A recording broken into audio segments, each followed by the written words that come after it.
Good morning, Blanca. Good morning, Jessica. Hi, good morning. How are Good you? morning. Good morning. I'm messing with the background. I will turn my camera in a second. Oh, yeah, of course. Manny created these. He works in the center space at CCAS, so he created these backgrounds. Aren't they great? How can we do that? Oh, let me see. I think I can send it to you, your email. Yeah. Yeah, love yeah. the background. Yeah, because I've been playing around with this for the past like day or two, and I just have been having so much fun. I also did this for our all staff, I think. Oh, I just sent it to your email right now. Yeah, thank you. I'm gonna go to it right now. Oh, it worked. Yay. Hello. Yes, hi. Hi. Oh, Jessica, is your video mirrored? mine? No, Jessica. Oh, Jessica. I keep Great. forgetting we're both Jessica. Yeah. I think Cole is also on here as well, so he's just showing his screen too. Okay. Yeah, but I guess we can get started now. So, hello everybody who's watching from home. Welcome. I'd like to say thank you for joining us today on Giving Tuesday. Today we have with us, hold on one second. Sorry, I'm so sorry. Today we have with us Jessica Duarte. She's a college access coordinator at Hubbard High School. And then we also have with us Blanca Acevedo, who is a program coordinator for Trio Upward Bound. So before we get started, I want to say thank you, ladies, for joining us, and also thank you, everybody, for joining us at home. I'm going to be dropping a link down in the chat for our Giving Tuesday page that we have on NEIU CCAS. Please share with your friends. Please donate.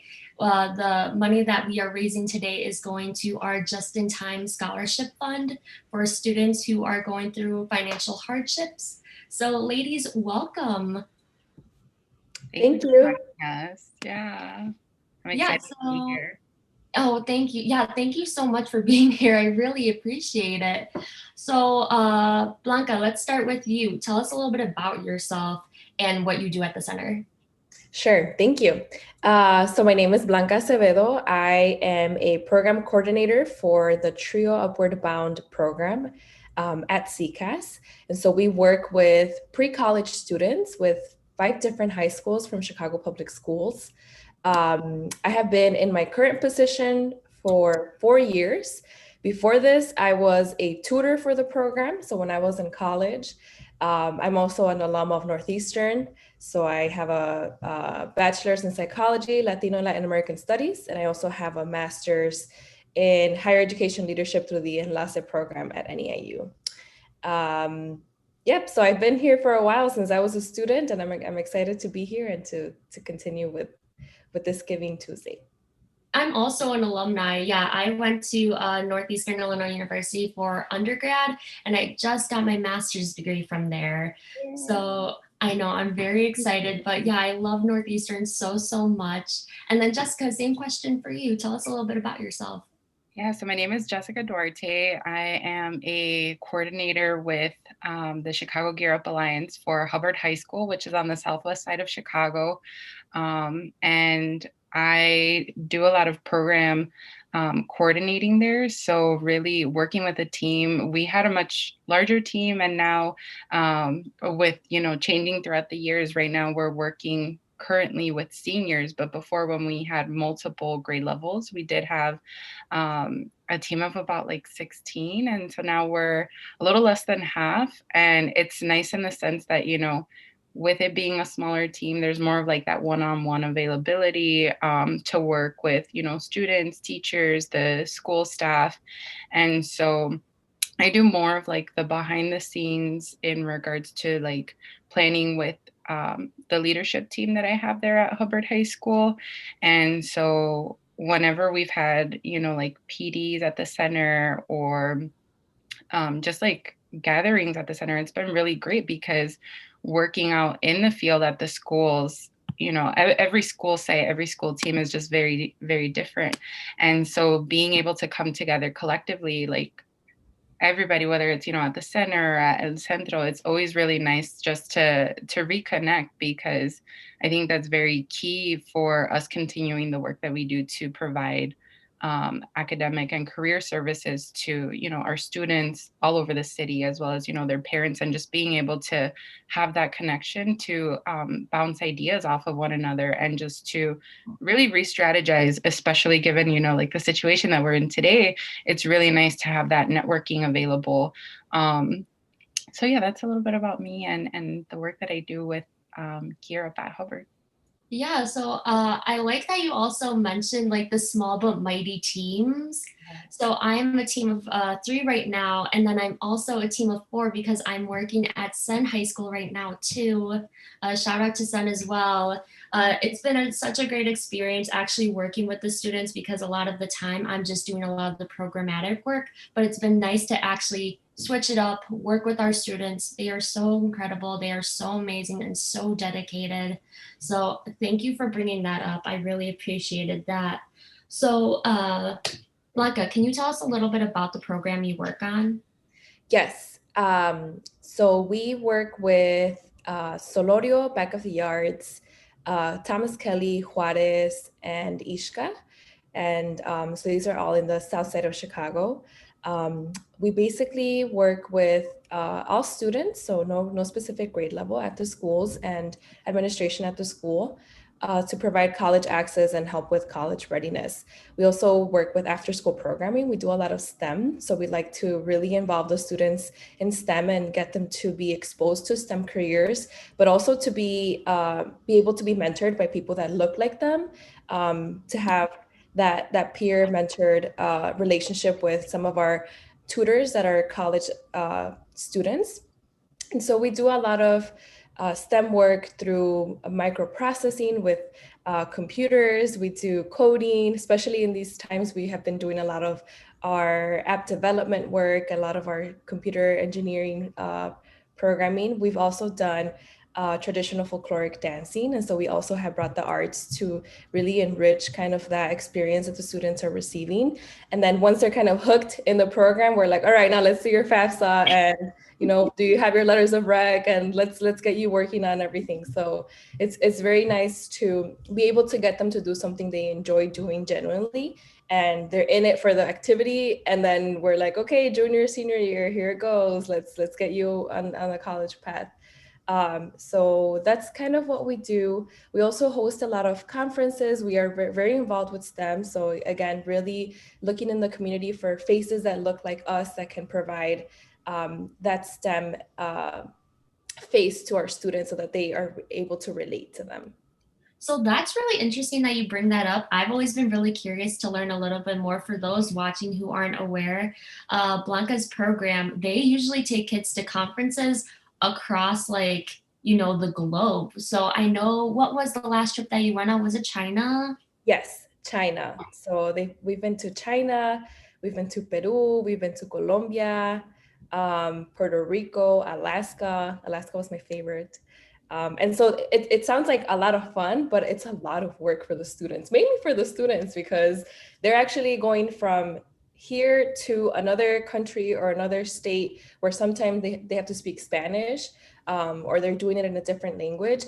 And they're not just going to, enjoy or have fun or have a different experience, but they're actually going to teach the students what we do here. So if we're working on robotics, or we're working on an underwater robot, or we're doing, some type of activity, they're teaching that to the students. We step back. We're like, okay, this is your time to shine. This is why you came. So it's really cool to see also that leadership that develops from the students in these trips. So how do they prepare for that? Like going, like, let's say I'm a student and I'm going to this trip to Peru. How am I preparing? How am I getting ready for this opportunity? So we have Saturday academies as well as part of our program. So we meet every Saturday starting October all the way to May.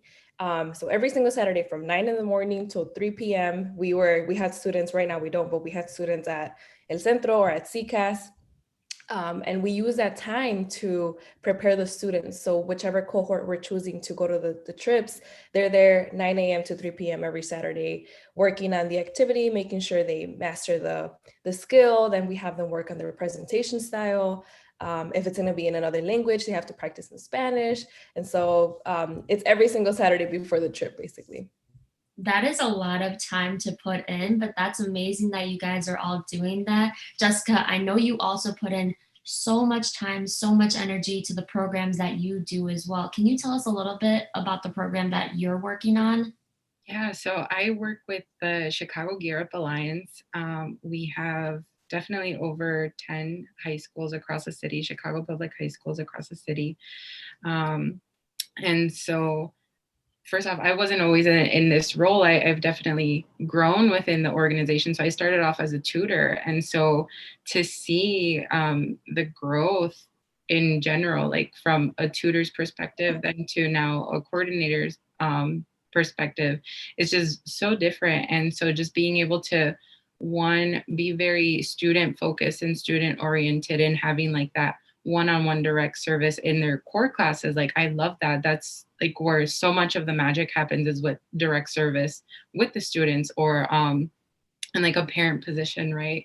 You're working directly with the parents. And so that's where so much of the magic happens. And I think the number one event that I have really always looked forward to, I mean, and we have so many, right? So it's always hard to pick, but the number one event that I really, really have truly enjoyed is being able to plan either all juniors go to college or all seniors go to college.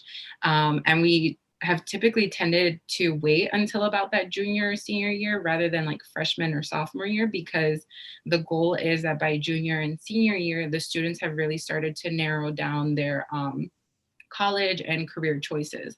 And so based off of their interests within the teams, we'll go ahead and start doing outreach like the summer before they're either a junior or the summer before their senior year, to start reaching out to these, you know, many different colleges, universities. And then we also started to switch our mindset in the sense that colleges aren't necessarily always going to be the choice for all of our students. So then we started to put out questionnaires and see if they're not interested in going to college right away, then what are the other pathways? And that's when I think this was maybe about 2 years ago that we started incorporating then trade field trips, as well as like certificate certified locations for our students that were of course of their interest, you know. So we did have one big day where we're taking like up to 450 seniors or juniors, or one year we did juniors and seniors. So it was nearly 1,000 students that we had to plan for, to take all across the city and just make sure all the people that were working with our team. And sometimes, you know, we definitely had to reach out to other high schools and their teams to support us, and vice versa. There were definitely other schools that followed like the same model, or that we would bounce ideas off of to plan that day. Because I mean, in CPS, there's that rule, right? That for every 10 students, 10 to 15, give or take, we need one staff member. So on top of having anywhere from those 400 to 800 plus students, we needed to make sure that we equally had all of those staff members. And so I can definitely agree to everything that you were saying, Blanca, that when it comes to planning these events, like, it's amazing to see the outcome. And it's also very tedious, you know, like the planning and just making sure that you know, as much as we can plan in advance, that you also have to be on your tiptoes in the instance that, you know, something can go wrong. And just knowing that it's okay that either the day before, you know, buses don't work out the way that we hope that they would, or the day of, lunches don't arrive, or we can't find our tour guides, or the one bus is filled with too many students and the other, you know, just little things like that. So everybody really has to be on our tiptoes. And so I would say that part is tedious, but just seeing, you know, the end of the day, how great of an experience that the students have and like the takeaway from that, right? So as a team, and then everyone that's helping out, having that time to debrief as well, like what did we learn from it, like what could we do better for, you know, the next trip,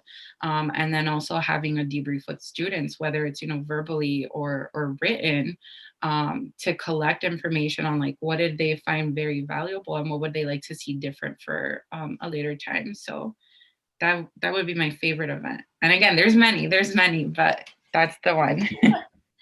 I like that you both touched on the fact that we're helping students grow, but we've also grown within ourselves too, like the different positions that we've taken on, because I believe both of you said that you were both tutors, and that's where you started, both tutors, and then you got promoted, kept working on yourselves as well, and then got to the positions that you were in. What I'm really curious about is, did you guys always know that you were going to get into the college access and awareness attainment services field, or what made you both want to get into this field? So, I mean, Blanca, we can start with you. Okay, I know that's such a loaded question because it's like, well, there are so many reasons, personal, professional, yeah. but if you could just, you know. Mhm. So this is really interesting for me because when I was in the program as a high school student, um, we were doing a lot of architecture work, a lot of engineering design, computer science, and so I was very, very interested in the STEM component. And I kind of wanted to steer that way and say, you know what, I'm already doing it here. I kind of really enjoy this. And so I was being exposed to all these really cool activities. But at the same time, I always wanted to do psychology and kind of focus on Latino and Latin American studies. So I was kind of in a balance. I ended up doing the psychology and Latin American studies, but throughout the whole time that I was in college, I continued working with the program as a tutor. So I ended up seeing how I was able to apply what I was learning in college to the work that was happening at CCAS. So I was able to understand students because I was doing like the psychology work, and we work with mainly Latina students. And so a lot of that work was also just fitting in nicely. And I was like, I'm still doing STEM because we're working with STEM with the students. So I kind of got the best of both worlds at that point. And so it was just it fit very nicely into what I was interested in throughout the time. So when I was offered this position as a program coordinator when I graduated college, I was like, this is perfect. This is exactly what I needed because I've been exposed to these activities throughout all these years. I already know the students that we're working with. I'm passionate about the work that we're doing. It still touches on the education path that I took. I'm still doing STEM. There's still, female empowerment in STEM with the work that we're doing. And so it just all fit nicely. And of course, with the support of the program director and the other staff, I was able to really make that decision. And so now that I've been very vested in this for the last 4 years, I can definitely say this is actually the route that I'm happy that I took. And with me getting the master's degree in also higher ed leadership, it's definitely something that I will continue doing thanks to my involvement as a student when I was being exposed to all the activities. Yeah, and then Jessica, same question. I know a loaded question, but such an important question.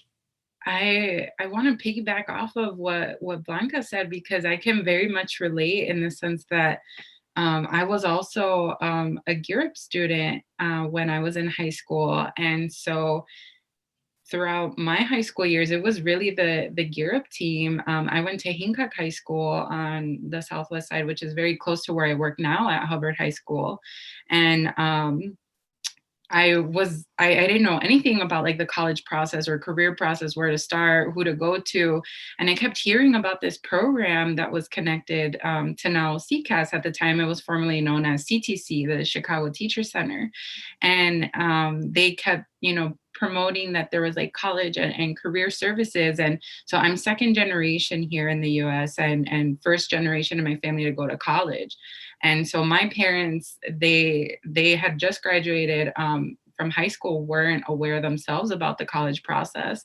And so for me, it was very new, and hearing about this program, it immediately caught my attention because I knew growing up that after high school, college was the next thing. Like, it was not even a question. It was like, you're gonna go. We don't know how you're gonna go. We don't know how you're gonna pay for it, but you're gonna go. And so then I heard about this Gear Up program, and I was like, okay, let me go. And it was more like an informational for students.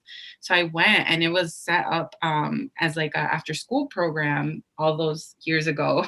So now we're very much like pushing into the classes with students, but at that time, they really helped me a lot and helped guide me into the work that, you know, we're doing now. And all those years ago, I had no clue, fast forward to present day, that I'd be this much, you know, interested and passionate about working with students, with their parents, in higher education and career possibilities. And so I'm very grateful to, you know, CCAS, NEIU, what Gear Up was known before, and the many transitions that it's gone through.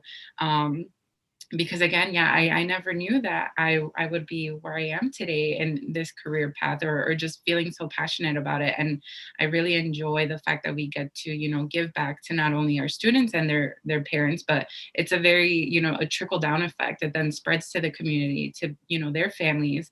And so I feel very fortunate in that sense, you know, that we're able to give back. So yeah. I really like that you touched on like the trickle down effect. One of my favorite things about like a lot of our programs that we do is that we also touch like the teachers, the parents. We get to like really be well-rounded with the students and talk with everybody who's a part of their lives to really help them actually go to school, to go to college, or to go to trade school, or to just have a pathway after high school that is solidified, that can help them achieve greatness in the future. I think that's one of the, for me, that's one of the main reasons that I really like working at the center. It's really just about, you know, the work we do, helping these students, helping them become future leaders, which is what we're doing. And I think the work that you, Blanca, and you, Jessica, are both doing are amazing, which is one of the reasons why we asked you both to join us today. So thank you for being here also. And then since we are really focusing on the students, we are trying to raise money for the Just in Time Fund. So my question for you both is, how do you think these donations will help our students? I think I connect this back to my experience. I was a first generation student graduating high school, and like Jessica said, I had no clue about, you know, college, what it was going to be like, what was I supposed to do. I went to Morton East High School, and so when I was transitioning to college, I decided to attend Northeastern because I had already been part of this program. And through the program, we would have sessions at NEIU, or we would have our summer program at NEIU. And so I felt that I already knew the campus, I already knew people, we had some classes with professors, I knew the program director. So I was like, okay, I feel very comfortable attending this university. When it came to tuition, I was a little stuck for a moment because I did not receive FAFSA, and so I had to figure out how to pay for my tuition. And of course, I grew up in a single parent home.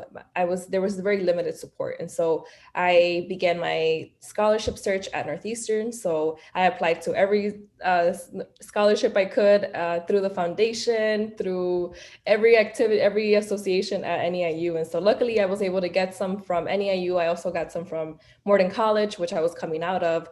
I got some private scholarships. And so at the end of the day, I was able to fund my first year of my school at Northeastern. But it did run through my mind at that point, like, does CCAS have a scholarship equity because I'm an alum? And so I think throughout the years, I've also thought about that. And there's some students, when we're working with students and they decide to attend Northeastern, it just would feel so much better because we know we're helping them apply for scholarships and we're helping them throughout the whole process. And so just how nice would it be to be able to say, there's also this scholarship that we are offering because, you know, we're this organization that's also part of this institution. And so how cool would it be to also be able to offer that on top of everything else the student has done with us for all their high school years?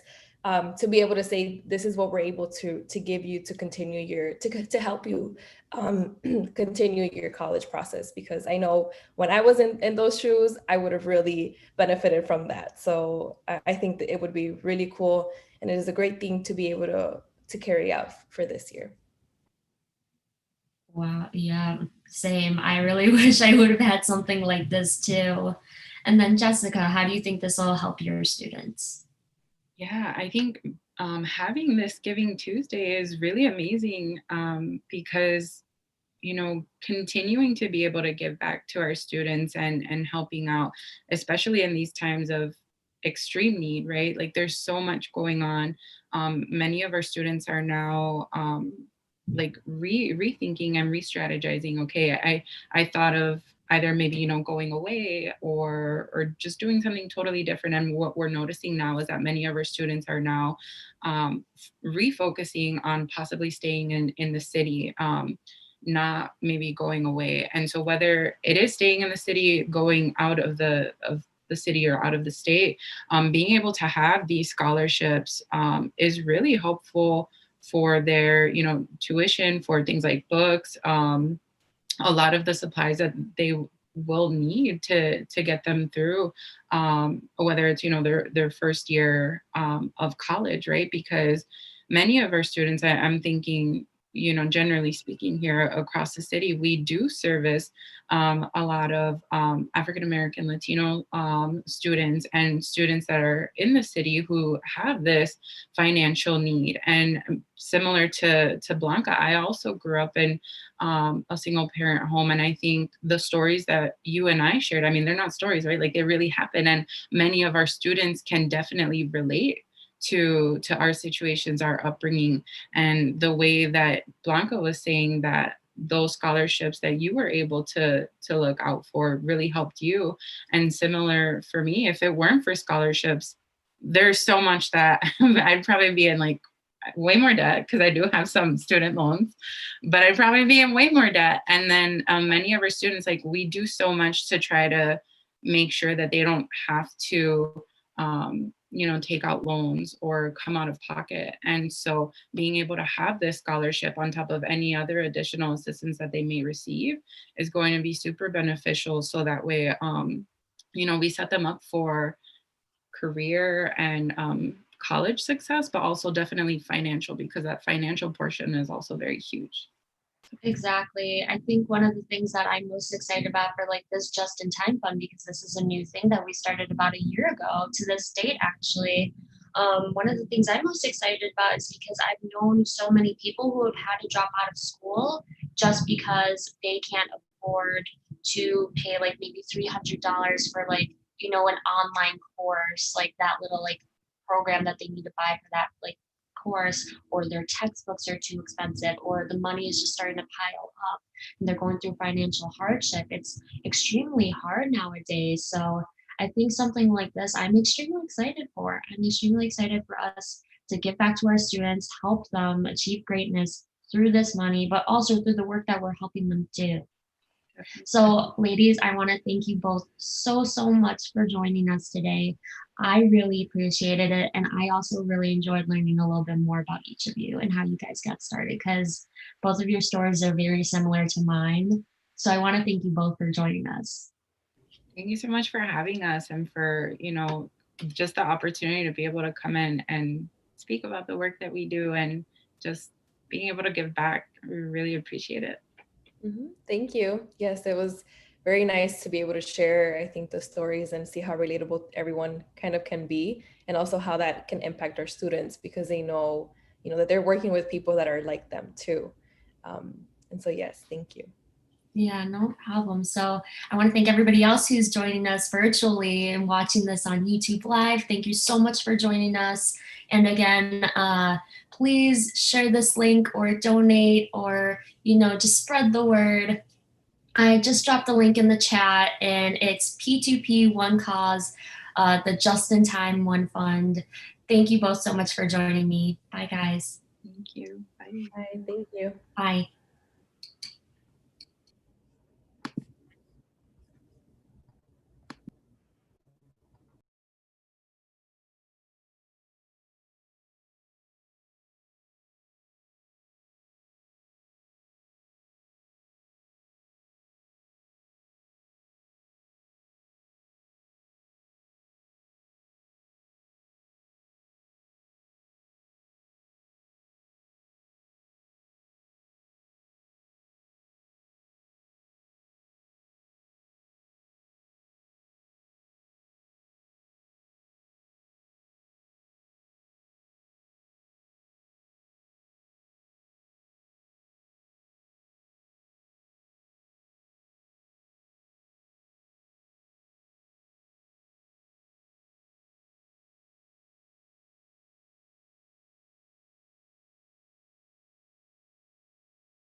I know. I know.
Hi, Margaret. Hi, Ellen. How are you? Good. How are you doing? I'm good. Oh, are we not? Cole, are you around? Can you hear us? Are we on the, oh, there we are. We're on YouTube. I guess YouTube has a bit of a lag. Okay. So we're on YouTube, Margaret, and we're on here. Okay. Apparently we have 8 people watching us on YouTube. I did not know that it was connected to YouTube when I was eating my toast about 5 minutes ago, so I apologize to everyone. I'm sure that was a sight if you were watching then. I do think we have a chat that you can ask questions to on the Zoom, or I don't know, but hopefully we'll be able to get some questions. All right, welcome whoever's watching. It is the first Tuesday after Thanksgiving, which means it's Giving Tuesday, which comes after Black Friday and Cyber Monday. It's Giving Tuesday, which people have the opportunities to give to organizations throughout the world that they believe in. And we are raising money today. We are the Center for College Access and Success out of Northeastern Illinois University. And we're raising money specifically for scholarships for the Just in Time Fund.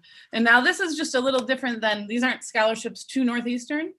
These are scholarships for students who've gone through our programs at the Center for College Access and Success, have gone on to college, and they're small amounts, which will help them continue through college. So it's just in time, the money is coming just in time for them to continue college, their college education.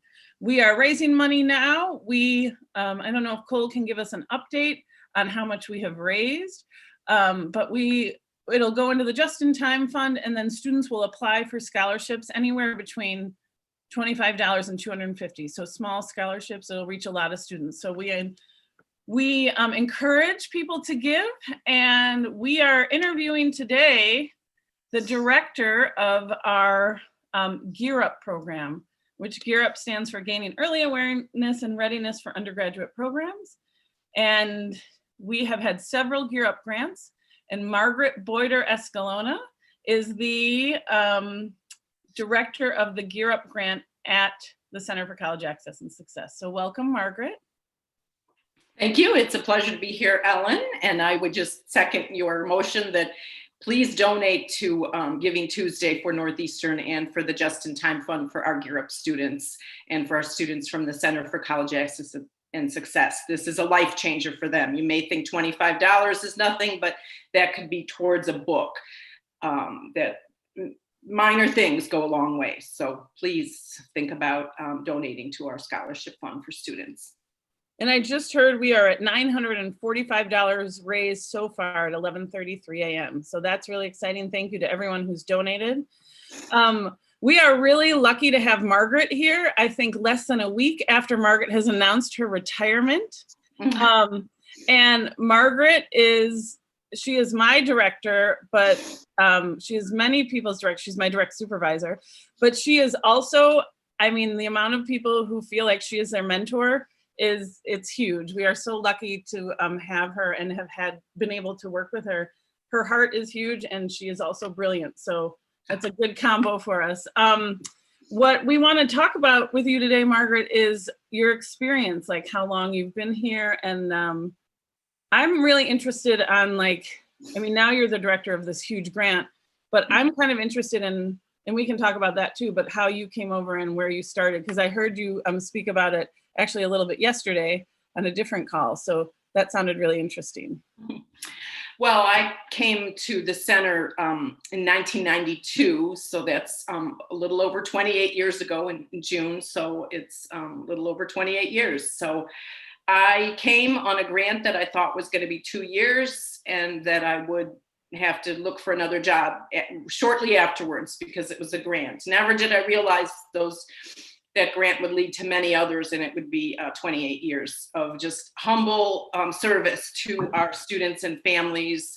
And previously, when I came, it was to work with our worker education program. They were workers in factories in the Chicago area, and it blossomed out to different central states. And that's why I came to run the worker education program. But prior to that, I've done all sorts of work in education and social service. I did legal services with immigrants for a long time. I taught English as a second language in the United States, mostly Chicago, in urban settings. And then I also lived and worked in Mexico.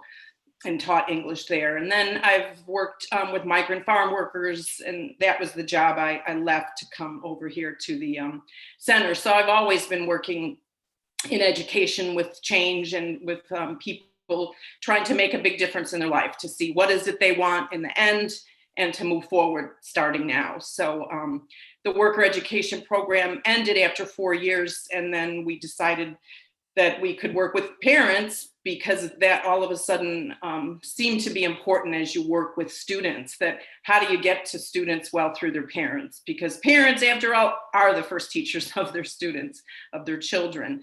And so, as luck would have it, I happened to have a child about that time. So I felt, well, okay, I could talk to parents, because I have my own struggles as a parent, how you can be the most effective parent. And I remember one time running out to a workshop on positive discipline, and I was pushing my kids into the car, and we gotta go. And I was just very short-tempered. And then I stopped and I said, this is ironic. You are teaching about positive discipline, and here you are just not paying any attention and scrambling your kids into the car and hurry up, we gotta go. And then I stopped and I said, hey, so I use that all the time when I work with parent groups. And that's how we started into the Gear Up, was through my personal journey was through parent programs. And I was the coordinator of parent programs for years. And when I would teach workshops with parents, I would say, look, I am not the paradigm of the best parent in the world. We all have our struggles. It's working and talking to each other to make change. We don't have people, especially now during the pandemic, talking over across fences or sitting on front stoops as we did back in the day. So it's really hard to get advice that's just from a friend, a neighbor. And so that's kind of how we started, with those kind of social emotional workshops. And then it grew into things like, well, FAFSA, and what are your dreams for your children? And most of our parents would say we want them to be college educated. We want them to have better jobs than we have. So it just blossomed from there.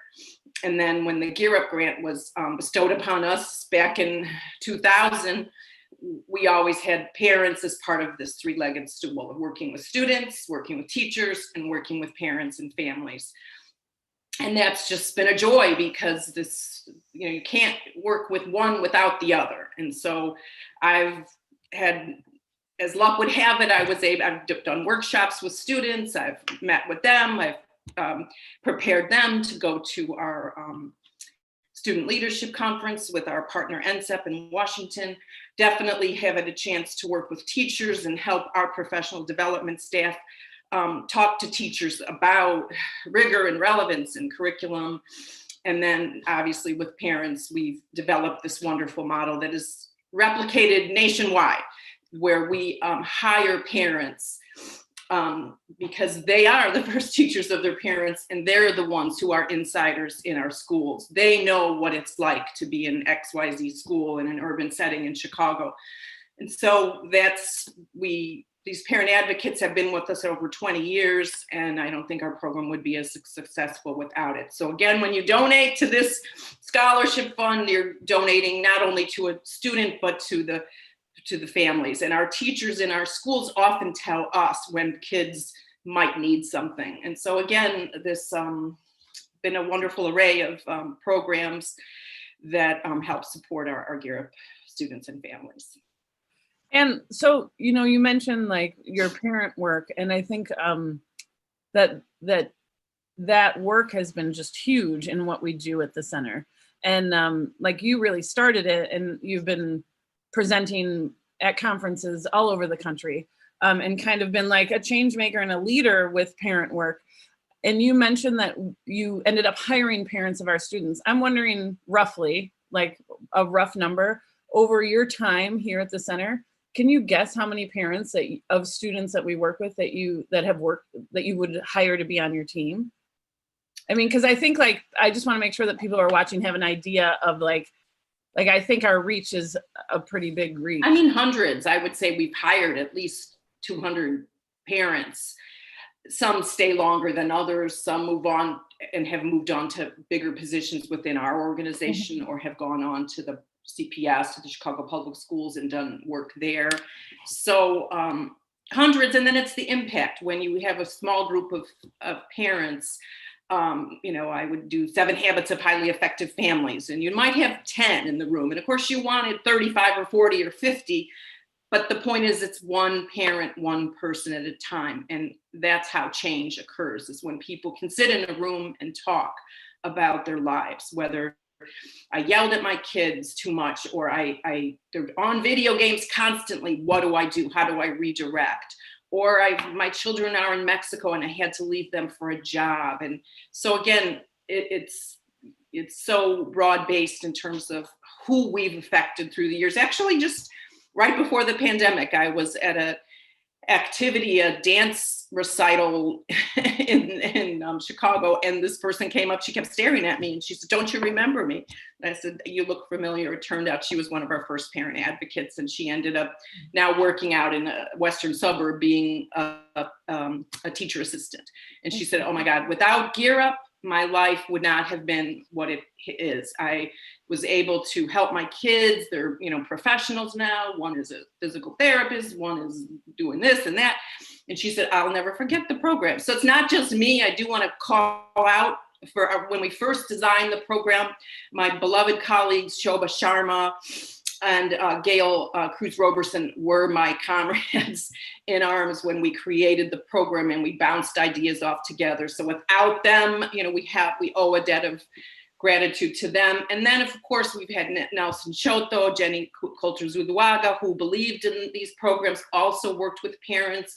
At some point we were able to teach actual classes with the grants. So they all, did so much for parents, and it keeps going. I mean, the parents that we have now, whether it's Dioselina or Alma or Carmen or Kim or Frederica, I mean, we've just, Maribel, I keep naming them and I don't want to miss anybody, Lilybeth, Bernarda, I mean, the list goes on. They give so much, have learned so much, and many of them still, even though somebody was offered another job, but still keep staying with us. That's Lourdes. So again, we have such a great group of parents, and if I forgot to name one of you, I apologize. Esperanza, so many wonderful parents that we couldn't do it without them. And and they've also, and I cannot talk about parents without talking about Renee Diaz, who's really worked with us, and Rhonda Thomas, who were my last, the group that I pretty much trained and then let them take over as I began working on the more administrative aspects of the grant. So without Renee and his great ideas and thoughtful ideas and pedagogy, and Rhonda and her ability to reach out and connect with families, they've gone, some of them on to other jobs, but they have left their legacy. So it's really a team effort, and we'll just keep being a team. Even if I go, I know the spark is there, and families will continue to be served with parent advocates who are from the schools that we serve. And you said exactly what I was thinking. Like, you definitely, like you said, we've left our legacy, but you have definitely left, you will be leaving a legacy of all your work when you go. And I think that as you announced it last week, it's so bittersweet. Like, I'm so happy for you to be in retirement, hopefully in an open world where you can go to movies eventually and do things besides hang out on Zoom. And that is exciting, and I'm excited for you, but you will be so missed, but you definitely are woven into every fabric of the grant and all the things that we do at the center. And I think about it when you're talking about like the work you do, the work you did with parents, and how you've been my supervisor and I have become a parent. I'm realizing like, oh, you were tricking me and doing the work on me as a parent. And I know that like everyone calls you their mentor. Like, we're lucky to be with you when we're with you, but I'm realizing that you're also like doing your work with us in our own families, which I'm just having that moment and realizing that's pretty amazing. We are so sad and happy to see you. Sad to see you go, but happy for you. But I'm wondering, like, when you went from working with parents to directing a big program, a huge program, like, did you bring some of the things you learned from working with parents, or like, how was that shift over to becoming the director? Well, I think the best directors, the best administrators are people who have their hands in the day-to-day, whether it's student work or parent work or what have you. So, I mean, I never left it really, although I'm not present as much in the, what Renee does on a daily basis or on a weekly basis or monthly basis when he trains parents. But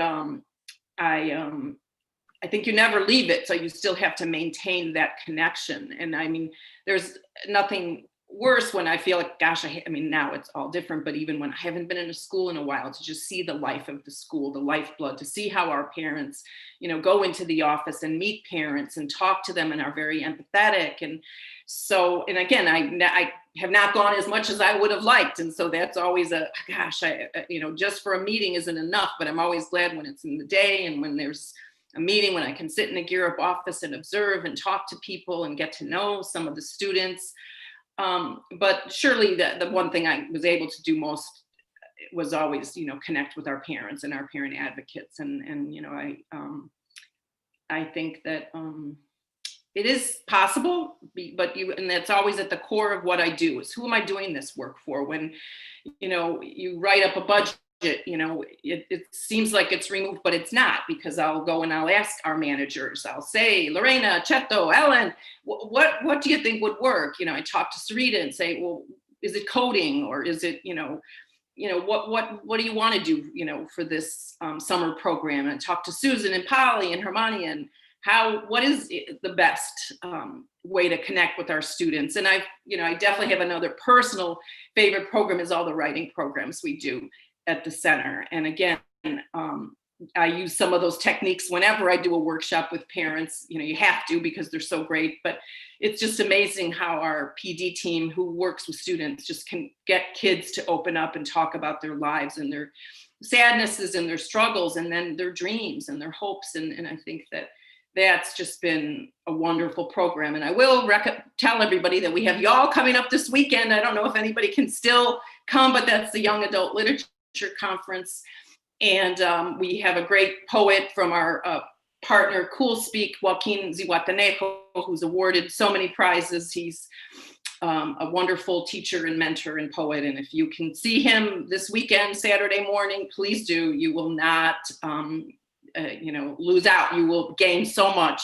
And those are the types of experiences we want to bring to our students. So again, we have lots of partners. I mean, Cool Speak came in just a couple weeks ago and worked with a vendor who's promoting scholarships for our Latino students, our Latinx students, and that's great. And we look for other programs. Heartland Alliance does workshops with parents about financial planning. And I know when they've come, many of our staff is all, well, I could use this too, but really it's for our families, and they have offered matching funds. So again, funds are so important. So please give to our students in this wonderful Giving Tuesday. Our students will be so grateful, and the change begins with you. So, please. And in the YouTube, I'm pointing down because we're on Zoom, but in the YouTube, there is a link to how you can give, the One Cause page. And again, we're raising money for micro scholarships, for the Just in Time Fund at the Center for College Access and Success at Northeastern Illinois University. And any amount of money can help. And also we're asking for two things. If you could donate money, that would be great. But also if you could just get the word out, maybe share our social media page, share the link to people you think that might be interested in giving money for students to fill. It's like $25 to $250 scholarship so that they can pay something. Sometimes it's a fee, sometimes it's a very expensive book, sometimes it's something for like the chemistry class or something like that. So what I wanted to ask you, Margaret, is how do you think like these, knowing the students, all the students that you've seen, how will these scholarships help the students? Or do you know a story of anyone who's like made it to a certain point and then needed a scholarship? Or how will these micro scholarships help the students that we work with? Well, I mean, these are specific smaller scholarships, but it makes a difference. It's the just in time, as it's called. I mean, we've had students who couldn't get, in a broader sense, couldn't get to college in the end, even if they were offered a scholarship. I remember a student was had a scholarship, I think, to Central State in Ohio, but she didn't have a car fare or bus fare to get there. And so I know Don Pittman, another one of our senior program managers, and I put the money together, and we ended up sending that girl on a bus to Central State. We have other students who just they can't do some basic things like books, or they're just paying, again, sometimes colleges and universities, and it's understandable because they have to survive, right?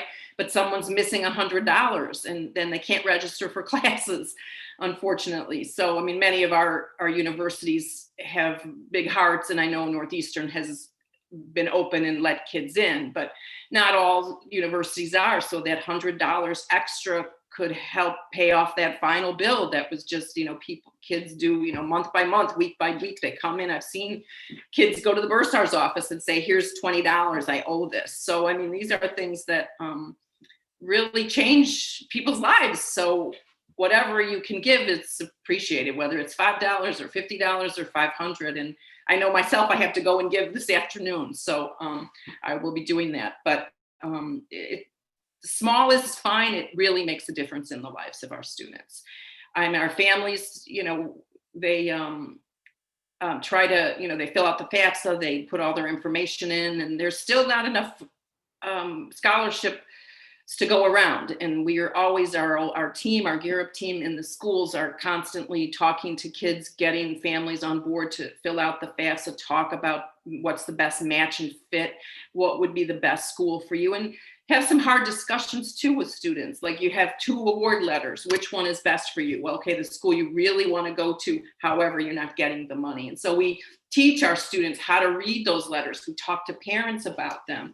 We talk to parents about, if you can get a loan. And of course, we try to tell them, don't go to places where there are predatory loan practices, go where it makes sense. And we talk about, the difference that, a couple dollars can make. And those are things that we're constantly working with our students, our families, so that our kids can also understand what's the better value. And, obviously, you go to colleges and the first day of classes, you're going to have people coming out, here's a credit card, how about a new phone? There's all these vendors because they want to, get the young audiences, but we try to teach the kids ahead of time. Don't be swayed by that. What is what you really want to do, and how are you going to get there?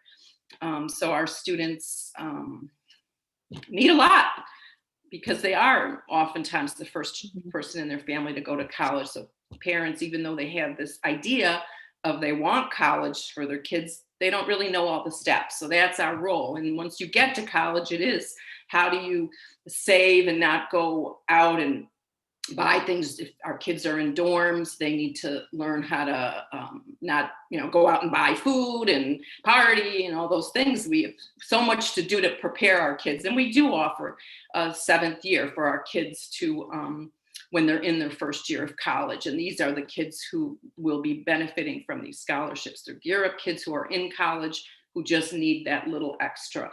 And it could be for anything, but I see more than not, it's for things like bills and books. Mm-hmm, mm-hmm.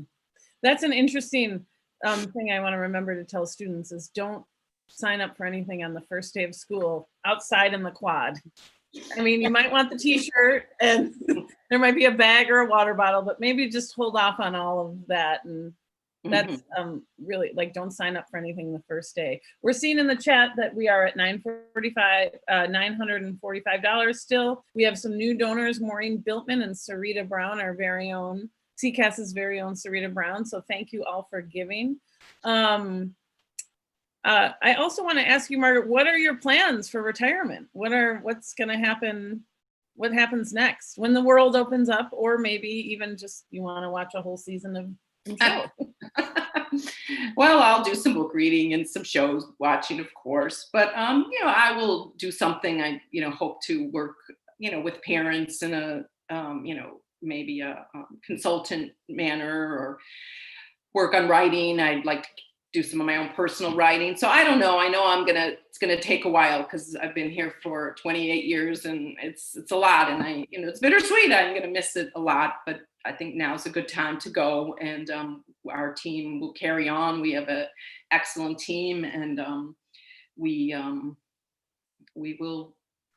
Everybody will be fine, but I'm a phone call away. I'm not going anywhere at the moment. I would like to do some traveling, but we'll see.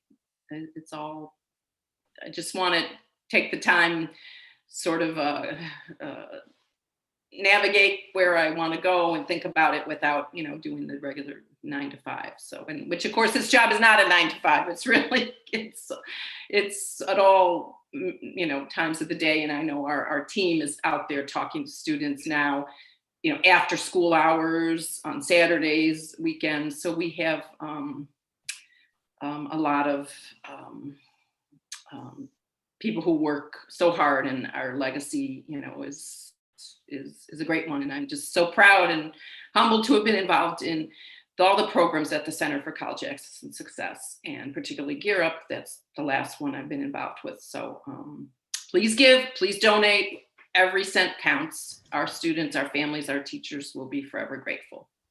And we are so lucky to have had time with you, Margaret. And we've got about 4 minutes left. I see that we've got new people jumping on our call.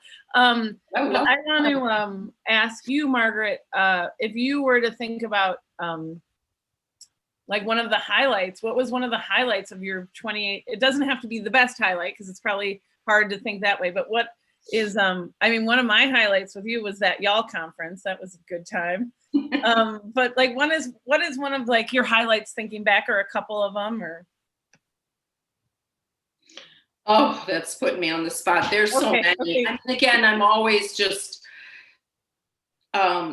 so grateful to keep having new parent advocates on board, and the change in our advocates who, sometimes begin really shy, but after, and one of them I forgot to mention is Minerva, and she's someone who started out really shy, and all of a sudden now she, owns that school. Parents are calling her at all times of the day and night. So definitely all the work with parent advocates. Definitely when I see students, when we've brought students to NCEP to California or San Francisco to see how students just thrive. Seeing students, I see Polly there, just when kids read their writing. We had another poet from Cool Speak come, and she had students read their work, and it's just so important to give, to help find voices in places where students can have voices. I mean, definitely once I was invited to be a plenary speaker in San Francisco to talk about parents, with thousands of people in the audience. And even though I've, used to working with many groups, that was the biggest. And again, to have the spotlight on parents and to talk about our parents, again, brought up their names and, not, how they've changed and how they've developed through the years, and how we've just been this program has been such a impactful and aspirational and inspirational program for our students, families, and teachers. And I just, it's the everyday moments too. It's not just the big ones, but it's always exciting when you get grants. It's always exciting when we hear about students who are POSSE winners or any other, Chicago Scholars. They get money from different organizations to really fulfill their dreams. So many, it's really hard to pinpoint, but those are some. Well, thank you, Margaret, so much. And we know that you're retiring, but we know that you will still be just a phone call away. So thank you. My pleasure. It's been done for us and for students, and for speaking with us today. Now we're handing it over to Claudia and Polly and Natalia, but I just want to add one thing. In the link below on the YouTube is the link for donating, and we're asking people to donate today, but also to share the link with other people. We appreciate everyone's support. We are blown away by how much we've raised so far and our supporters, and we appreciate everyone who's joining us today. So I guess I'm handing it over to you, Claudia. Hello, good afternoon, everyone. Thank you, Margaret. Thank you, Ellen. We will see you later on in the afternoon. Hello, Polly. How are you?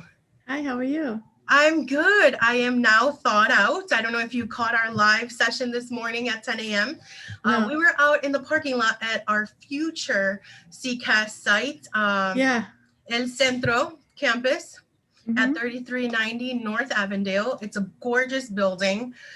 But yes, it was cold. It was 30 degrees this morning. I don't know if it's warmed up a tad, but I am glad to be tuning in live from home right now with you. That's good. You got chili for the cause, right? I did get chili for the cause. That's a good one. I'm gonna write that Mhm. down. We will use it throughout the day. Mhm. So we are going to give a few minutes for Brown and Proud Press to log on. In the meantime, I do want to give some fun facts about today. Thank you for tuning in. It is Giving Tuesday 2020, December 1st. This is our second annual virtual telethon. We are raising funds for the Just in Time Fund. These are going to be micro scholarships for students, for current college students who have participated in CCAS programs, such as Upward Bound Math and Science, Gear Up, Talent Search, 21st Century Morton, 21st Century Craft, 21st Century Beyond the Bell. Who else am I missing? If you're logged on, please let us know in the chat. Oh, it's the chat. Which program you represent, and hopefully we have viewers today. I am here with Polly Mills, who is a longtime CCAS staff member. How long have you been with us, Polly? 100 years. No, it's since 2002. That's 100 years, right? That's like last year was 80 years. So I think it's about 100 years. Yeah. And I joined a year before you, actually, in 2001. So this May, I will be at the center now for 20 years. Wow. Hard to believe.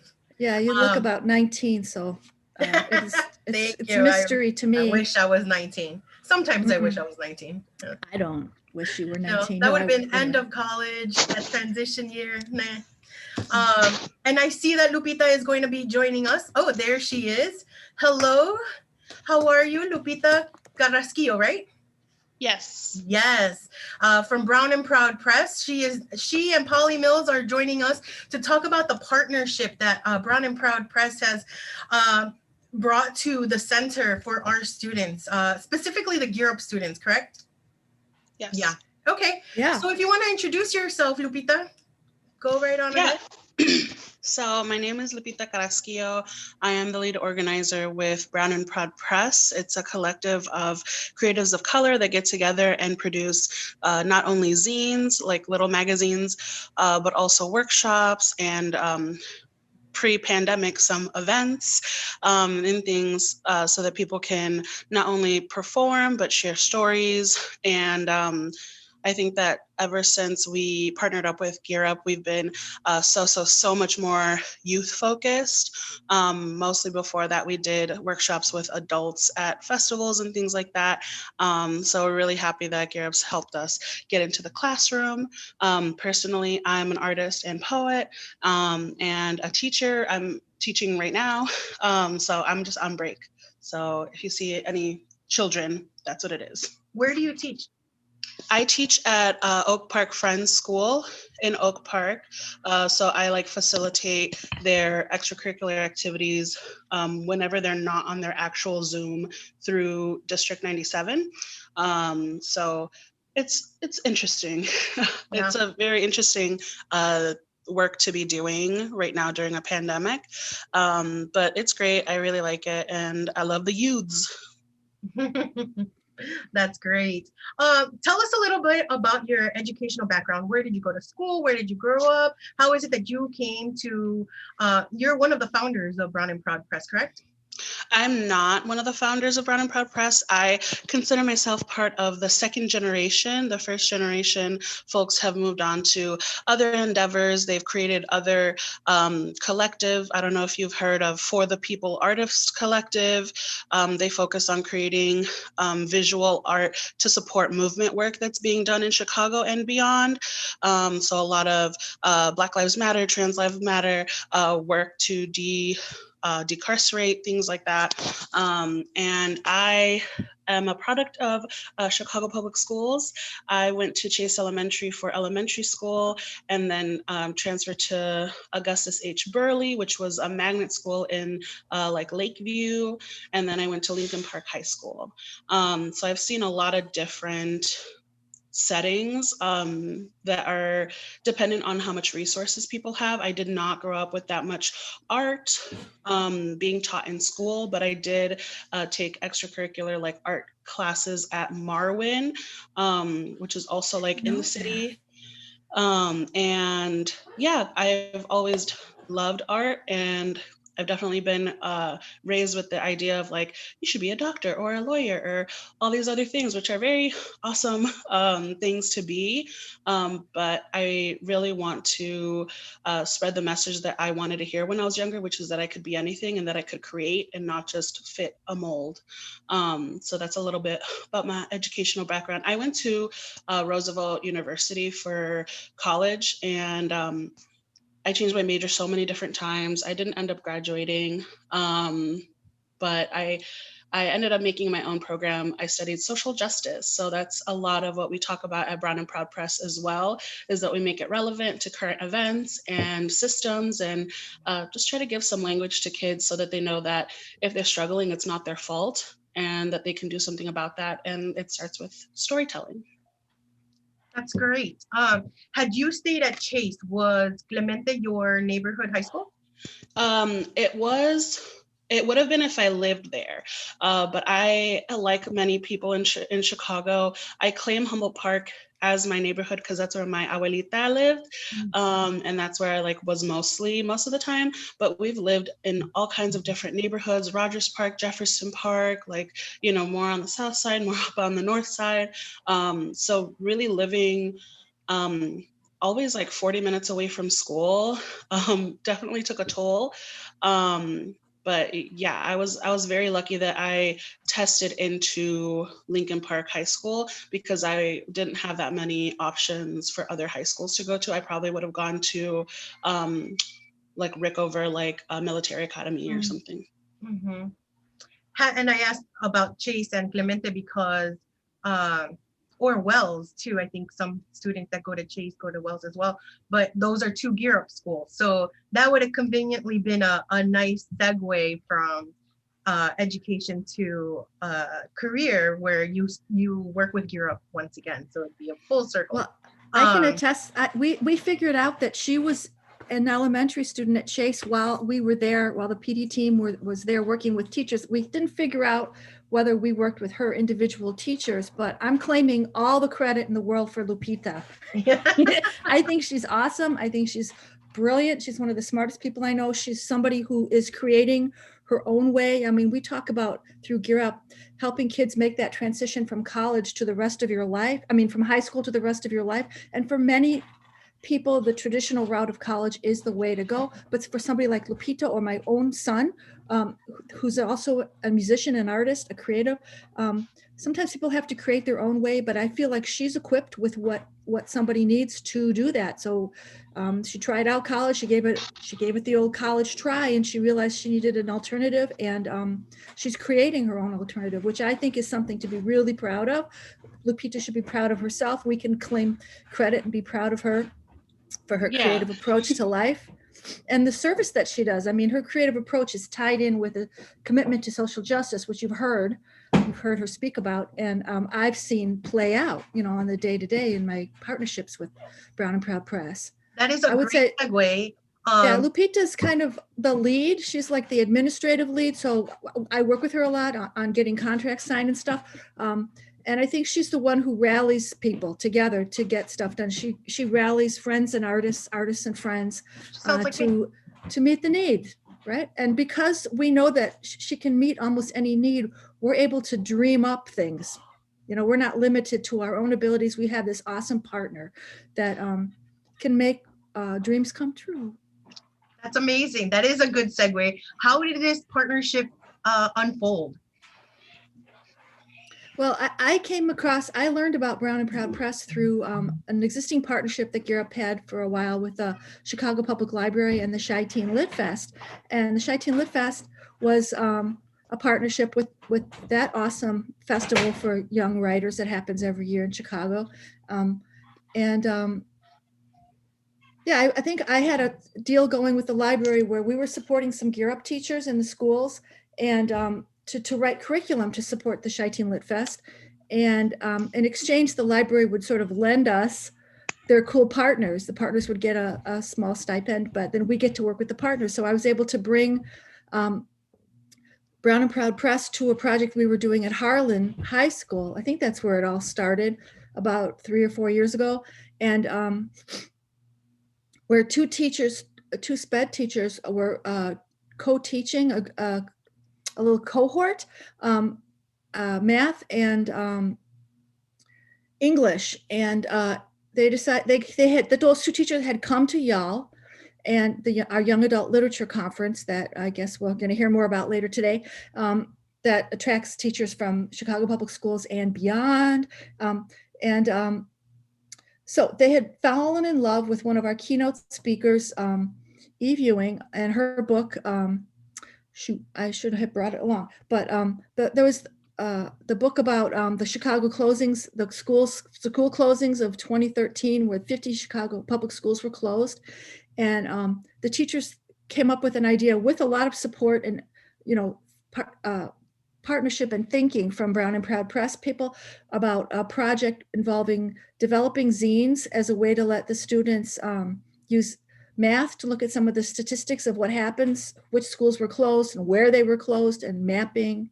And is that Ghosts in the Schoolyard? Yeah, thanks. That Ghosts in the Schoolyard. That's it. And thank Google. And then English, where they're going to interview folks from home and folks in the community about how the school closings had affected them. Now, by the time these kids were in these high school, I think they were sophomores or juniors at the time. I think we did this a couple of years ago. So it was ancient history to the kids, but their elders remembered, or their older brothers, or their cousins, or their moms, or their aunties remembered. So they did some interviewing. They did a little bit of research, and they took some photos, and they did a little math, and it all ended up in a collaborative zine. Lupita, I don't know if you were hands-on with that. I think, were you? I think it was Myra, and who's a photographer, who's a part of their collective, and Nancy, who's a writer and a poet. Do you want to talk about that? Do you know about that zine? You want to talk about that zine? I do. I can definitely talk about that. So I think the beautiful thing about Brown and Proud Press is that we have several different artists that have different talents and put artwork out there, different mediums. So like Polly mentioned, like we were able to look at numbers and teach, kids how to put a story with numbers, how to use photography, how to use interviews, how to tell stories in a lot of different ways. And that was a story that was not told by young people. It was definitely a lot of the messages about these school closings was from the media and from at that time our mayor Rahm Emanuel, and we just didn't hear a lot about like what kids wanted. Even teachers were able to get their voices heard and stuff, but I think that we wanted to really focus on like the impact on young people, and through that process we were able to teach these young people and give them language for dynamics, not just within education, but within their entire life. So we were able to introduce the concept of necropolitics, so the politics of death, and the conditions in which they live in that might contribute to an earlier death of some kind, because those things and politics are so connected. And that was something that really rang true and still rings true as we introduce that to other classes that we teach. They did not have an incredible amount of time with the students, but along with like the help of these really amazing teachers, they were able to produce a zine called School Closings Equals Bad. And it had a few images, a few poems, a few pieces of writing, and was definitely like puzzled together by these students. And that was really amazing for us to have our first zine that we supported young people produce and have it be from them, like they made it. We put it together and like did the PDF technical stuff, but that's usually one of the things that we do. And it was just really great to have them be part of the process from the beginning and have that final product at the end. And we still carry that issue. We still have it when we go and teach at other places so that they can see that these young people, I believe that they were juniors. I think so, yeah. That's from my memory, but that they were able to produce this zine. And you think about Harlan High School. Harlan High School is located on the south side, and the resources for art and English and giving them the autonomy within the topic of the school closing and this current event that happened. They were able to choose what they wanted to do. Do you want to write a paper, a poem, a picture, this or that? And we acknowledge that, sometimes in educational settings, because of socioeconomic status and not how many kids you have in a classroom, it's hard to give that choice. It's hard to support that independent thinking and that autonomy that we try to foster in all of our students. So it was a really good success. I really enjoyed it. Even though I wasn't directly teaching that, hearing about it, it really informs the kind of curriculum that we try to bring into other places. And we do try to be as equitable and target and prioritize teaching youth on the south and west side, youth of color, youth that might not have the same kind of access to art. And beyond the zines are like, I think of them as calling cards in some ways. Calling cards to an idea, to a person, to a community. Zines connect people. Zines, if you don't know, are small handmade books, and they come from the long tradition of self-publishing by people who are often marginalized and not allowed access. They kind of have roots before the internet, when everybody could self-publish if they have access to Wi-Fi and technology, which still isn't everybody. But it's the idea of getting your message out there, even if the man won't publish it, you publish yourself. And so there is a tradition of really hands-on, handmade. And so the kids took their zines and multiple copies of their zines as their calling card to the Chi-Teen Lit Fest that year, where they were able to meet other peers and adults and talk about their experiences and talk about what they learned and help teach about the school closings to their peers who were also too young to remember it exactly. I want to interrupt here. I'm sorry. As you're explaining what a zine is, if there's anyone that is tuned in, because I can't exactly see how many people we have watching live right now. But if you are watching live in the chat, I have put the link to the first zine video that was created and uploaded into the CCAS NEIU YouTube channel, showing, I think it's the process that you all did in a video, correct? It's the series of videos. Yeah, it's a series of videos, and it's the very first one. It's titled CCAS Gear Up CCAS Gear Up BPP Zines Episode 1. So I plugged in the link in the chat if anyone is interested in watching. There are definitely more videos in the YouTube channel. But I want to take this time, we're a little over halfway through, but I want to give an update and just remind everyone we are live for Giving Tuesday 2020. We are talking with Polly Mills from the Center for College Access and Success and Lupita Carrasquillo of Brown and Proud Press. The update on our donations is $1,020. That is amazing. And we started 2 hours ago. So thank you all. We will list the donors at the end of this conversation, but you can donate and receive information at www.centerforcollegeaccessandsuccess.org or any of our social media sites. So I want to ask, what is the work like now as we've had to move on virtually? So I can answer. Go for it.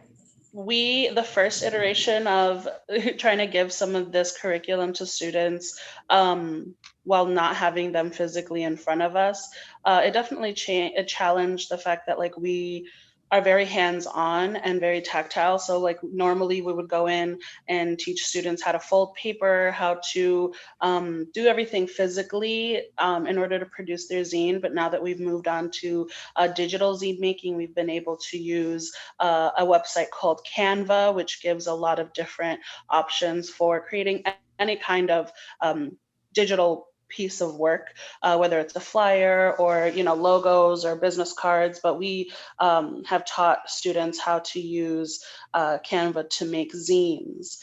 And that's one of the things that'll be one of the videos that you will see if you look at the YouTube videos that we have produced. That was really the effort to make it feel like you can just have a computer and do what you need to do on the computer and make it much more accessible to students. But we also were able to do this much more extensive zine making workshop process during last summer. And we were able to teach students not only how to make zines, but the basics of other disciplines that our artists learn and know in order to help them create that content. So they had a session that they learned about photography, about journalism, about poetry, about sculpture and found objects and how that can also tell stories.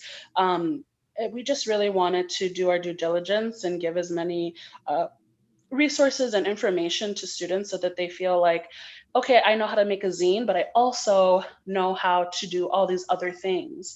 And that was really successful. And we really ended up with some beautiful, beautiful zines that students were really proud of.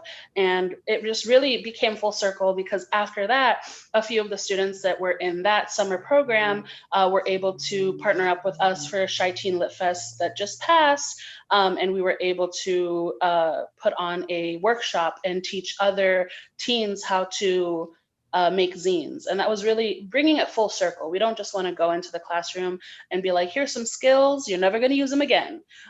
We want to bring it full circle and have these students feel like they can be artists and zinesters and do all these things outside the classroom as well.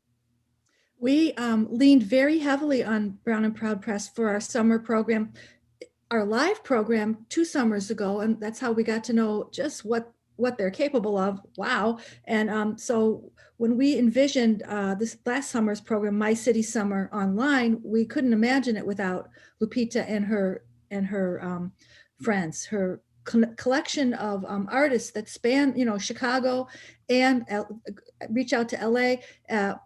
What they offer, I think that I could never offer, is that the students see themselves. I mean, a Chase student can see themselves in 10 years or 15 years or however old. And Lupita and her collaborators understand things from inside the culture that I don't. And they can connect to students from within this culture and the cultures in ways that we can't anticipate. And we brought in people talking about from within the Brown and Proud Collective: journalism, fine art, photography, poetry writing, I think prose writing, the idea of revision and rewriting from an artist's point of view. I told them that I think they learned how to build a summer program by we built the structure of the summer program and they filled most of the gaps, most of the sections. And I think they now understand that they could do their own summer program if they, write a grant and get your own summer program. So I'm glad to hear that Lupita's vision is growing as our vision is growing. I think it really is a partnership. Everybody's benefiting. Our kids especially are the main benefactors. And some of the zines that Lupita's talking about are online. If anybody wants to browse, they actually put the address in the chat. Good, great. And you have the zines in the Gear Up page, correct? Yeah, they're on summer zine launch party. Mm-hmm. No. Well, the best place to see the zines is that's a good place to go. Another place to go is under students. There's a category called zines, and you can actually turn the pages and read the zines. Fantastic. So I'm adding that link. Mhm. Oh, And I just since found then, out from our IT person that the audience can't see our chat. So the website, if you want to see the zines, is www.chicagogearup.org/zines. yeah. Yeah. And so the more we got to know what Brown and Proud was capable of, the more we brought them in to support what we do. We brought them in to work with teachers ahead of the summer program in our Inquiry Institute, and teachers made zines, which was kind of a new concept for a lot of teachers. And what I love about zines as a writing teacher is that they have a built-in narrative. You make a little book, it has a front cover and back cover, beginning, middle, and end. And you have to get your story told, whether it's through pictures or through words, and you've got to just keep going with it. And there's like a hands-on human need to fill every page. There's a human need to not leave a blank page and get the story told by hook or by crook, with glitter, with a I was going to say zipper. I guess you could put a zipper. I got to figure out how to put a zipper in a zine now. Lupita will figure it out. It can be Photos, done. a poem.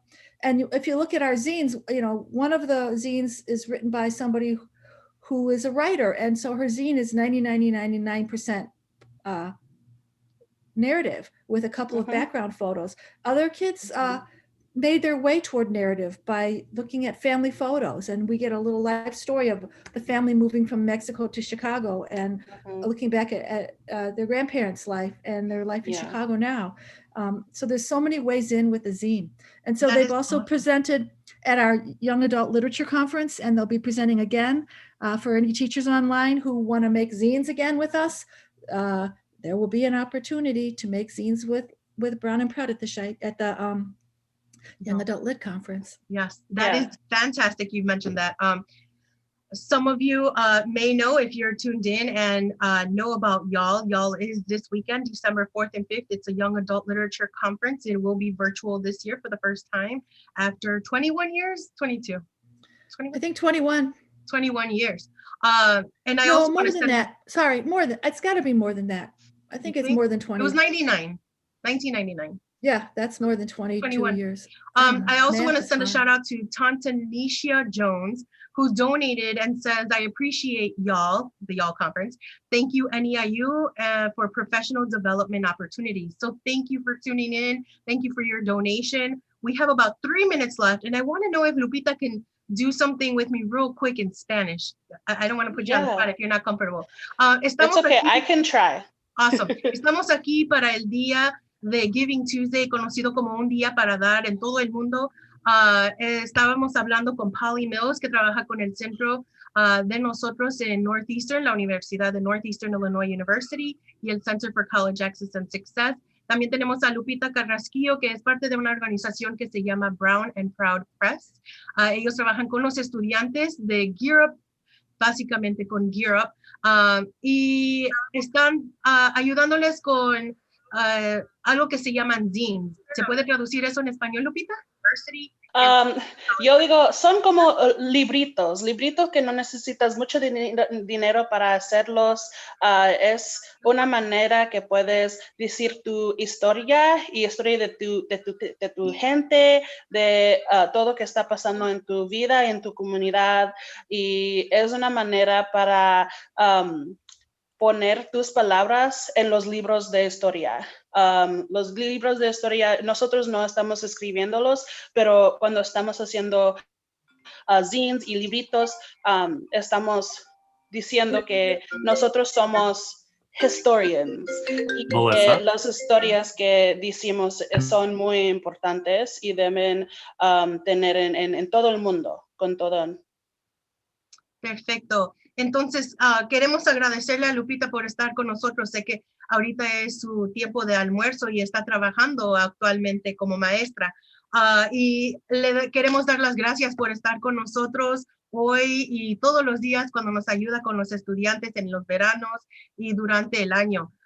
So I am thanking Lupita for joining us today. I know it is her lunch break as she is a teacher and currently working in the school. So thank you, Lupita. Thank you, Polly, so much for all your work and for bringing this collaboration to CCAS and to the students that we serve.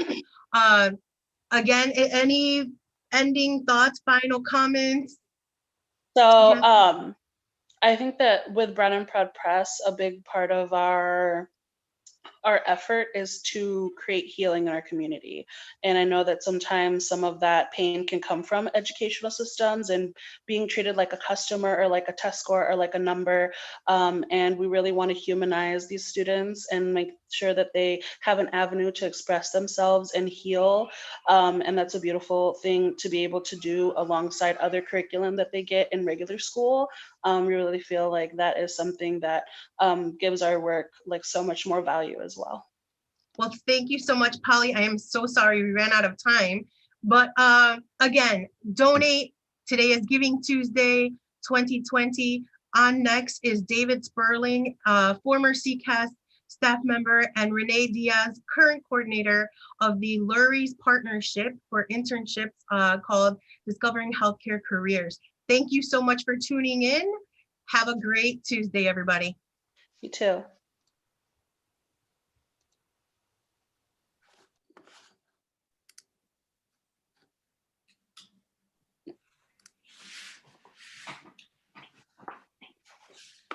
Hi, David.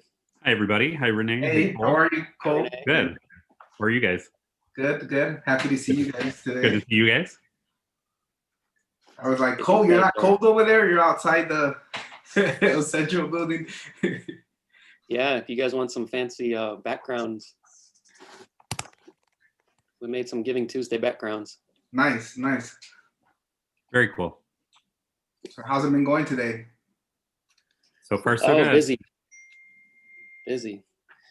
I'm like managing the Zoom and going live on Instagram, and it's nuts. Is Maria joining us? She's not going to be able to join us. She had a conflict. Okay, great. So we are here live for Giving Tuesday. My name is Cole Pierce. I'm the social media manager for NEIU's CCAS. We are raising funds for a just-in-time fund, which is micro scholarships for college students who went through some of our programs. And we are talking to David Sperling and Renee Diaz, who used to work or currently work with the workforce development, Lurie's healthcare program, and David, who was one of the founders. Is that right? Yeah, Maria gives me credit for co-creating the program because it was her baby and her brainchild. And then as a Gear Up staff member, I came along in 2001, 2002. And can you explain just a little bit how it originated? Sure. What happened was Maria Rivera's. Oh, well, first of all, I'm David Sperling. I'm retired from the Center for College Access and Success at Northeastern, where I worked for about 26 years. And for the first part of my time at the center, I worked in partnership on grants with schools in Chicago on university school partnerships that focused on teacher professional development. And there was an early program called Professional Development Schools that I really enjoyed working on. And then when Gear Up came along, I worked as a program manager for many years on the Gear Up project. And in that role, I was assigned to Ames Middle School, which it no longer exists. I think it's Marine Academy. I can't remember the exact name now, in Logan Square. But so I was assigned to Ames, and I'm always, I always like meeting new people and introduce myself to new people. And I introduced the program to the front office staff at Ames Middle School. And in talking to the payroll clerk, I told her that Gear Up was going to work with the middle school students at Ames and would eventually work with them as high school students. We would follow the 2-year cohort of students through high school. And she said, "Oh, you work with the high schools." My mother is starting a program at then Children's Memorial Hospital, now Ann and Robert H. Lurie Children's Hospital of Chicago, which we can now call Lurie Children's.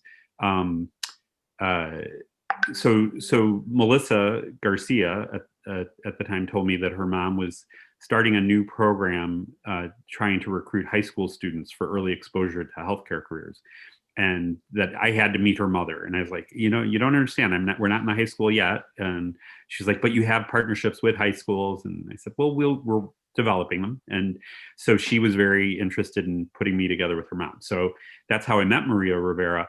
And what happened was Maria had been asked by the CEO of of Children's Memorial at the time to recruit more graduates from healthcare programs, nursing programs, et cetera, at college recruitment fairs, who were both bilingual in Spanish and Latino, because they had a need for an increase in their staff who were Spanish speaking.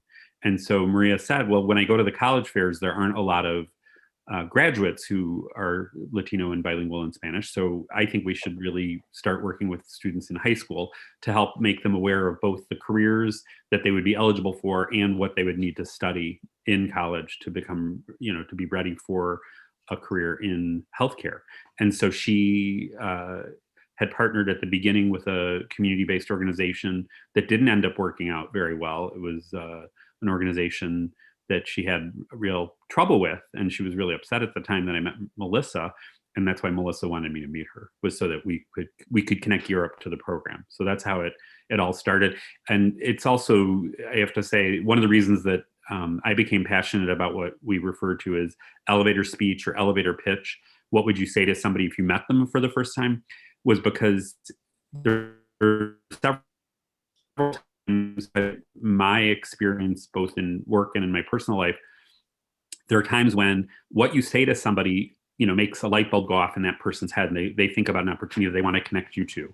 And so I want students to become expert at talking about their experiences, so that when they meet somebody might say, oh, you should explore this career, or I know about a job that you'd be perfect for, or something like that, based on what they say in 30 seconds. You know, very often people won't get excited about what you're saying, but those moments when they do get excited can lead to opportunities that you didn't anticipate. So that's one of the workshops that we do with the students now in the summer program as it exists now, is an elevator speech or elevator pitch, what you would say to a new person about yourself, so they can talk about discovering healthcare careers or other programs that they participate in. That's great. Renee, would you like to introduce yourself and just say how you got involved in this program? Yeah, definitely. Well, thanks a lot for inviting me, guys. So my name is Renee Diaz, and I've been working for the Center for College Access and Success for about 15 years now. My role started off as a student advocate at Foreman High School for a summer. I worked a summer program there.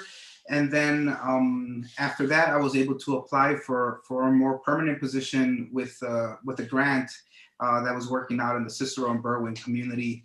And then after working there a few years and getting some experience coordinating student programs at high schools, grade schools, and working with families, I transitioned over to what is the Gear Up team, which is one of our grants that allows us to work at some of the high schools in Chicago for gaining early awareness and readiness for undergraduate programs. So my role with the Gear Up team is doing parental engagement and family engagement programs, creating more opportunities to engage parents in their students' educational success.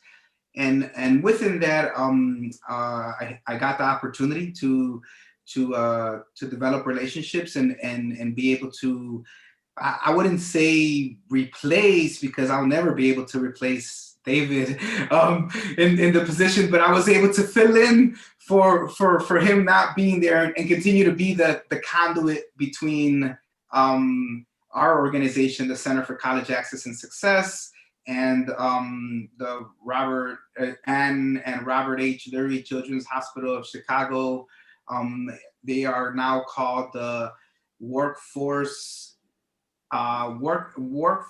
Education and Multicultural. They're going under their department is changing their name, but they do a lot of workforce development, and they were called the Community Engagement and Workforce Education team, and that's how I remember them as of last month. But they're changing their name. But I was able to meet them, and since the first day, it was like we were family.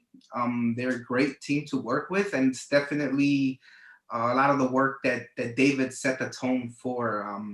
And yeah, and I'm really fortunate to be a part of this program, and it allows me to continue working with our Gear Up schools, with our Gear Up families, and bringing them into the atmosphere at the hospital and into that environment. Yeah, I'm excited. Thanks, David, for the opportunity. Absolutely. I'm very glad that it didn't just disappear and that you've taken it over. Yeah, this program is really impressive. From what I've seen, like so high school students who may have an interest in the healthcare field, then they get the chance to job shadow and have internships in the hospital throughout the summer, and I think study for some of the tests that they may have to take. Can you talk about that, David? Is that do I have that? Can you have those facts right? Clear up what you're saying. Clarify. So the students who take part of this program, they getting prepared for going to school, going to college, maybe to study as a nurse or something else in the healthcare program. The program is actually an exposure program, so it's not necessarily preparing them for a specific test or a specific program per se, but there's all kinds of opportunities for them to meet professionals at Lurie Children's, and it's one of the best pediatric hospitals in the country. And so they're meeting, world-class professionals and being put into connection with them. Typically, I mean, this past year, they did a virtual program online this past summer, I should say, in 2020, because of course they couldn't have high school students coming to the hospital this year, which is really unfortunate, because usually it's a 6-week summer program where they spend a week in a different department each week during the 6-week program. And the 6th week is a shorter week because of the end of program celebration on Thursday. And that makes it a 3-day week for shadow, or 2-day week. I think Monday and Tuesday they shadow of that week. But the last week they get to go back to the department of their choice. So if they really loved one of the 5 departments that they shadowed in during the first week. So every day, 2 hours is spent shadowing in the morning in a department, and each day of the week they're in the same department for each week, and then each day of the week they shadow a different professional in that department and get to meet them, introduce themselves. That's why the elevator speech can play an important role, is if they meet somebody and can talk about what their goals are. A lot of the students come in knowing they're interested in healthcare, but without knowing exactly what they want to do, or they might have an idea of what they would want to do professionally. But by getting exposure to the different departments and different professionals within a department, they get a better sense of what they'd want to do. So even taking nursing as an example, I never knew before working in partnership with Maria, all the different roles that nurses have within one department. Like you can have a charge nurse, or somebody who's really administrative and coordinating the services delivered by other nurses. And so it's, even if you wanted to go into nursing, but you didn't want to be one-on-one treating patients, there are roles that nurses play within the hospital, for instance, that the students get exposed to and learn about by shadowing. And then also different departments like pathology or surgery. I think I can't remember all the names of the departments, but there's a nursing department where they basically sub for other nurses. So if the students are shadowing that department, they can go anywhere in the hospital, including departments they may have shadowed in already before, or if they didn't get assigned to surgery, that's one of the most popular departments for students to shadow in, because they actually get to scrub in and observe a surgery.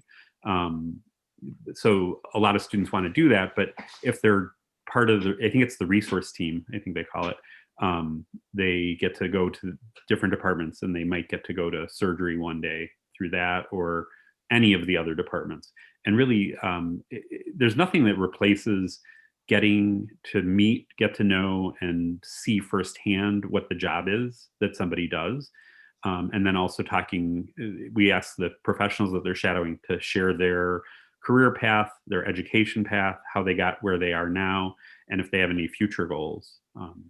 So So it's not preparing them for a specific program per se, but it's exposing them to a lot of careers and also exposing them to what their options are in terms of 2-year degrees. That's another thing that I really want to emphasize, is not everybody wants to go to college for 4 years. There's a whole world of career opportunities in healthcare that one can do with a very short amount of post-secondary education. For instance, medical imaging is one of my favorites. X-ray and all the MRI, all the technology around medical imaging. That's a 2-year degree, I believe.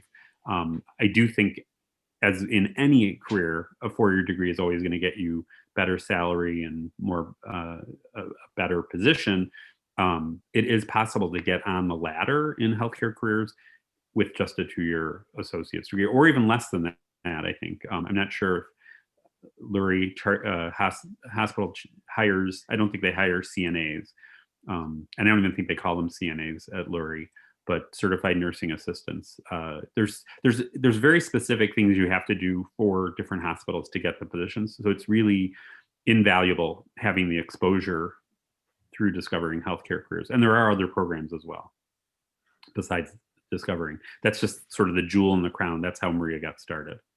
Yeah, they've definitely have grown from when they first started, and David could speak to that. I know they started off with like I think 8 students or something, right.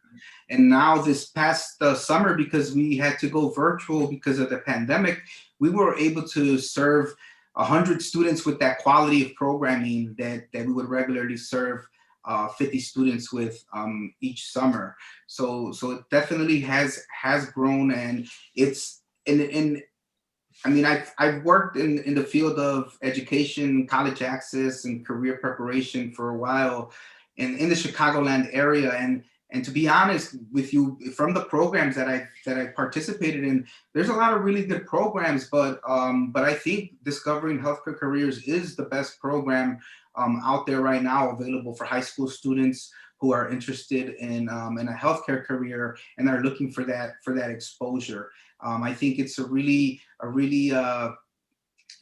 high quality program with access to the best technology, the best doctors that are performing the work that's needed. It's like David said, Lurie Hospital is a very it was a tertiary hospital that deals with patients that are very sick. So they have all the specialists in the departments, and those specialists that work in those departments are the leading specialists in the field. So they're doing a lot of great work, and for the students to get a chance to be exposed to that, it's priceless. And I think it's really high quality. And David could speak a little bit more to how it's grown and how it's gotten to the point where it's at, because he was there since the beginning. And I just came in, like I said, this would be this summer coming up. It's going to be my 4th summer collaborating with the program. I was fortunate enough to do 2 summers in person, and I got to feel the vibe there at the hospital, and we did a really good job this past summer of trying to bring that vibe virtually to our students. So yeah, so I'm very happy to be part of this experience and to witness the students' growth through the 6 weeks of the program. That's amazing. The students come in thinking they want to be a nurse, like David said, and they leave saying, I want to be a NICU nurse, or I want to be a very specific nurse that they want to be, and or they change their mind and they want to be something totally different that they learn about, like physician's assistant, for instance, is something I wasn't familiar with. I had a kid who would change their mind every week. They would change their mind, and I was just like, what is it? They would kind of be upset, but then like, I changed my mind again. I like this, And it's like it's the hospitals are much bigger than just the nurses and the doctors, and that's something that the students definitely learn about in this program. They see that that it takes a lot of administrative support. It takes social workers. It takes music therapists. It takes, I could go on and on and on with the different roles that it takes, and that the students get a chance to shadow and meet. And like I said, they had no idea that they could do it, and we had students, I know last summer, they were really talented musicians, who wanted to be something in medicine, and were thinking more like a doctor or something like that. But then they met a music therapist, and they were like, wow, maybe music therapy is something more along the lines of something that they would really enjoy doing, and within that field. So And yeah. I want us to talk a little bit about what the students have to do to become part of the program too, because I do think, it's a competitive program. And when we, just in terms of history, when we started out, Maria relied on school staff to nominate students to participate.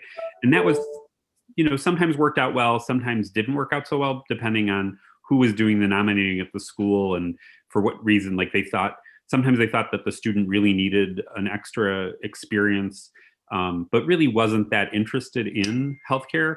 And they would, nominate a student who just needed something for the summer. And so we started to establish criteria for acceptance into the program, and there was an application process that was established.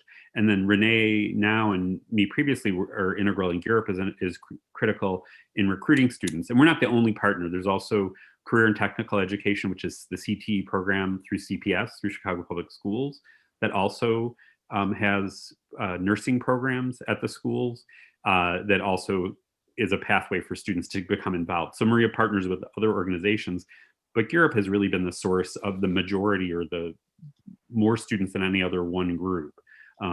There are other schools that partner with her as well. But we established with Maria, we established an interview process.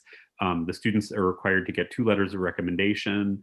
They have to get a copy of their transcripts. There's a lot of hoops that they have to go through, but we believe that's also really good experience, even for the kids who don't get accepted to the program.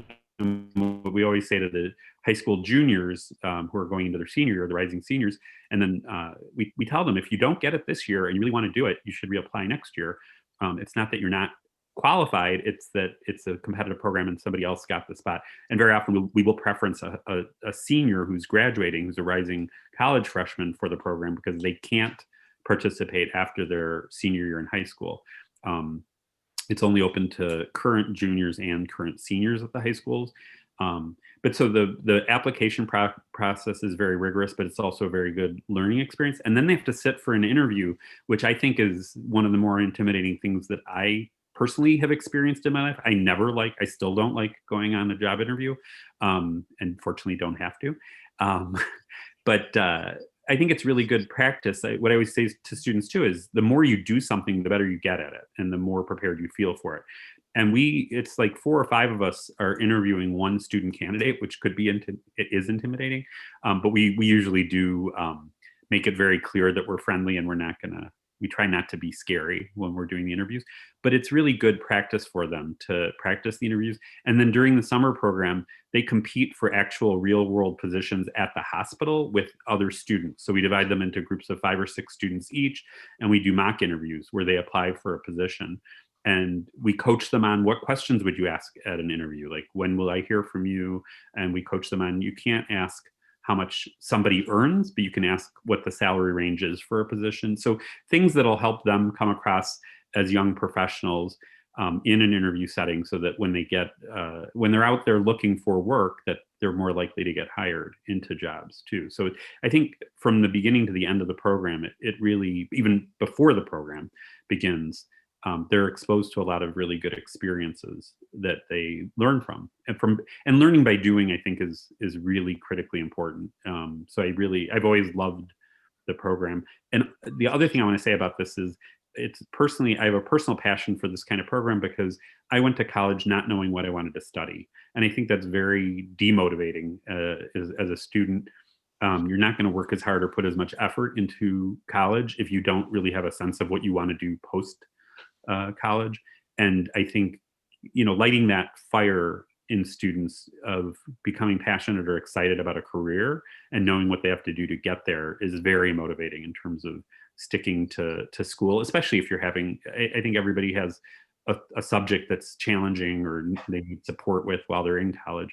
I think it really helps people persist and get through the college experience. by having an end goal. I also want to refer something, Renee started to talk about all the different careers. Because of their partnership with CT, there's other programs that Maria does. I always forget the name of the program that's during the school year for the CT students. They have Shades. Shades for the Future, that's it. Yeah. Thank you. And what that does is that gives students 2 days a week that they go to the hospital and work for 3 hours a day in an entry-level non-patient care position for exposure to different careers, including food service. So when you talk about it takes a village, a hospital is really a village. I mean, there's financial people in the billing offices, in processing insurance, and when you come in and there's a lot of customer service roles at the hospital in terms of handling patients as they arrive at the hospital and processing paperwork. So there's a lot of non-healthcare services that get delivered at Lurie that they get exposed to. And so she partners not only with the nursing programs for CT, she also partners with some of the food or chefs training programs at some of the high schools in Chicago as well. So that's through Shades for the Future. Yeah, it's a really good experience, like David said, in terms of like from the recruitment process, from when the students find out about the program all the way into the end of the program. It's all a learning experience, and I think it's really beneficial for the students to go through that interview process, to get to know about the program, and then to actually be able to do the program. Since I believe Maria's background when she started the program was working in the HR department, which was focused on recruiting individuals who had their resume, who were ready to get interviewed, and they really bring that lens into the program to really strengthen these students as competitive candidates for whatever job they're going to go out there and have, or for whatever scholarship experience they're going to go apply for. I had like I said, is working with this program has been a real privilege for me. Just being able to see the students grow and learn so much and change. For example, this past summer, everything was virtual, right? And we didn't know how things were going to be in terms of like how our students going to be receptive to things. So we really encouraged our students, please turn on your video cameras when you're on a conference call, and then that kind of goes along to the elevator pitch and being ready for when it's your moment. And in a day like today, it's very important for students to be present and physical, especially if they cannot meet college representatives or scholarship representatives in person. Right. So the whole summer we encouraged our students and we reminded them, turn on your video, unmute yourself if you have a question, kind of like the video conferencing etiquette. And then after our summer program was done, I had the opportunity to connect with some students again through a different program that I was working on. And those were the students that were on the video, that were being nice, that everybody was liking because they were already used to that exposure of being on the video and being able to unmute themselves and being able to articulate their questions. And they had that virtual confidence, right? And that's just an example of this summer, right? Just something that happened here. But this is happening on a larger scale. In terms of them feeling comfortable talking to doctors, talking to healthcare professionals. When they go in that elevator and they see somebody with the MD badge, they have a little bit of background experience and they could talk about where they were for a summer or what they did and things like that. So this program, what it does is, so Lurie Children's Hospital is a very, very good environment to be in. Everybody is very positive mindsets. Everybody's in there for the patient. That's the one goal, and that's what's on everybody's mind, right? So for our students to come into this environment, leaving whatever else is going on out there, and they come and they see how this whole community rallies around their patient, and how they all work together, and how they all value each other.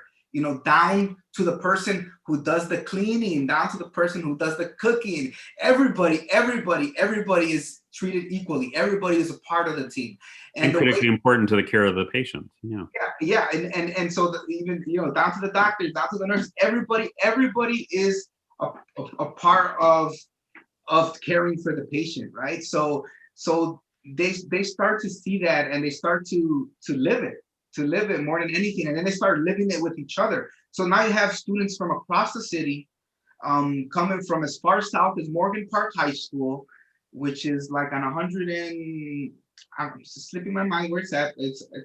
It's far south, and then we have students from Sullivan High School, which is all the way up on North Shore and Pratt over here, and students from opposite ends of the city. Students from Foreman High School, Northwest, students from Clark West, and they're all coming together, and they're all interested in becoming future healthcare professionals. And they're getting treated like them because they're in this environment. They get treated with so much respect and how they should be treated. And so it's a real good experience. The students come out with best friends who they stay in touch with. Lifelong friendships. Yeah. Yeah, a lot of our students. And I also want to make the point that over 70 former participants in the program have been hired by the hospital to work at Lurie. So it's actually not only exposing them to careers, but it's actually been a career path for them. And I also want to point out, like, one of the early participants was a student from Calvin Park High School who became a nurse assistant and worked as a nurse's assistant for over a decade, I think maybe even 15 years, I'm not sure how long she was working as a nursing assistant. But then in her early 30s, she had started a family and everything. And in her early 30s, she was going back to school to become a nurse, to become a registered nurse. So I do think it's important to point out that it is a career ladder, and it's a really vibrant career ladder that has lots of different places to get on and to also advance. There's always opportunities to advance. And employees of the hospital get tuition reimbursement for up to $5,000 a year for classes that they take. There's a lot of really good benefits in terms of retirement and health insurance and whatnot at Lurie. And then the other thing I want to point out is that they've created a new institute. I think we're out of time, aren't we, Cole? Yeah. It's the Pat Yeah, we are. We can keep going a little bit, but we're starting another. Lorena Gasca is live on Instagram right now. Oh, okay. But this is this is such good stuff that you guys can keep going. Well, I just want to make the Pat McGoon Institute. Maria's been moved out of human resources into a new department. The former CEO who was responsible for giving Maria the ability to create the programs that she has created for early exposure to careers. They've also created a new institute at the hospital, and they named it in his honor because he was a longtime chief officer of the hospital, chief operating officer of the hospital, or chief executive officer. His name is Pat McGoon, and it's the Patrick M. McGoon Institute for Healthy Communities. And if you are interested in learning more about discovering healthcare careers, they have a very nice webpage titled Training a Diverse Workforce, because it's an ongoing need. They have not met the need of significantly increasing the percentage of employees who are bilingual and speak Spanish, but they've also put a concerted effort into increasing the number of African-American employees who are in healthcare roles, in diverse roles at the hospital. So it's really been an integral part of the work they do, and it's been a model for other programs that started. There's a program that was at University of Illinois at Chicago called Champions around heart health. It was a public health campaign. So there's a lot of things that have grown out of discovering healthcare careers. And I just think people should, if they're interested in this kind of work, in terms of workforce readiness, it's a real model for this kind of work, and it's very exciting. But I don't know if can you do screen sharing? Yes, I think. If you give me the ability to. I can also add to our Twitter stream or social media. Okay. Any so I'll send you a link. I'll email you a link because we are out of time. So I'll email you a link to the. Yeah, and I just want to say the students that participate in this program are really good students, and they're super smart. They apply for scholarships. They apply for a lot of opportunities, and sometimes they get the scholarships to cover their tuition and their room and board and things like that. But they don't have a small amount of money to get to the actual campus or to get to the actual university, or they have a small amount of money that they have to pay for something that's preventing them from getting there or being able to register for that next school year. So if people donate money, we'll be, that money is going to go into this account to be able to support students that have participated during these in all these activities and have worked hard since 6th and 7th and 8th grade, since we first met them, in high school freshman year, telling us kind of like their interest and putting in the work and applying into the program and then going through the program and now going to college and doing their share, right? So I really want to encourage everybody to consider donating this Giving Tuesday to support students like these and other students that participate in the amazing programs that we do. And thank you very much to our partners from Lurie for letting us be part of this collaboration. Yeah, thank you, Renee. Thank you, David. It's good to see both of you. Good to see you both. Likewise, the time flew like this. I was like, what are we going to say for 30 minutes? And look at that. You can find the links to donate. If you're watching this on YouTube, the links are underneath the YouTube video. They're in the bios of all of our social media. And thanks for inviting me back. It was a pleasure talking to you guys about this. Likewise. Yeah. Take care. Yeah. Bye, Renee. Bye. Bye, you guys.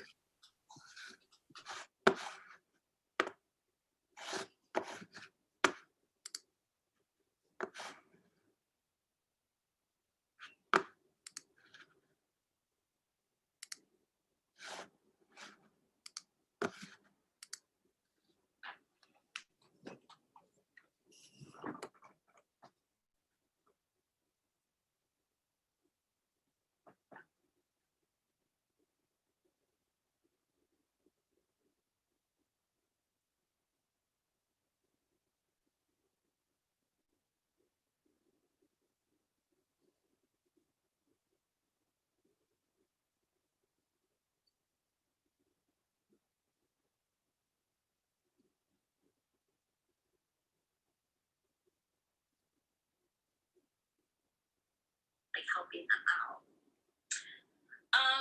I think to do it, right? So, like, why wouldn't I want to help others? I currently don't have a lot of direct service work with students. I supervise the teams that do that, and I will say that my favorite part of my current job is to facilitate some of the workshops for them, right? So again, because that puts me in that teacher role or in some way, shape, or form, right? The facilitator role.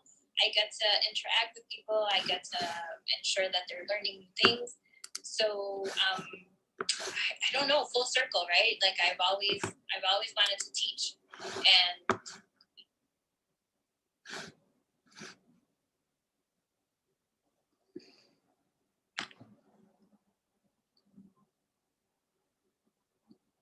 hey, Claudia.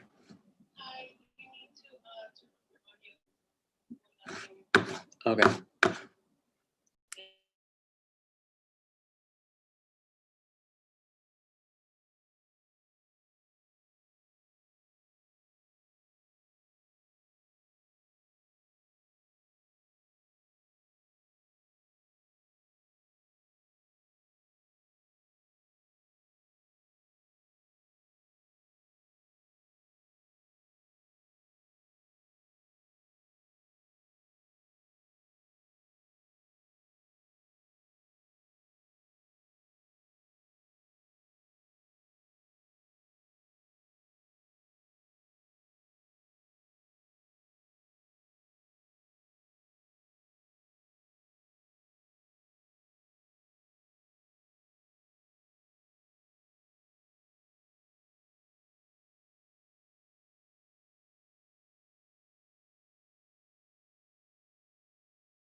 Hello.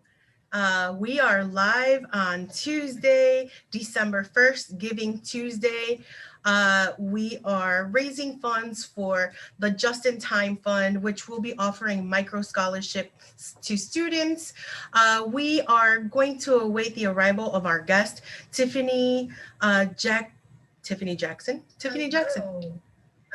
We are live on Tuesday, December 1st, Giving Tuesday. We are raising funds for the Just in Time Fund, which will be offering micro scholarships to students. We are going to await the arrival of our guest, Tiffany Jackson. We are live on Tuesday. I wonder why there is feedback. Can anybody hear me? Let's see. For the Just in Time Fund, which will be offering micro scholarships to students. We are going to await the arrival of our guest, Tiffany Jackson. Here we go. There we go. Alrighty, let's start over. My name is Claudia Ortiz. I'm the director of the communications department at the Center for College Access and Success at Northeastern Illinois University. We are awaiting the arrival of Tiffany Jackson, who is the director of Talent Search. Talent Search is a TRIO program at the center, which works with various high schools. So I don't want to give you much information. We'll wait for her to arrive so that she can tell us all about it. I do want to give an update on where we are in our fundraising efforts. If you have not donated, we appreciate your donation. Please visit our site. The Center for College Access and Success.org website has all the information you need. The Center for College Access and Center for College Access and Success social media sites have all the information that you need as well to donate today.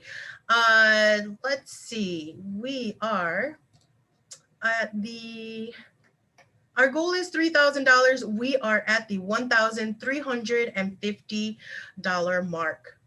Actually, correction, we are at $1,400. We're very close to reaching halfway of our goal, meeting our goal. Hopefully we could double it, but as long as we reach it, we will be happy. We are, let's see, at the donors list. I want to give a shout out to the donors as we wait for Tiffany Jackson. A shout out to Ange Cluxton, Cappy Ricks, Cole Pierce, Donna Supancic, Drew and Bridget Brennan, Emily Rivera, Flor Esquivel Benitez, George Lutfala, James Lee, Jane Zara, Janice Alexander, JC Bautista, Joan Lee, Margaret Boyder Escalona, Mary Kay Boltman, Maureen Boltman, Sarita Brown, Tom and Sue Ziprick, Tantanisha Jones, Vanessa Vasquez, and Javier Ramirez. Thank you, all of you, for donating today on Giving Tuesday. We have Tiffany Jackson, who has just logged on. I want to just give this message really quick before we start, Tiffany, in Spanish, as we have been trying to transmit in Spanish as well throughout the day. Mi nombre es Claudia Ortiz, soy coordinadora del Departamento de Comunicación en el Centro de Northeastern Illinois University, conocido como Center for College Access and Success. Estamos tratando de recaudar fondos hoy para microbecas para estudiantes, conocido como CCAS Just in Time Fund. Estas microbecas estarán disponibles en enero 2021 para estudiantes que necesiten ayuda quizá por un libro o transportación a una escuela, cualquier cosa, porque sabemos que ahorita más que nada es muy importante poder seguir estudiando, y por cualquier cosita quizá no puedan pagar por esos libros o algo que necesiten para seguir sus estudios. Así que estas microbecas estarán disponibles, las aplicaciones estarán disponibles disponibles en enero 2021. Hoy vamos a hablar con Tiffany Jackson, quien es la directora de un programa que se llama Talent Search. Esta entrevista estará en inglés, pero ojalá nos acompañen más al rato para las sesiones en español. So Tiffany Jackson, thank you for joining us. I don't know if you were watching us live this morning. We were freezing in 30-degree weather outside of this beautiful building, which is behind me, which will be our future CCAS location. What do you think about that? I'm actually pretty excited. I've been there for a couple of professional development workshops, and I really like the layout of the place, of the entire building, and the warm atmosphere. So I'm actually pretty excited. Yeah. How many years have you been at CTC/CCAS? Oh, 13 years. 13. And so this interview is actually unique for those of us, or those of you who don't know. Tiffany and I worked together at the very beginning of her career. I have been at the center for 19 years now. In May, it'll be 20. And Tiffany came to us as I was working at Calvin Park as a tutor. So she stayed along. Was that Gear Up 3, I believe? Yeah, I think it was Gear Up 3 because those was the kids I followed from Ames Middle School. Yeah, so Ames Middle School, all of those, wow, they sound like eons ago. Yeah, Tiffany was our tutor at Calvin Park and also at Ames. So those students must be in their easy 20s, probably approaching 30s, who have gone through college, hopefully, and become successful. Was Maritza in that class? Yeah. Okay, so yes, they are definitely over 21. And we have some nurses, so it's exciting to know that you and I worked with students that have become very successful in their own careers. Maritza Perez is one of them. I want to send a shout out to her. She is a nurse at a hospital in the delivery units, I believe. Oh my God. Yeah, so, and she's a product of Discovering Healthcare Careers as well, which I know David and Renee Diaz spoke about an hour ago. So it's really coming full circle for a lot of us today as we reflect on all the work and the partnerships we've created and the kids that we've impacted. So that's just one of them.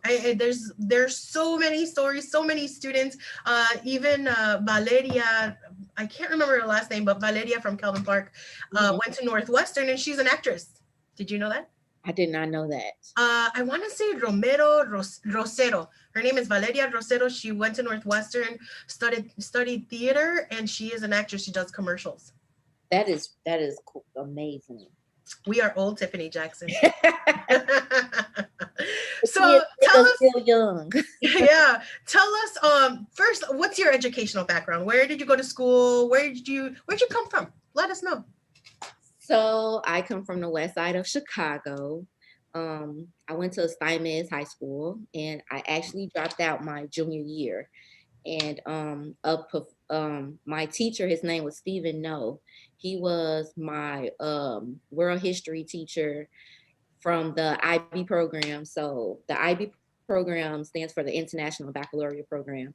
So I was a part of that program, and due to unfortunate events, you know, I ended up dropping out of high school, getting pregnant as a teenager. And when that teacher came to my house and basically told me, you know, you're not going to be another statistic. You're not going to let your community and your surroundings define your life and how successful you can become. And he got me back in high school, and I actually, I was too far behind, so I couldn't go back into the IB program, but I did graduate on time.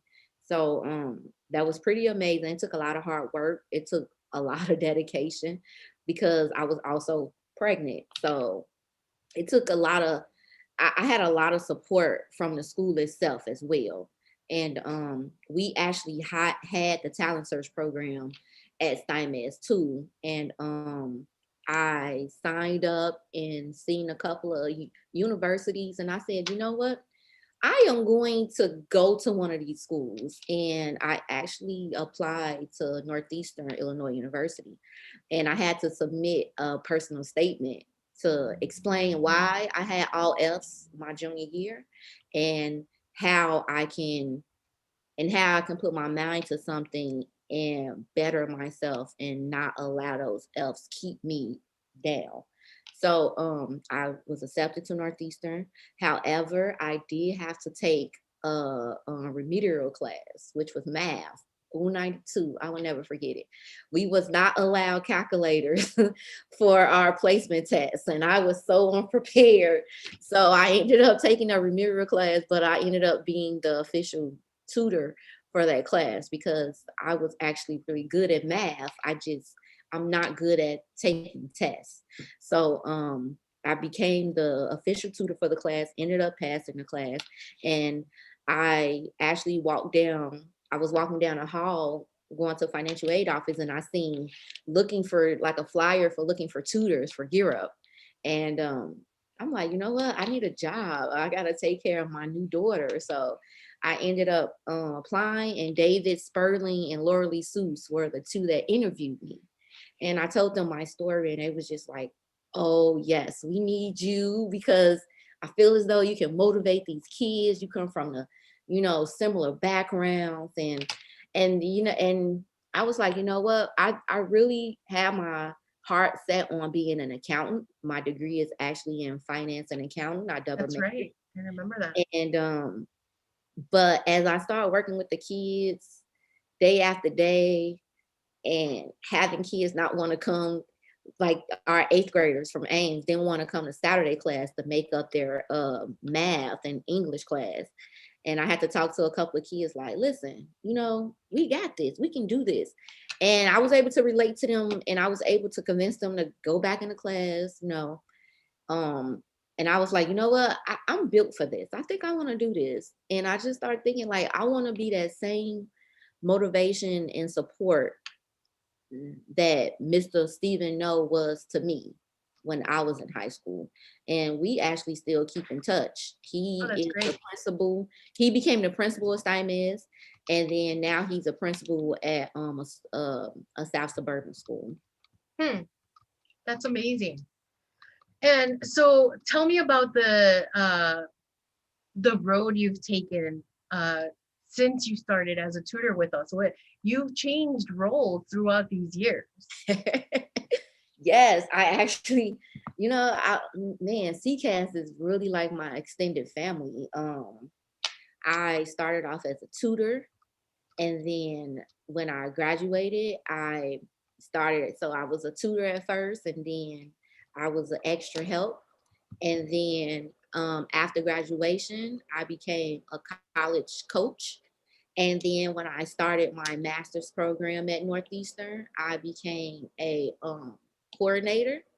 And when I graduated with my master's and started my PhD program at Illinois State, I became the director of educational talent search. That's great. And how is the PhD program going? It's a little tough right now because we're doing remote learning, and I used to have to go down to class once a month, the end of months, because it's 2 classes. I go year round. It's 6 hours on Friday, 6 hours on Saturday. So now it's remote, so it's 6 hours literally online with a 40-minute break, Friday and Saturday. So the workload, it actually is not that difficult. I feel as though it's the motivation because you're working from home and you're looking at the computer and I'm talking to different vendors, I'm emailing, I'm in meetings. I have 5 high schools, and I be at the POT meetings for those schools as well. So it's like once all that is done, I have to now read 4 chapters. I'm sure that's hard, yeah. Right, and synchronize what I just read into a 10 or 15 page paper and submit. And you're balancing more than that. You have your daughter, who's how old now? She is 14 now. She started 14. So 14-year-old, a teenager, which is not that easy. Not that I know from experience, but because we've worked with so many for so many years. A teenager, PhD program, and director position, and I'm sure it's hard. Yeah, and she has her events too, like because she So she got accepted to the pom-pom team. So they're starting practice. She still does dance, competitive hip hop dance, and she still has practice for that. The good thing is we used to have to travel for competitions, and the traveling has stopped until next year. So I don't have to move around as much. So that's a good thing. But again, it's still that whole that motivation. Yeah. That's going and I've had some deaths in the family due to COVID. So it's so the balancing part can be a little bit difficult at times, but again, it's all about just keeping it moving. Yeah. So we are halfway through our 30-minute conversation, but I want to just give a quick update on our funds raised right now at 145. We are at $1,550. That is amazing. Yes, we have been going at this since 10 a.m. We are going to be live until 6 p.m. So please donate. We are supporting the Just in Time Fund at CCAS. Tiffany, tell us how this will help your students. Oh, this will help our students tremendously. So a lot of our students, when we do the FAFSA with them, their EFC, which means estimated family contribution. So this is what the government deemed fit that parents should be able to provide for their kids based off their income. And however, a lot of our students get the amount of 0. So that means that because of their income, they're considered low income, and therefore they're also considered that their parents is really not expected to pay anything because they can't afford it. So a lot of students tend to take a gap year, or just decide not to even go due to finance reasons. And I try to get the students to apply to as many scholarships as possible, even if they feel as though they can't, or even if they feel as though the amount is too little. And I'm like, $50 here, $200 there, that would pay for a book, that would pay for your supplies. So because I don't think these students really understand how much a book, especially like a science book or a math book, I have to pay like almost $300 for just one book. Yeah, actually this morning, Ellen was saying the help from a micro scholarship can be perfect for like a chemistry book, which is typically one of the most expensive books, or any of the sciences that are at the bookstores when they have to purchase, or online, or sometimes they have to buy them used because they're just so expensive. But yeah, any of this micro scholarship money would be a tremendous help. And right now that you said that some $50 here and maybe 100 here, will add to a lot. It's like couponing. I used to tell people all the time, couponing. The more coupons you have, the less you're going to pay at the checkout lane. So the more scholarships you receive, grants and help will help you get to that end goal and pay the debt, or have a low debt too. Exactly. So I try to tell the kids, like, please, just because you see that the amount says $100, that gets added to the 100 that you just received. Now you have 200. So just keep going. And a lot of the scholarships, you don't even need to write. You just need to apply. So yeah. I try to console. It could be a little difficult at times because we live in a state now where in this generation, everything is like the popcorn effect. Immediate gratification is needed because we have internet, we have social media, and I feel as though like that mindset is so unrealistic when it comes to a post-secondary plan. Like it takes time, it takes patience, and it takes hard work. Yeah. Tell us about the schools you are in and what's the work that you've been doing with them as we've been virtual. So the number of schools I'm in is 5. It's Harper, Hubbard, Harlan, Dunbar, and which one I didn't mention? Harlan, Dunbar, Harper, Marshall, and Hubbard. And so far we've been going into the classrooms virtually with the Google links that the teachers provide. So we're usually in the English classrooms, the math classrooms, and then the post-leadership team meetings. So right now the big focus is FAFSA completion, and also the administration is also focusing on getting the students prepared for SAT. A lot of the universities and colleges are becoming test optional. However, in order to apply to certain scholarships, merit scholarships, you have to have a certain SAT score. So therefore, you still have an SAT score on file. So we're pushing students to take the SAT prep course that Talent Search will be providing in February through our partner Cambridge. And then we are also pushing towards STEM activities, robotics and science and the technologies, and getting the kids exposed. And we're doing that through our vendor, I'm sorry, and we're doing that through our vendor called Spear Hero. I really like Spear Hero because they are already created to provide services online. So they have a whole online curriculum.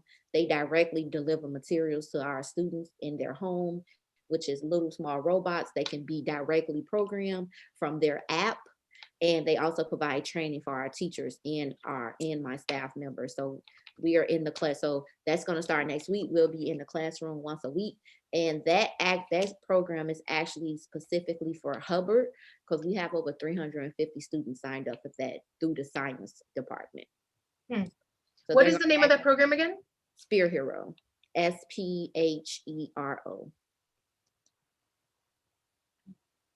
Okay, I was gonna look it up and share the screen, but that's okay. So that's great that they will have access to support through Spear Hero virtually, and that they will be delivering the materials, because it's so hard to get the materials and share them with the students in the time of COVID. Yeah, and the last program that we have that started in February is through our vendor called Paradigm Shift. So I've been with Gear Up for a little over 10 years before I added Talent Search to my resume. And I always say Gear Up really gave me the mindset and the discipline to go on to be I feel as though a good director for Talent Search. A lot of my best practices comes from Gear Up, and a lot of the changes that I've incorporated for Talent Search moving forward when I became director 2 years ago were from Gear Up and from my professional development workshops that I've had through Gear Up. So, and I feel like I become very successful in doing it that way. And I've also feel as though my team have become stronger as they've been equipped with these best practices that I've been able to incorporate into the program itself. And I feel as though our relationship with our administration of the high schools that I'm in has, I feel as though it gotten so good and so much better. We're in our last year of Talent Search, and I had to collect support letters from our schools. All I had to say, email, hi, I need a support letter if you still want to be with Talent. Within like 2-3 minutes, I had all my support letters through email, like, yes, we want to keep Talent Search.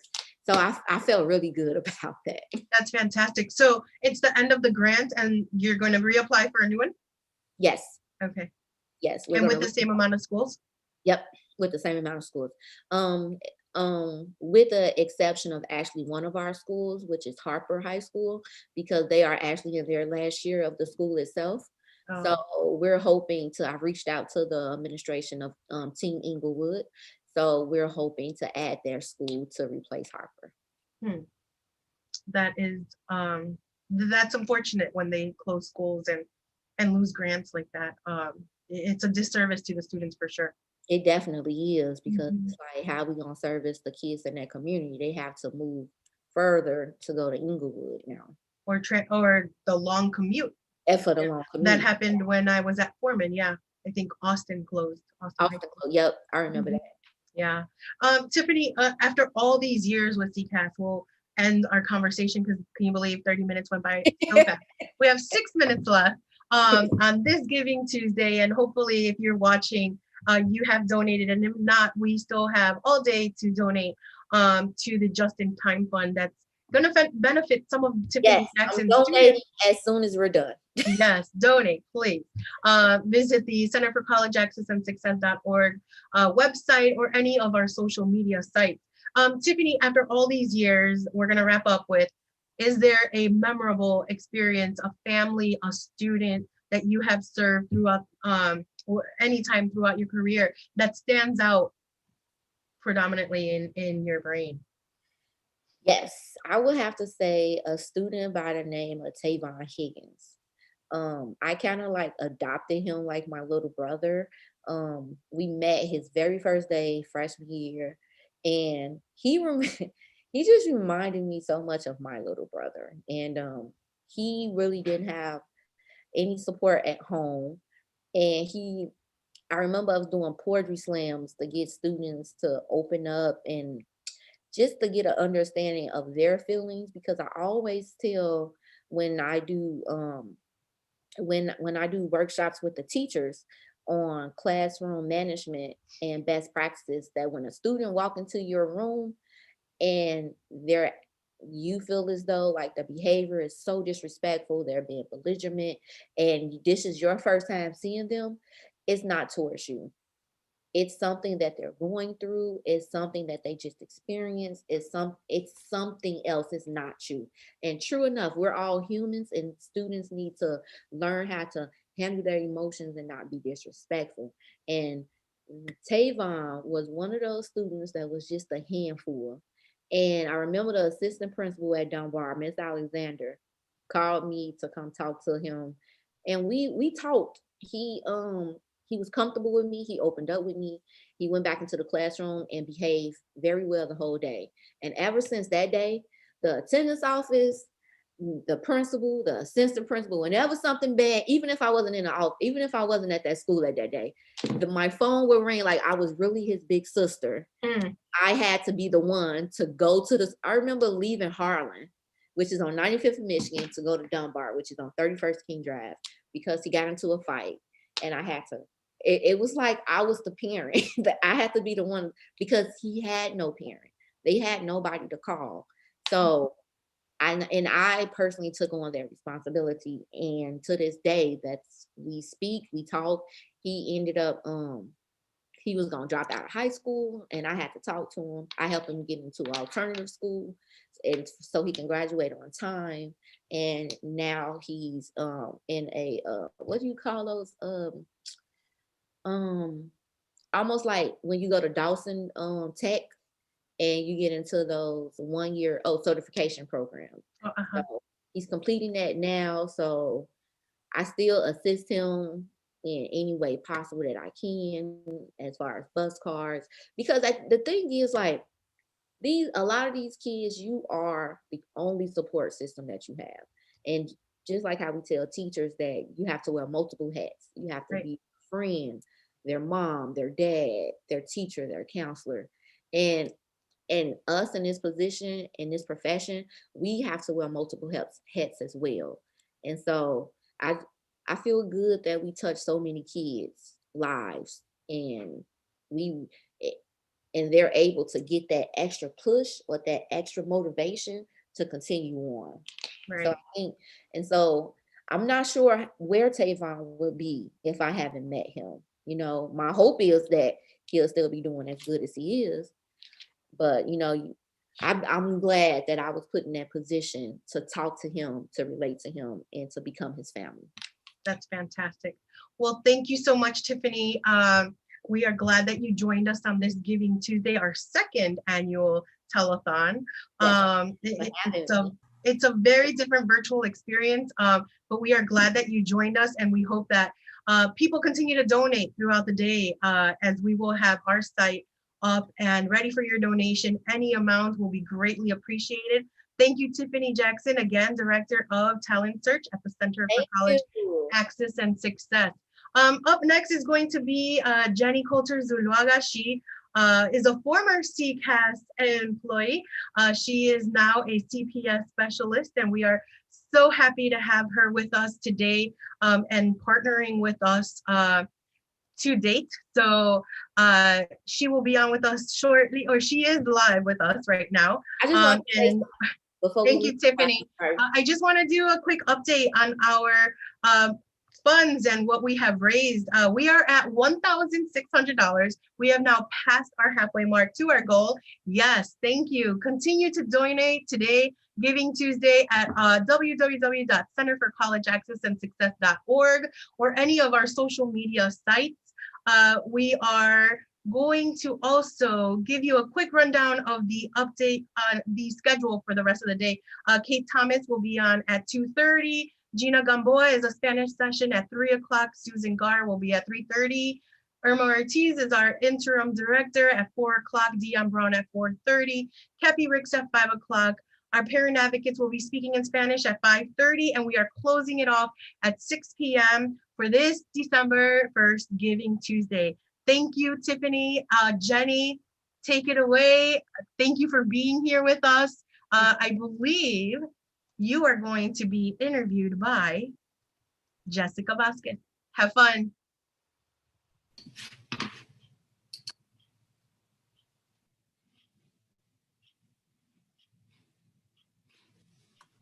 Hi, Jenny. Hey, Jessica, how are you? How are you doing? Good. I'm so happy to be with you today on Giving Tuesday. Yes, a worthy place, a worthy cause, and I couldn't be happier than to be here with you today. I am so excited to have you. Thank you, everybody who is joining us from home, too. We really appreciate you being here with us. So today we have College and Career Specialist of CCAS, Jenny Coulter-Zuluaga. Hey, Jenny.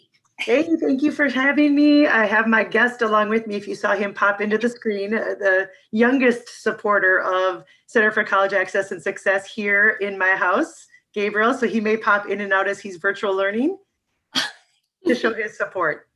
We are glad to have all the supporters. Everybody who is here, we are very glad to have you.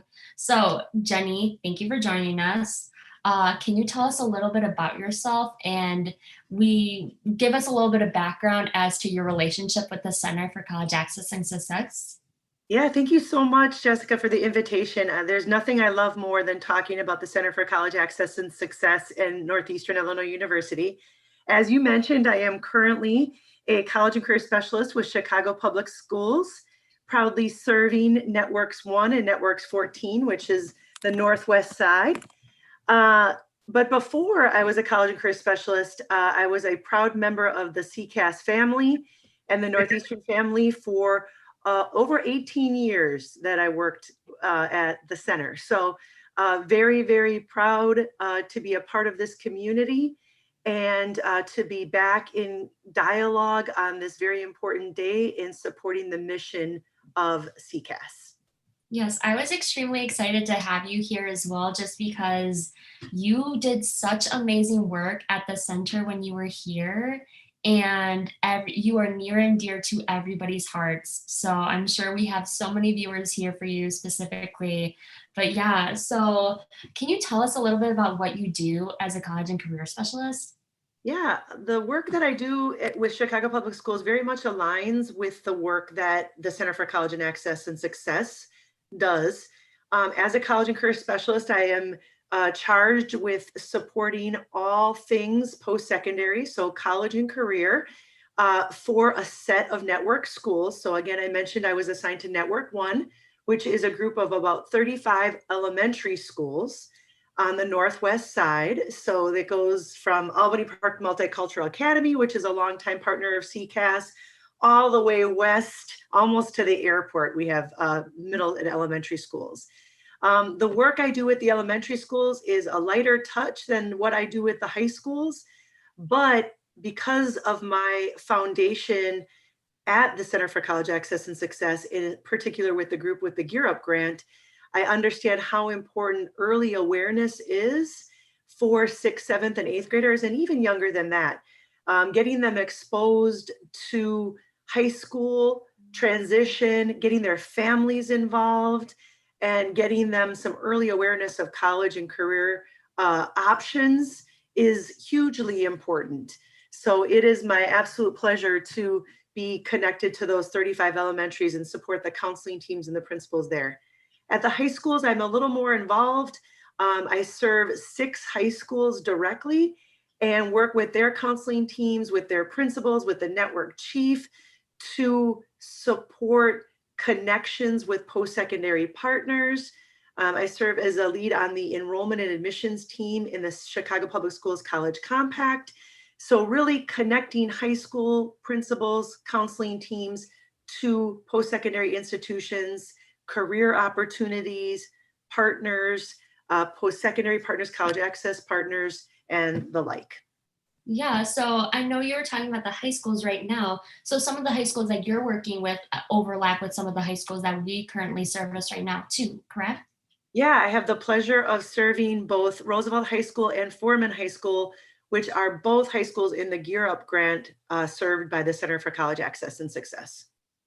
So I'm interested to know, what did you do before working at the Center for College Access and Success? I was a baby. No, no, I started working at the Center for College Access and Success when I was, well, very, very young, right? Not right out of college, because before that I lived in Colombia. So I lived in South America and I was a teacher for 3 years. So graduated from college, from Macalester College, lived in Colombia for 3 years and taught English, and then immediately started working at the Center for College Access and Success. And that's where I worked up until Chicago Public Schools. So I feel that I grew up at the center, that I spent the majority of my professional life.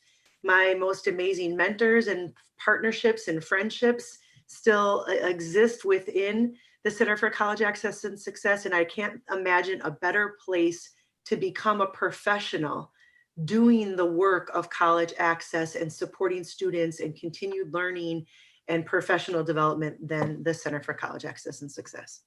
I really like that you bring that up, because that's actually what drew me into actually becoming part of the CCAS team. So for me, I started off as an intern at the center space. So I started off as an intern because I was going to NEIU, and I remember just loving the energy that I saw from people, loving the fact that we were focusing on students, who are regularly overlooked and not really seen as deemed worthy of going to school, going to college by regular people. But I think what really drew me in was the fact that we focus on these students and we help them with college awareness, college attainment. I think that was really important, and that's something that really drew me into this work. And now 3 years later, I'm still here and I'm still always learning, always growing. And I think that's really important. Did you always see yourself going into this type of programming or this field? Well, thank you for sharing that, Jessica, because that's so important to really lift up the students. I think of the students in this room with us today, the students that could benefit and be impacted by the work you do. And it's an honor to serve the community and the students that we have the privilege, the talented, amazing young people that we've seen throughout the years come through our programs. They are the shining star, and they are the North Star for all that we do. So it is absolutely a privilege and honor, and I'm glad that you found your way from intern to dedicated professional at the center. And I also can think of so many other young professionals that it was a stop on their professional trajectory and ended up staying because they love the work of serving our tremendously talented communities. I didn't actually think I was going to do this for my life. I had every intention of being a bilingual teacher, an ESL teacher, being in the classroom. I had always wanted to be a teacher. So my pathway really looked like, how do I become a teacher and get in the classroom? But the universe conspired, and I never left. And this became the pathway that I was lucky enough to have found. So how did you find the center? So you're going to school to be a teacher and then you become a teacher. How did you transition? Well, the pathway was a little bit like this, but actually I had been teaching in Colombia. I had my certification to teach English as a second language. And I was recently back from South America, and I ran into another veteran of the work, Nelson Choto, who was teaching an English class at the Union Hall, the Unite Union Hall. And so I was there visiting my brother, and he was there, and we started talking about shared passions and commitments. And before I knew it, I was in an interview with Margaret Boyder Escalona, a personal mentor of mine, who then offered me a position within GEAR in its very beginning years. GEAR we know started in 1999, but I joined the team in the year 2000 that way, and was there for the following 18 years. That's incredible that, like, you know, I've always heard great, amazing stories of you just always being one of the great leaders that we've had, always doing this incredible work, always making sure that you're putting your full effort forward, and also being a leader to others and a mentor to others as well, by giving them that freedom to actually learn and grow from you, and have that freedom to, you know, create their new ideas, create new programming. And that actually is something that I want to bring up. So currently we're writing for a new grant, and then you are on the CPS side of this new grant. Is that correct? Is that right? So Yes, can you tell me a little bit about that? So like, how is that? Like, how does that work? Well, it's just a great opportunity to reconnect to this work. Chicago needs GEAR Up. GEAR Up is an amazing program that has been run out of the Center for College Access and Success, like I mentioned, since 1999. And as a partner with Chicago Public Schools, GEAR Up and the center have been able to create innovative programming, dynamic professional development, thoughtful and engaging parent work, and offer students opportunities to find their strengths, to grow their brains, to become who they want to be through the additional supports that the GEAR Up grant provides schools.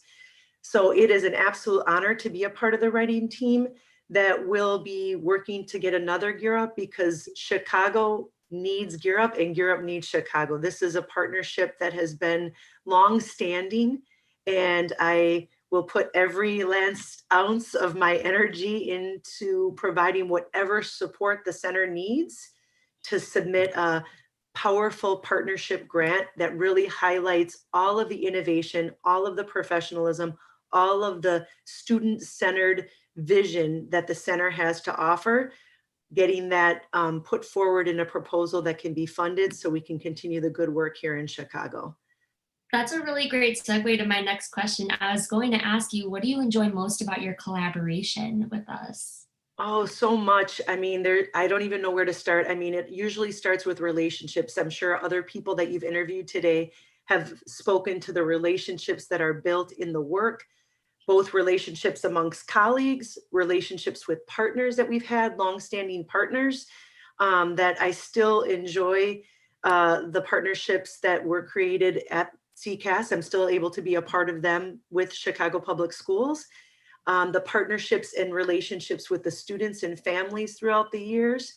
There's nothing better than hearing from those students. And I see them, actually, I probably saw a couple this morning in a meeting that had been GEAR Up students and now have become professionals. I see them in the neighborhood. I see them around the city. So there's nothing better than knowing that the work you do supports these talented young people and amazing families to reach their goals and what they hope to do with their life. So relationships are everything.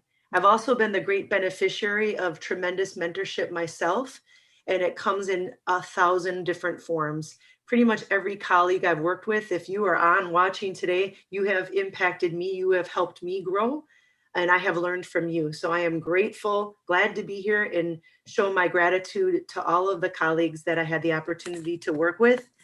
I always shout out one particular colleague that's no longer with us, but I heard you mention that there's going to be a focus on parent programming later today, and so many dear colleagues in the parent program that we've had throughout the years.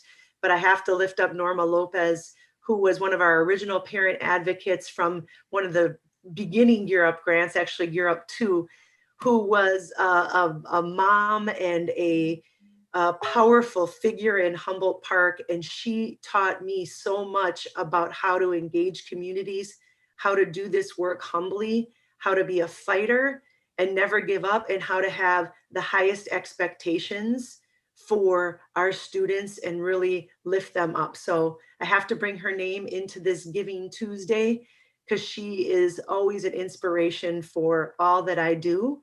And I will give today. I'm going to give today to CCAS, and I'm going to give it in her honor. Oh, that's so great. Honestly, I love the fact because I've looked at a bunch of different organizations and programs. One of the things that I really do like about Gear Up is the fact that we focus on the teachers, we focus on the parents, and we focus on the students, just because I think it's really important to focus on all the people in the students' lives that, you know, are touched by them, because that makes or breaks whether a student goes to college or not, whether a student is able to succeed. So I think it's really unique that the center, or that Gear Up, is located within the schools directly, and we're able to really be a part of these students and these families and these teachers' lives. And also, I really like the fact that you brought up the mentoring. I personally, I have found so many great mentors. I have learned so much from so many different people, and it's been incredible. For example, I remember Rhonda Thomas. It was one of the first few days of my CCAS career. And one of the best pieces of advice that she gave me was always take something from every single person you work with, and always continue to grow and always continue to learn. There is always something good that you can find from somebody that you work with. And I think that's incredible. It's really the relationships. That's what CCAS is about. That's what Europe is about. That's what all the other grant programs is about, is these relationships that we're making and that we're building. That's awesome. Yeah, thank you for lifting up Rhonda's name as well. I don't know if she's watching, but she was just a pioneer and a staple in this work for so many years. So it's great to bring those names forward as well. Yeah. And then, so speaking of all of these relationships that we're building, something new that we're really trying to do, we have a new partnership team that was formed about a year ago. This just-in-time fund was formed about a year ago as well. How do you think this donation will impact the students that we work with? I think it's hugely important to continue to find a variety of funding sources for the work. The thing that I love most about CCAS, and this goes beyond Gear Up to all of the other programs that are within CCAS, and I see that you have other people coming from other programs, but I think it is, tremendously important, the innovation. So much of this work can become, if you are not continuously striving to find new partnerships and new creative ways to approach this, it can become formulaic, or it can become stale. And new funding to creative innovators, like the people at the Center for College Access and Success within the Gear Up program and within all the programs at CCAS, that leads to great innovation, which leads to just programming in our public schools that is so needed. We need to keep trying different things. We need research-based approaches to the work, but we also need creative enrichment. And often that comes through the synergy that is created by partnerships. So you have a partner that does one thing, CCAS does another thing, you come together and something beautiful comes out of there that impacts students in a very positive way. So I think by giving more money to innovative, creative souls and their work through partnerships, good things happen for students and their families. I think you're 100% right on that point, definitely. I can speak from my personal experiences. I've met so many people who I've gone to school with who have had to drop out because of those unexpected expenses or those expensive books. The online courses that have that platform that you have to pay $200 for. It's those little things that I feel are sometimes the barrier between students continuing on in school. So I think, yeah, definitely, it's really important. It really does impact our students. And it's extremely important that we fund and also we invest in these people, because they're going to be our future leaders. Absolutely. And I think that going along with that, our parents, So one thing I learned in my work with CCAS was that the family transitions to life after high school, not just the student. And so to be able to offer engaging parent programming is crucial. And that's not something we see across the city. Often there are programs that serve students, but not many that serve the whole family. So I think as you speak of these challenges students face, if you have the parents alongside, if you're supporting the parents in the transition to post-secondary as well, then you are able to offer additional assistance and supports right when they're needed to help eliminate some of those barriers that students face with their families. Exactly. And I think it's really important that you brought up the parents as well, benefiting from the work that we do as well, just because when the students succeed, the parents succeed. And it's that almost that mentality transfers on where it's continuous growth, continuous learning. I know the parent programs we've had, we're going to have them come up in like the next couple of hours and they'll talk about this, but I really wanted to touch on this just because I feel like when we involve the parents in professional development opportunities, when we invest in the parents as well, then that actually transforms the communities that in which they live in. And I think that's extremely important. We help the students, but we also help their parents. And then if we help so many people, enough people, and I don't want to sound cliche, but this is genuinely how I feel. If we help enough people, you will see systemic change. You will see communities change for the better. And I think that that's something really important. And I see so many different organizations, especially ones that we're partnering with, especially CPS, we're making changes to help communities be better and to help raise up our new leaders. That was lovely. Thank you for sharing that. Yeah, of course. But I mean, really, like I've seen so with the programs that we do, the smaller programs that we do, and the collaboration that we have with different partners, like I've seen it. I've seen this change, I've seen this mentality change. I've seen this growth mentality actually come. And it's great. It's great to see. And I'm excited for the many more years to come. I really am. But what I was going to ask you, do you have anything coming up with like in CPS that you want to share? Like any new programming, any new ideas? Yeah, there's lots of exciting things happening. Of course, all of this is with the backdrop of a global pandemic.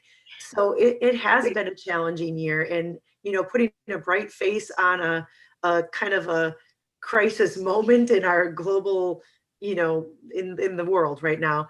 But there are still bright spots, and we are working hard on those. Much like the Center for College Access and Success has worked with students as they transition to college, also through the Title V grants and the Title III grants.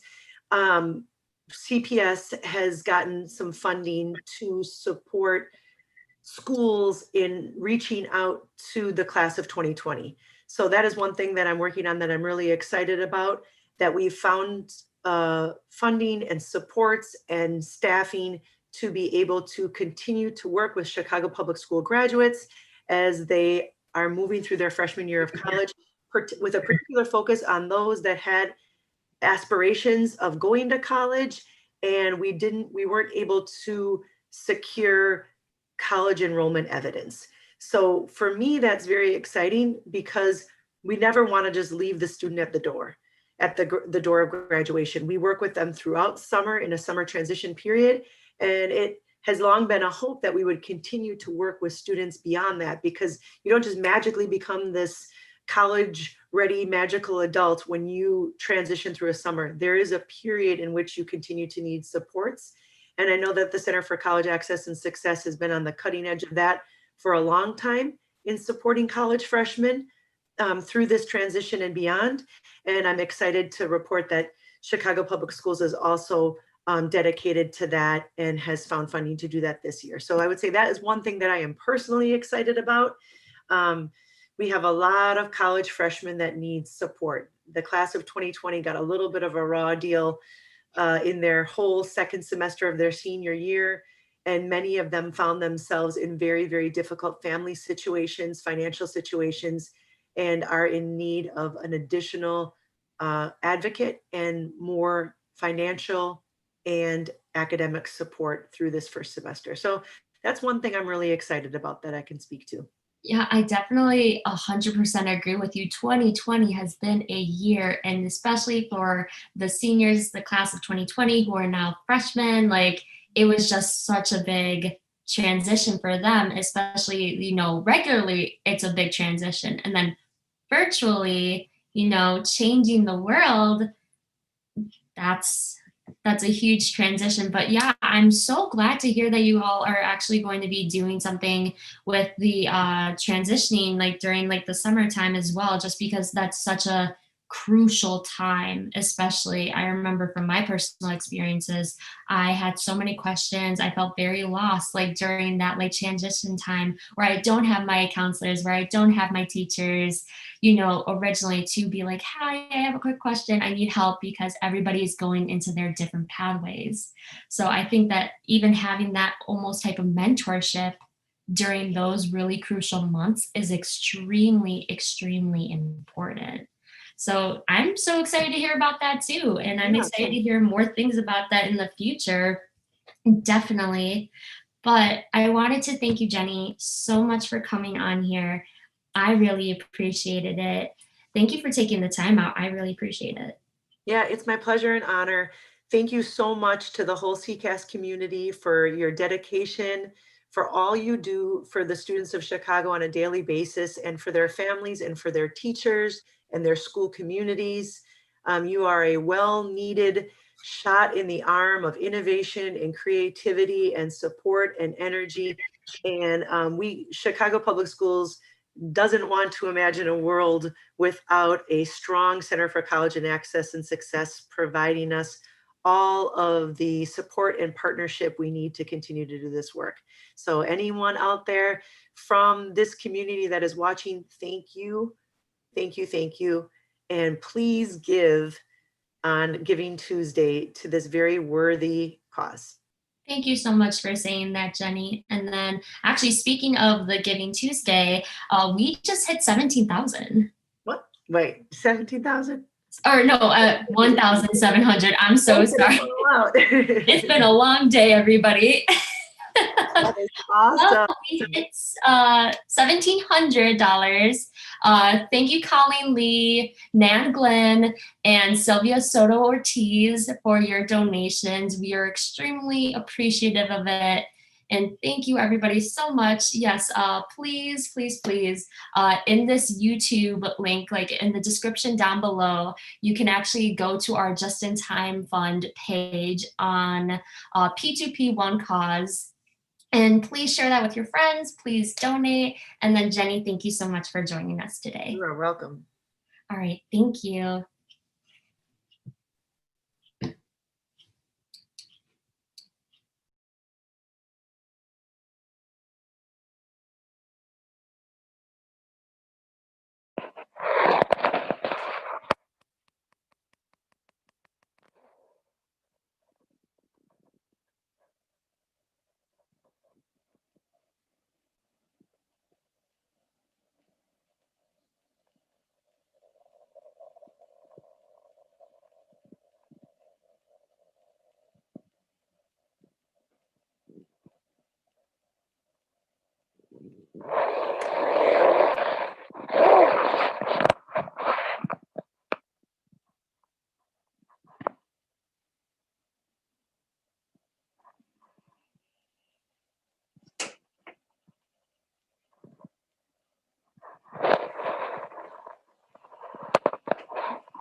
Hi, Kate. Hi, Ellen. How are you? Good. How are you? Can you see me or no? I cannot see you. Okay, hold on. There we are. Oh, there you are. Hi, Kate. Hi, Ellen. How are you, friend? Good. How are you? Good. Well, welcome. Welcome to our Giving Tuesday 2020. Yeah. We are, if anyone's just joining us to watch Kate, we are here on Giving Tuesday from the Center for College Access and Success at Northeastern Illinois University, and we're raising money for the Just in Time Fund, which is just-in-time scholarships for college students that have gone through our programs. These scholarships are from like $25 to $250, and they're just a small scholarship to help students get to where they need. We have, our goal today is 3,000, and we are at 57% with 1,700 already raised. So that's really exciting. We're really excited about that. And many of our programs that we work with at the Center for College Access and Success work with students. And we work with students and we work with their families, but also we have programs that work with teachers. And we have Kate Thomas here today. And she is amazing. Kate is so amazing. And she is an artist, but she also works with teachers. And she runs the Arts at the Center program at Northeastern Illinois University. So Kate is going to tell us a little bit about what she does, and she has this really cool project that she works on that I'm going to have her tell us a little bit about and give us a little tour. Okay. So here we are. Thanks, Ellen. And we're at 3412 West Bryn Mawr Avenue, down the street from the main campus. And this is a storefront space that we're using as a collective of art teachers who teach in the Chicago Public Schools. The space is actually the material for our making. So I'll take you on a bit of a tour. The reason we're in this specific practice is to bring art teachers together to experience a collective, to work together as a group of art teachers, to make art together, but also at times to consider the conditions for teaching now, to take time to pause and reflect on our experiences within teaching. And we use art as a way to contemplate our teaching professions. So I'm just going to take you on a tour. Right now we're in the main room. It's a great big open space. So we use the building itself as the material, and I'm going to try to show you. Here we are in sort of like a paper cloud. So as you walk into the building, you'll see there's like this flowing line of clouds.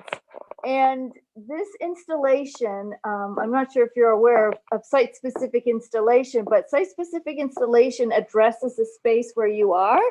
And so what we did was we came into the room and we, first of all, Devin, who's an art teacher at Armstrong Elementary, decided she needed a space where she could feel sort of protected. After a long day of teaching, she needed a place to come and get comfortable and get cozy and kind of come down from the experience of teaching. So in this protected space, she would go in there and sit, and then it became sort of more expansive and started to fill throughout the space. And so what this kind of cloud does, it immediately is, it sets a tone when you walk in the space. You know you're not walking into a traditional space. You know you're walking into an experience, an art experience. And here is a wonderful drawing by one of the teachers, this sort of, environmental piece. So the space is open and big in the front room. And then at nighttime, we also use the front window to project different images. Oh, there's a beautiful shadow, someone walking by. But we communicate with the outside world through this window. It's sort of like a membrane. And it says, hello, are you there? And so we have these blank spaces for people to respond to us. So we're in a correspondence with the community that surrounds us. And students from Northeastern, last year, not so much this year because of COVID, but they would come over and see the space, and people who are in training to be teachers. And so we have teachers who are in training to be teachers and teachers who are practicing as teachers coming together in the space, making art and talking about the experience of teaching. Does that give you enough of a sense of what we're doing, Yeah, Ellen? I love it so much because even since the last time I was there, it has changed so dramatically, but still has the same feeling. Right. One of the teachers is doing research dating data. So, I love this one. Actually, I should probably catch up. I love this one. Yeah, there's a lot of data. So, I mean, really, this experience isn't just talking about the day-to-day teaching, but it's actually the experience of living as a teacher. It is the totality of what it means to be living in the world as a person who lives as a teacher.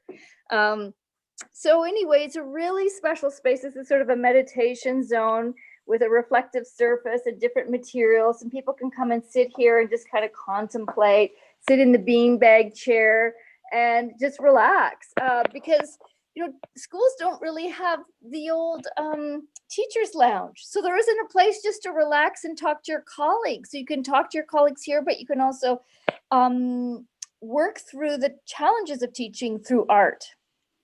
I love that. So from what I think I understand is it's ever changing. Although it's ever changing, it is a space where teachers can come and express themselves through their artwork, or they don't even have to do artwork. I mean, they could come grade papers. Because part of the challenge of teaching these days is teachers are sort of exhausted from the amount of pressure that's on them. And so sometimes they need a space outside of home, outside of school, that is a space devoted to being a teacher, but not necessarily having to be in a performance mode. So just, it's a sort of place to be rather than to have to perform. Well, it's interesting because you were a teacher yourself. And then when we worked together, we worked with students. We worked with students on a different grant and we did art projects, but you are you couldn't hide your art if you tried. I mean, constantly, art is coming out of your ears. I mean, art is constantly happening. And I'm wondering if you could go back to when you were a teacher, what would if you had a space like this, how would that feel? Well, I think one of the things I was thinking as I was touring this space before we got on is part of teaching involves like envisioning other worlds and other possibilities. And this project is called Spaces for Possibility. And I think as teachers, we all need a space to go into that ignites the imagination and imagines other ways of being and living in the world. And so if I had come here as a teacher, I think I would it's a very embodied experience. You get to work with materials and transform space, and schools schools often have limitations on what you can do with the space. So this space is, it invites thinking outside of the box. And so I think I could have stayed in teaching longer in the classroom if I knew there was a space where I could come and decompress and also imagine the world differently. Well, that's interesting because knowing you and your artwork and how you work, I think that it probably is difficult sometimes to be a teacher and have that be, because you're teaching art and maybe you're doing your own art, but you're teaching art, but you also maybe feel like you're losing this kind of creative space. You mean when you're in the classroom or when you're in the classroom, like you're an, I don't know what kind of artist you would describe yourself as, but you make puppets, you sew things, you design your space. Yeah. I mean, I think the act of teaching daily, or at least 5 days a week, and then working on the weekends to plan curriculum and grade, you're always in your teaching, even in the summertime. And so like, you need a space where you can be as a teacher, but you also need a space to kind of let go of that pressure, a kind of decompression zone and an imagination zone. And I think for people who teach year after year after year, there's no sabbatical, so you're just teaching. And in order to give well to our students, because our students deserve excellent teachers need spaces to recover from teaching. And so I think students deserve an excellent education and they deserve scholarships to go to college. And so if we want to keep our teachers still alive within their practice, rather than kind of putting pressure on them to perform more, we need spaces for their imaginations to come alive. And oh, I lost your visual there. I'll be right back. I have to plug in my phone. Right back. Well, if you're just joining us, Kate's taking a moment to plug in her phone, and we are on with Kate Thomas, who is the Director of Arts at the Center for College Access and Success at Northeastern Illinois University.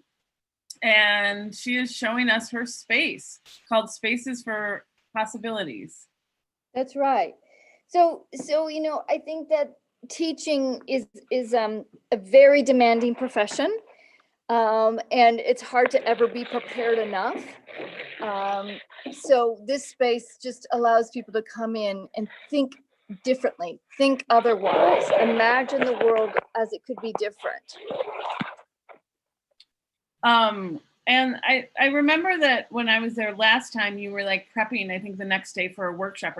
Well, I guess those are probably on hold right now. Are you? Well, we do have residencies. So we have 4 artists working with us this year, and the residents can be virtual, but what we're doing is learning different ways to work with various art forms. Like right now we're working with a sound artist. And so we're going to use the front window as a speaker. So we're going to project video images, but then also turn the speaker or the window into a speaker so the public can hear what's coming from the inside to the outside. And then we have 3 other residents who we're going to work with. Now, if we didn't have COVID, they'd physically be here. So we have to be more creative in how we work with artists. But the idea is for us also like to engage in our own practice as artists. So I wouldn't say we're continually growing, but we're continually experimenting and challenging ourselves to think in ways that are beyond the predictable. I love that speaker thing. Is so cool. So yeah, you are located kitty corner to the university. So you're on the university campus, but you're not at the big hub. You're a little bit and also very close to Peterson Elementary School. So, you know, that is important to be in relationship to public schools themselves. And the art teacher from Peterson is a member of the collective.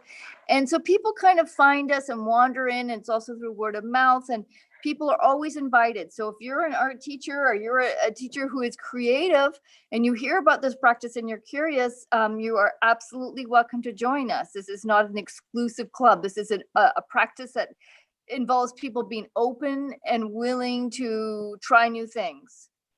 And that being near that close to the university, or on the university campus, but that close to Peterson and the university, the front window has really, since you started, been a huge player in this, right? It has, and it came about rather unexpectedly because the window has frosting on it. So like you cannot see into the window. And at first it was sort of a protection for us. Like we came in here and people didn't know who we were. And then slowly we revealed ourselves to the community. And Devin, one of our collective members, her husband, well, they went through a divorce, and she wrote a piece on the front window called Dear Lost Man. And she wrote entries sort of saying, you know, this is what I'm going through. And members of the community became so committed to following her. They wrote notes to her. They came up to her and talked to her and said, "Are you dear lost wife?" Or, you know, so we really engaged the public through this window, and both like the people at the university who are walking by, sometimes students from classes. Like I've had students who are touring the neighborhood and I walk out and I say, "Come on in, take a look." And last year, during the teacher strike, which was a long period of time, teachers were marching up and down the street, and I said, "Come on in," and teachers came to know the space. So it's a very unusual space because we're visible but invisible at the same time, and it's sort of like a place of protection, but also a place in which we extend ourselves and reach out to the world. I love it. And are you gonna well, your phone's charging, right? You're not. Yeah. Oh, you want more? Well, I know there's a couple other rooms. Yeah, well, I'll show you the Agnes Martin room. Let's see how long my battery lasts. It's in a state of disrepair. So Agnes Martin was a painter in the 1950s, and she painted these grids, these beautiful, very simple grids, and she calculated exactly the lines and where they were supposed to go. And it's interesting because it was sort of a way for her to manage her schizophrenia. So it's in a state of disrepair, but at one point there were dots all on the wall. And so we had like every single line was lined up, and it was, this is like the nap room. This is a place where teachers come after teaching, and they literally take a nap after they've had a day. The lines and where they were supposed to go. And sorry. No problem. You just echoed. Oh, okay, sorry. So anyway, this is the Agnes Martin nap room. And, you know, it may seem sort of kind of controversial, like why would you set up a nap room? But the nap room actually is a place, you know, like you can take a 10-minute nap and feel rejuvenated. This is the sewing room. So we have materials here, and people come in here, they donate their clothes, and then we repurpose clothes. Here's some wonderful roosters on the door. I love that, whatever that is. Those are gorgeous. And then at the front of the space, we also have all of our art materials laid out on the floor. So as people come in, there's always an invitation to make things. And, you know, there isn't a prompt that says make or do. It's just an ongoing invitation to engage with the materials and come up with what you need to make or do. So it's sort of self-guided, but then at times we sit together, have collective dinners. This was all before COVID. We would sit together and have a meal and talk about teaching, talk about what we want to make together as artists. So, you know, here's Kate Schick. She did a beautiful weaving out of material she found at the thrift store. This is kind of like a little performance stage area. You can get up here on the stage and do a performance, and you're on the little mini stage. So like we playfully engage with the space and what a space can do. This place feels like home. So, can you see that? Yeah. Okay, I love good. that. With a pair of scissors. And but so did like the same person put up this place feels at home, like home, is the same person who put up the scissors, is the same person? No, this is a great question, is we respond to each other's work. So one person makes something, another person comes along. It says here, optional act, cut Rapunzel's tether. And here's this long string, and it's cut. And then, so there's also this rope from an old gymnasium. So we playfully engage with materials all the time, and we're in a respondents. I'll go back and plug in. We're, what I would call like a kind of correspondence with each other, where we respond to each other, we use the materials as a form of play, and we engage each other. So we're not always here at the same time, but what we learn to do is use the materials to connect and respond to each other. That I love it. I love it there. How so? How is this supported? Okay, well, we are most fortunate. There's a foundation called the Ravada Foundation, and the person who's the head of the foundation is an artist herself. And when this project was in the process of being developed, the university was connecting with this funder, and our projects fit her criteria. She wanted to support artists, she wants to support teachers. So we are very fortunate. We have had like 5 years of funding from her, and she came to see the space once and dialogued with the teachers, and she wants to support teachers so that they have a creative practice, and they continue to grow as artists. So we're extraordinarily fortunate, and a lot of this work stems from the history that I've had doing professional development with teachers. I've led arts professional development for, I don't know, almost 20 years. And I noticed that as teachers attended professional developments that were sort of very training focused, teachers needed another kind of space where they could come without the expectation of what they needed to do in return, that they didn't need to come for continuing education credits. They needed to come to connect with other humans and to be creative. And so this space has a long history. Even though it's a young project, it comes out of the center's work. It comes out of the center's commitment to teachers and the ongoing desire to help teachers stay in their practice and to hear and see and respect teachers for what they are and what they know. And has this been there for 5 years? No, we're in year 3. Okay. And yeah, we have 3 more years.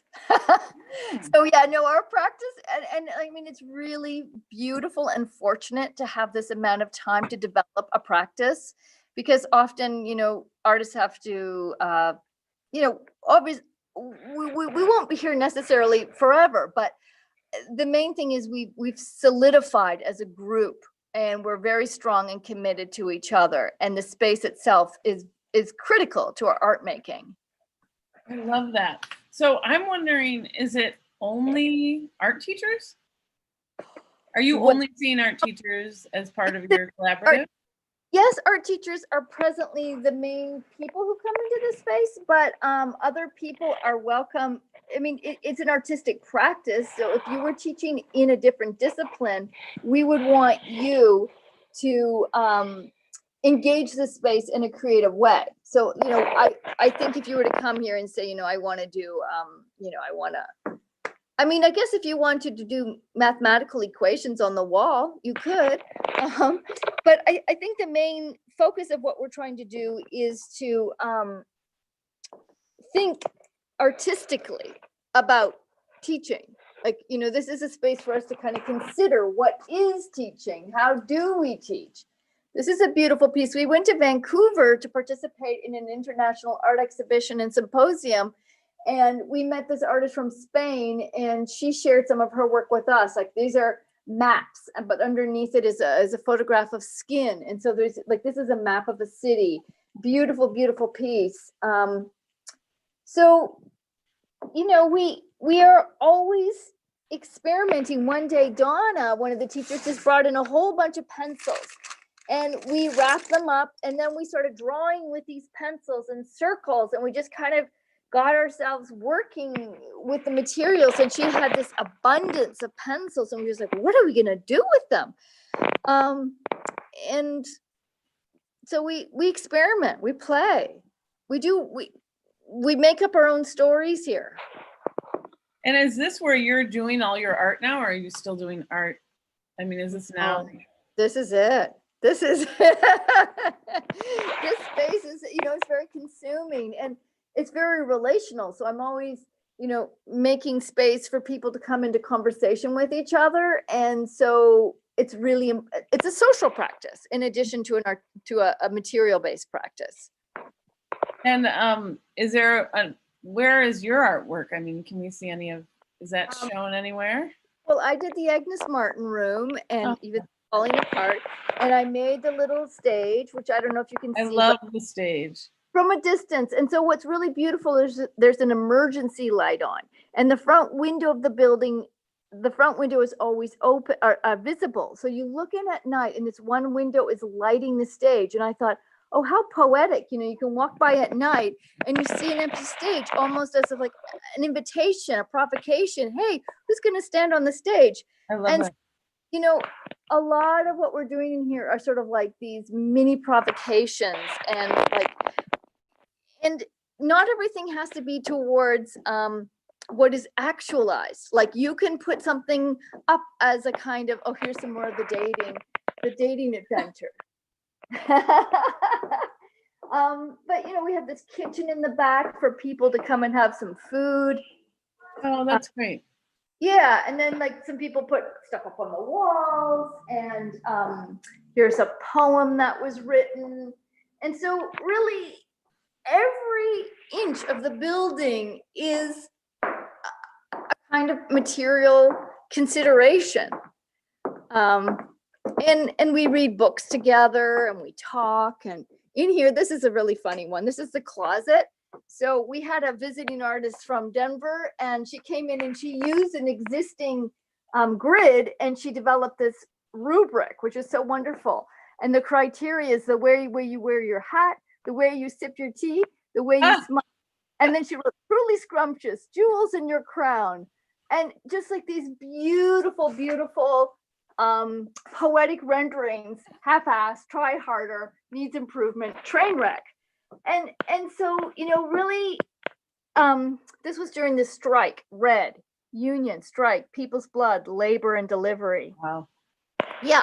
So, I mean, we're making art about life, death, birth, everything. One of the teachers gave birth just after the strike.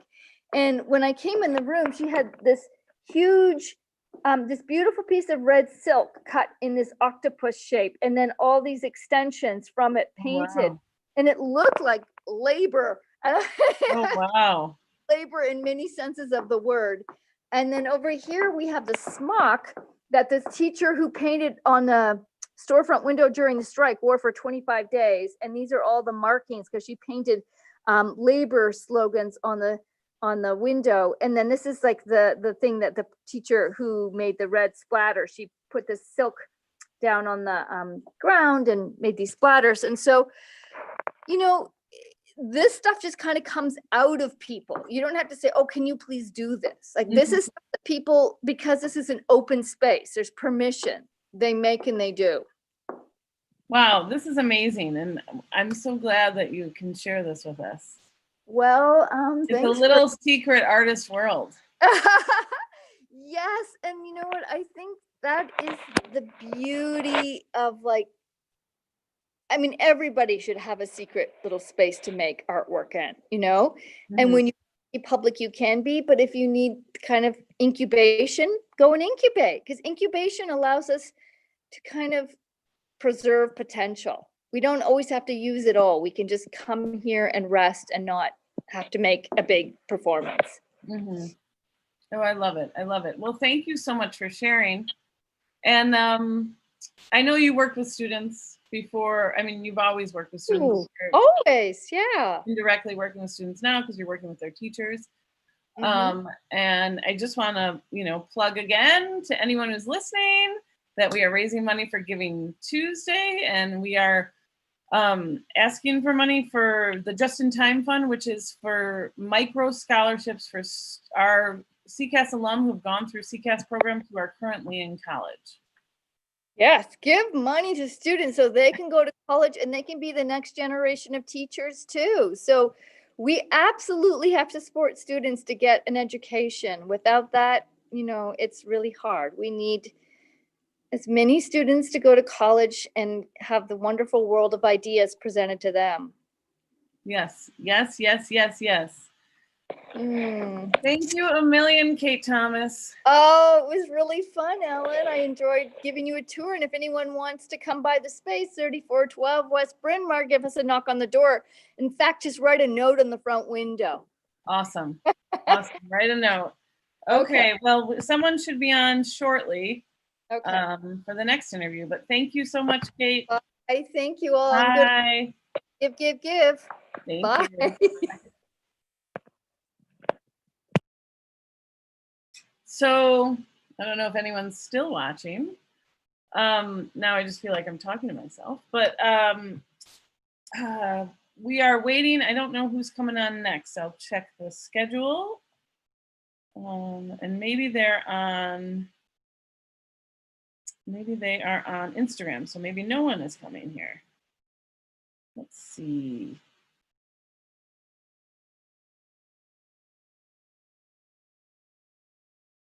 At 3 o'clock, yep, they are on Instagram. So I think we have a little break for any viewers. I'm sure there's someone who's watching all day. All right. And thank you to Monica Martinez. Thank you for your donation. Thank you, thank you, thank you. And they're on Instagram right now. So check out Gina Gamboa being interviewed on Instagram at neiu.ccas on Instagram. Thank you.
Is there anybody here?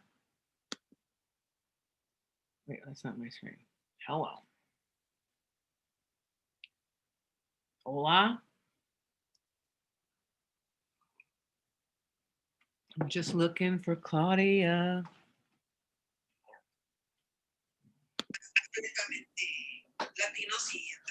Hi, Susan. It's me. Who is it? Who's me? Cole. Oh, I see the chat. Okay. All right. Is it my session by myself? Yeah. Really? Uh-huh.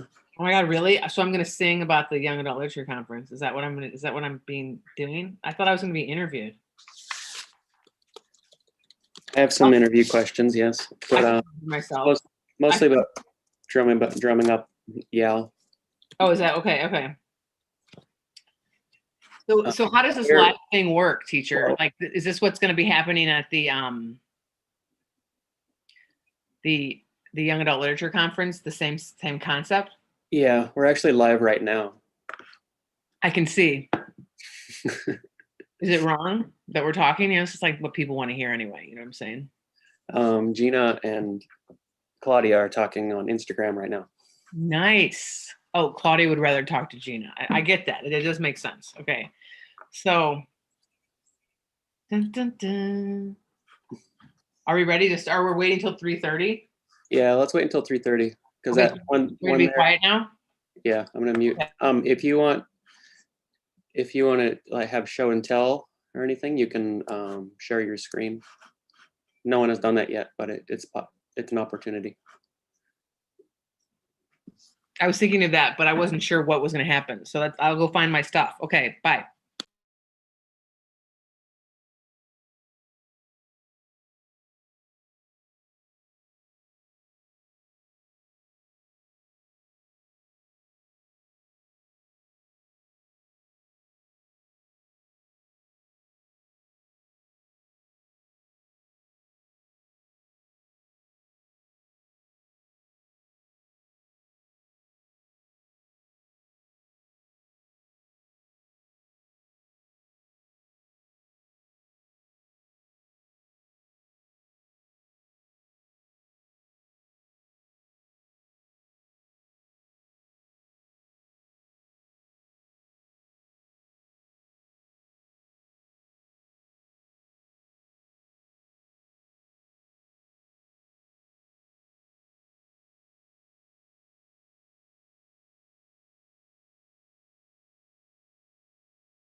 Are we ready? Yes, hold on a second. Yes, teacher. I can't see you. I'm not supposed to see you. Oh, I get to see you now. Cool. Oh, how'd you get that big building behind you? It's beautiful. Yeah, you can put one in if you want. Go ahead. Is that what I should Start do? video, stop video, and there's that little arrow. You want me to put this in, right? You don't want me to see my beautiful kitchen? You guys, you really, okay. Well, Manny made some beautiful backgrounds for us. So I got to take advantage. Okay, so I go to background and filters, maybe? Yeah, choose virtual background. Okay. And then I don't have any, but where do I look? Oh, they're not there? I have none. What Never about? mind them. Yeah, maybe it's just that I load them on my computer for me. Right. I'm the only one that gets the cool background. That's okay. That's cool. That's okay. I'm a middle child. I don't need those kind of things. You know what I mean? I'm serious. Okay, so what you want to start talking, or you want me to start sharing? What do you want me to do, teacher? I can start it. Thank you. We are here for Giving Tuesday with Northeastern Illinois University's Center for College Access and Success. I've been doing this all day. Sorry, Susan. No, it's okay. It's okay, dude. And we're here with Susan Gar. Susan, can you just introduce yourself and say what you do? Sure. So my name's Susan Gar, and I work with Gear Up. I work as the PD manager and work with my team to build programs for teachers and students to engage them in learning and support their access to their future. Support teachers to support the students, and then we also support the students. We do summer programs. So I'm very lucky to have this job and get to work with the people I work with, both all over with our students, Polly Mills and Hermania, and everyone at the Center for College Access and Success. Nice. And we have a conference coming up this weekend. Is that right? Yes, we have this conference. Can you tell us about the Young Adult Literature Conference? Sure. So this year we're going first time ever online because of the pandemic. So this is an experiment, but really every year is an experiment, isn't it? You know what I'm saying? And so we don't get to be at the Q Center and walk around the beautiful grounds and hang out, but we get to come together still and share good ideas and engage each other in thinking about teaching and reaching out with what's on people's minds about teaching. And I'm just really lucky that we're doing it this year, because there was thought that we might not do it because of the pandemic. And we just said, let's do it. Let's create that community of learners. Let's get some good books and gather people together to talk about, books and good teaching. It's really a great job to have, people. Okay. Can you tell us about your history? How did you get into this?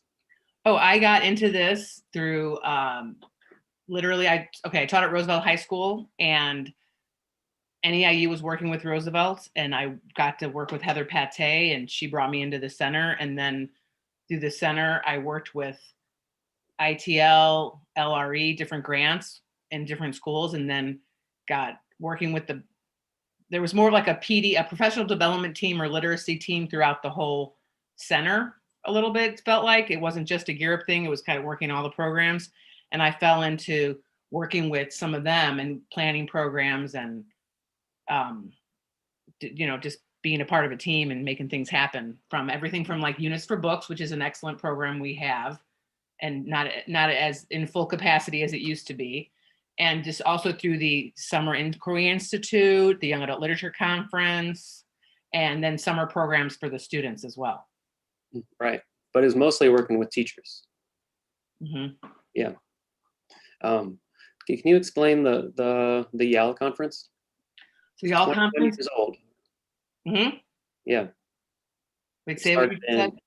Sorry, it started in 1999. Right. It's in its 21st year. Yeah.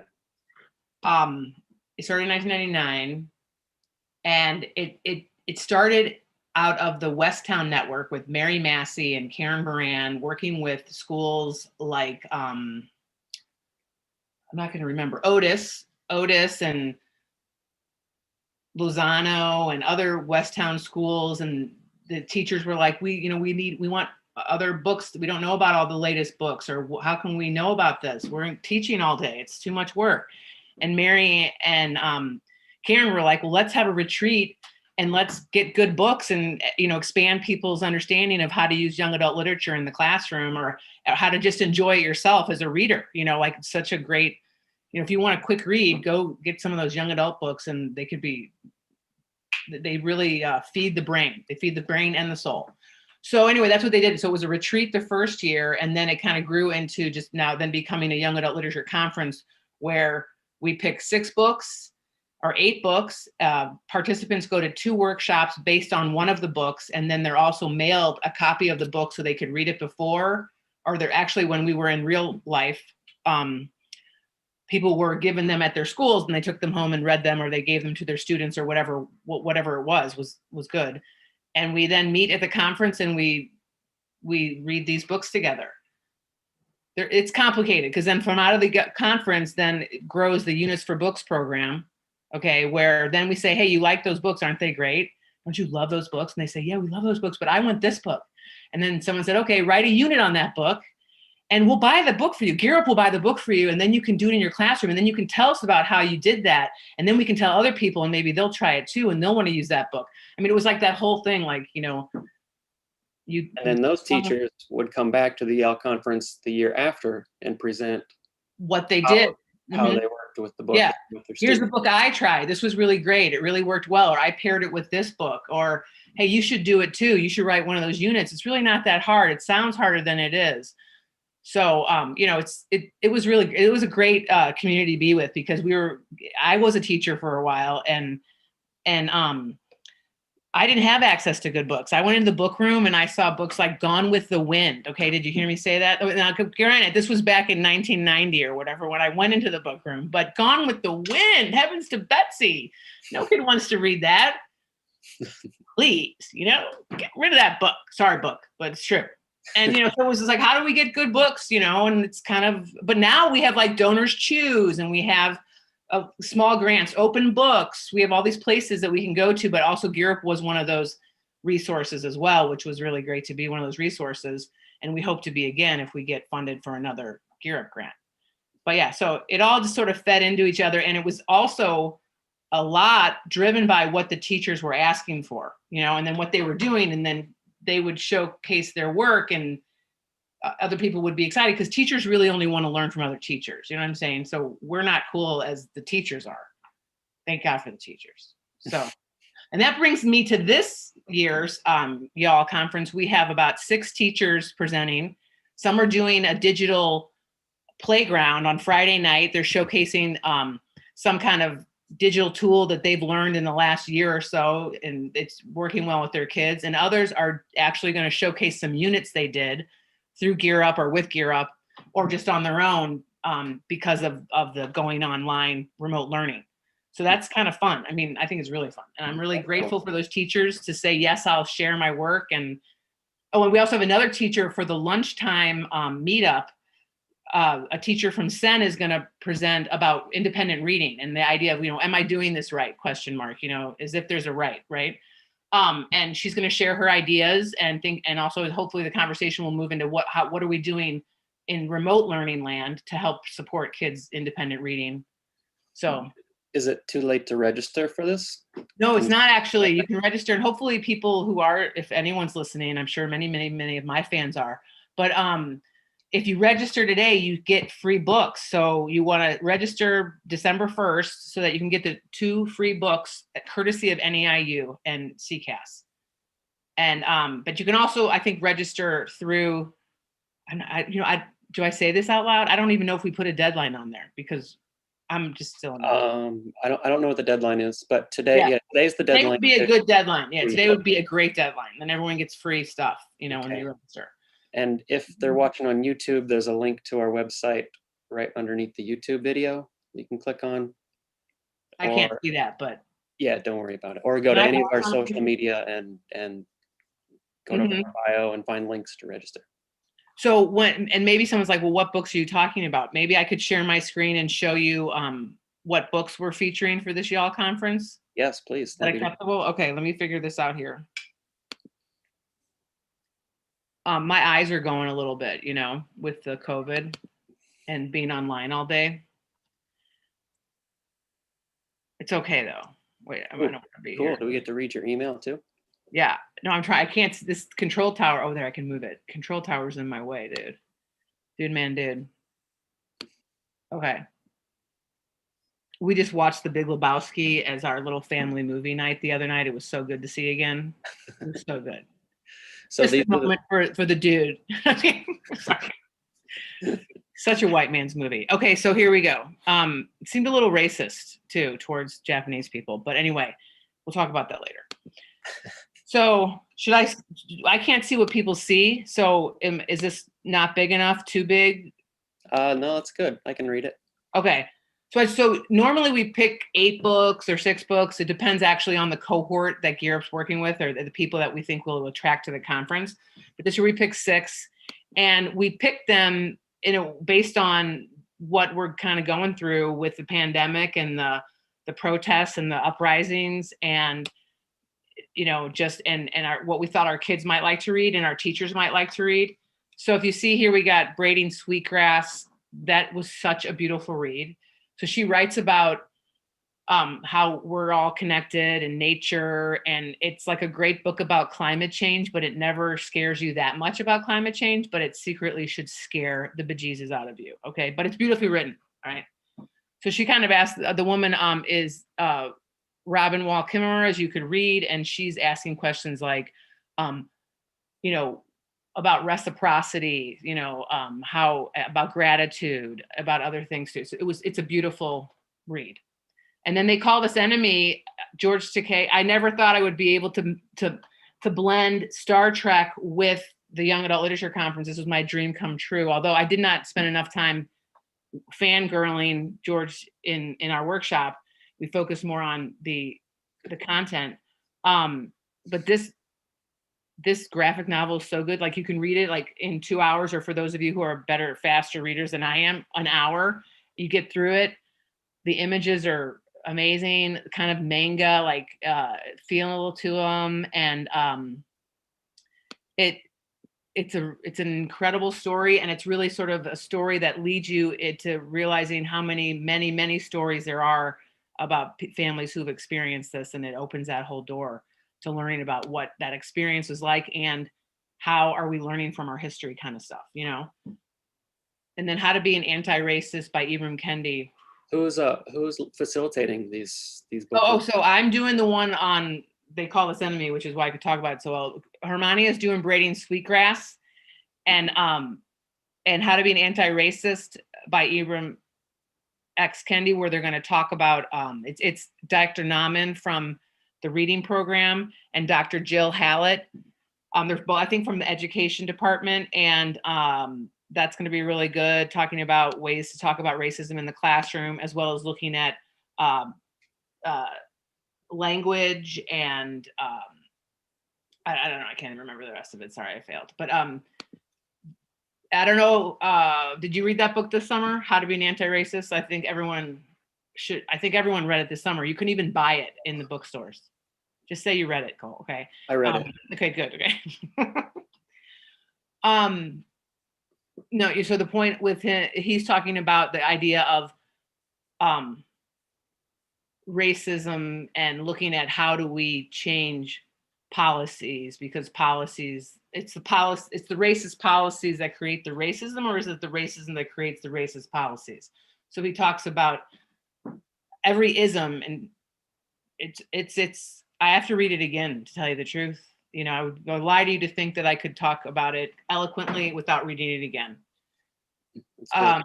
He has so many, also what's a great thing, that book, there's so many interviews with that author out there. He went all over the country, probably all over the world. And he was even in my hometown, St. Louis at Washington University. And I watched it this summer when he was there. It's very exciting for me because, there's not much excitement now, right? We're all at home. It's probably exciting for you, Cole. Very boring. Is it? Are you making anything? Yeah, I'm always making something. Yeah, your art. Are you doing any more? Basement. What's that? Are you in the basement?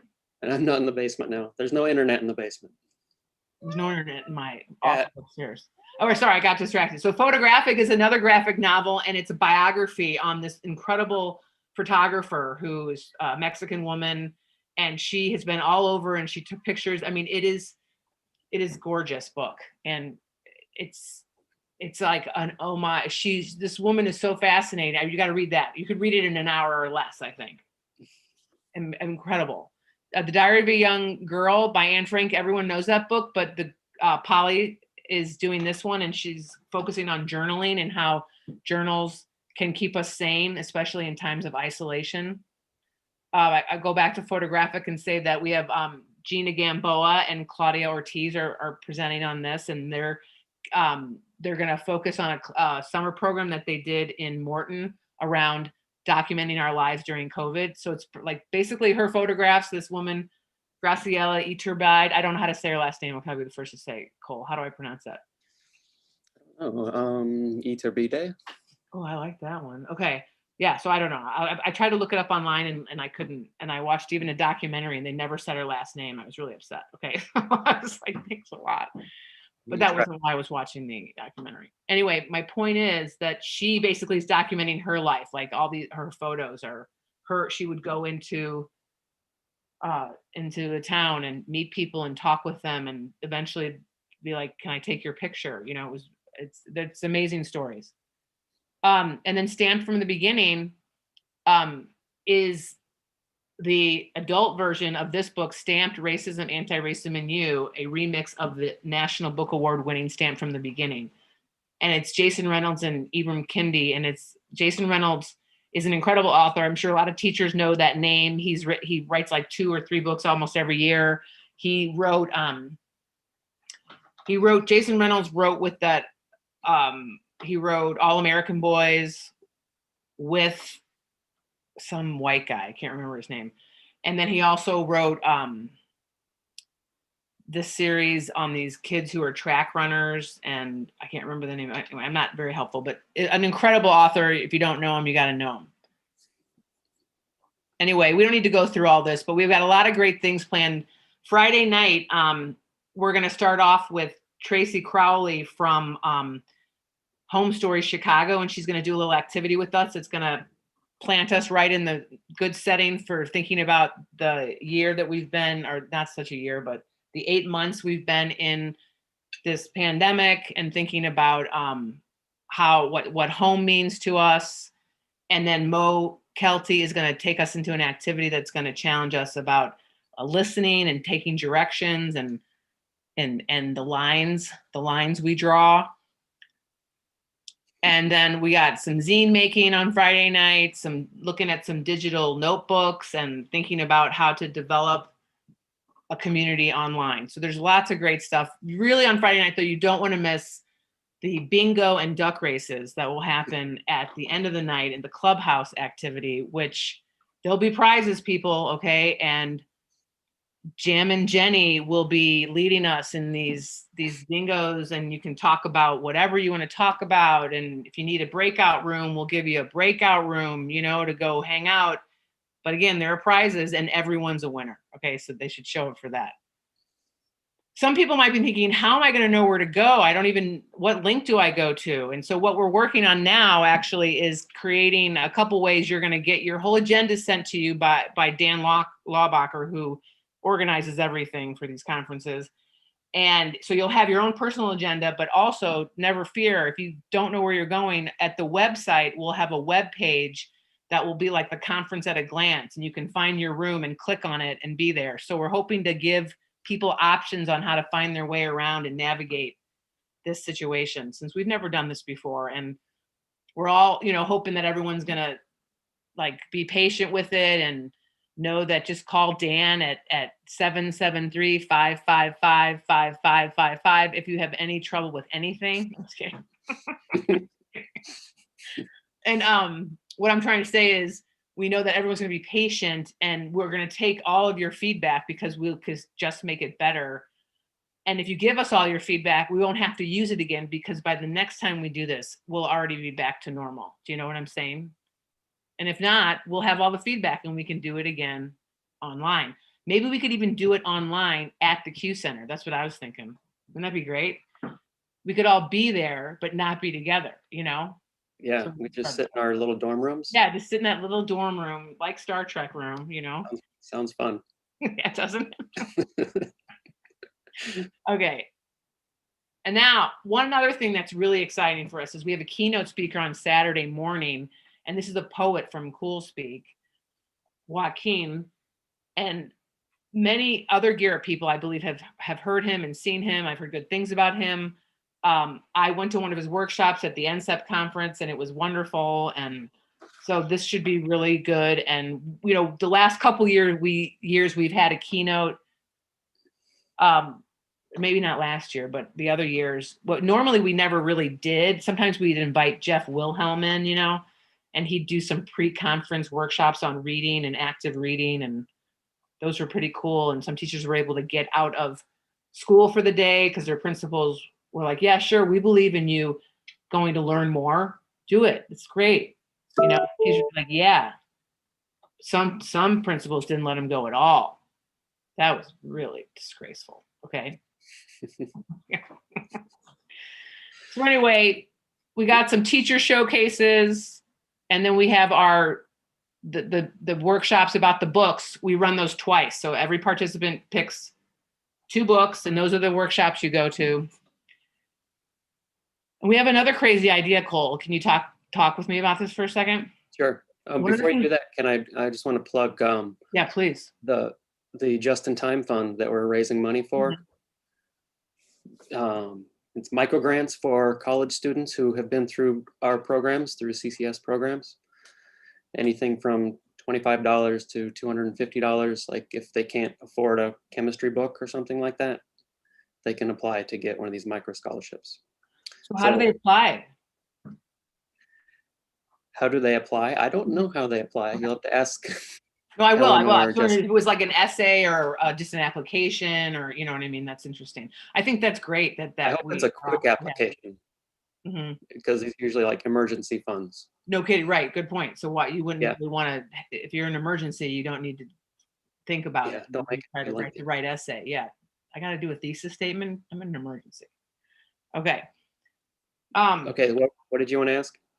I was going to ask, okay, so one of the things we were trying to think about doing for our conference is getting people to go to our using Flipgrid as a way for people to sort of share their thinking about what they're learning along the way. So there would be like this link, either the presenters would put it in the chat, or it would be on the homepage, and we would ask people to click on there. And, you know, Flipgrid, you only talk for like a minute, and it's, hey, this was really great, or this made me think this, or I think we should read this, and collecting those reflective thoughts or those reactions to what they're learning, or their, you know, whatever. And then at the end, at the closing, we want to put them all together so everyone can kind of hear the voices of people who decided to do it. What do you think of that? Is that possible? Is that, have you ever done Flipgrid? No, I don't know what it is. Okay. But if it's a collection of really short videos, yeah, it sounds cool. Yeah, okay. Well, I'll get back to you on that. So an interesting thing about planning a conference that's virtual and everyone's working remotely, it just feels like it's fake, you know? Yeah. It does, so so part of my other job here is video documentation, and I've documented units for books in the past, and it's so much more than what you kind of breezed over, because you work with you're in the classroom with the teachers. Not every case though, you know, it's all different. Yeah. So sometimes we're working really closely with them, sometimes we're not.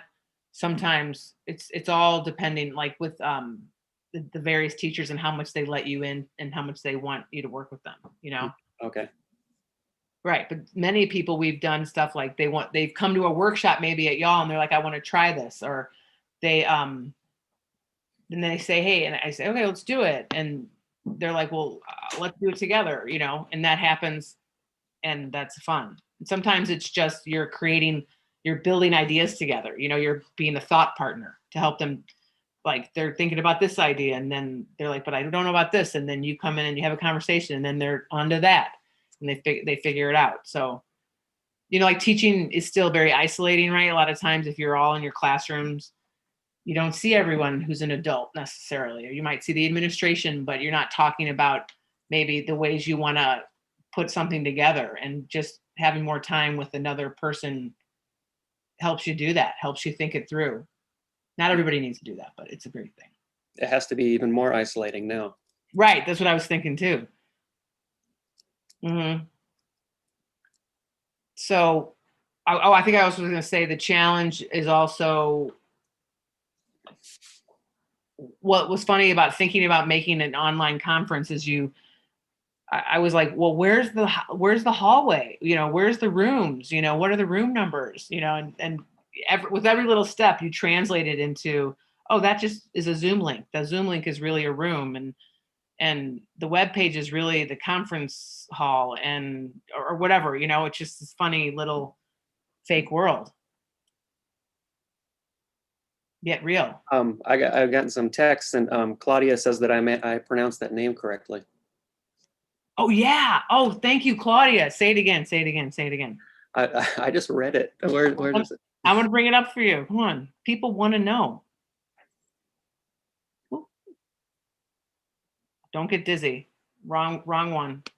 Doo-doo. Here it is. Where is it? It's right here. See right here? Graciela Iturbide. I'm so All psyched. right. Oh, and the application for the micro scholarships, the just-in-time funds, it'll be available January 2021. Nice. Okay, good.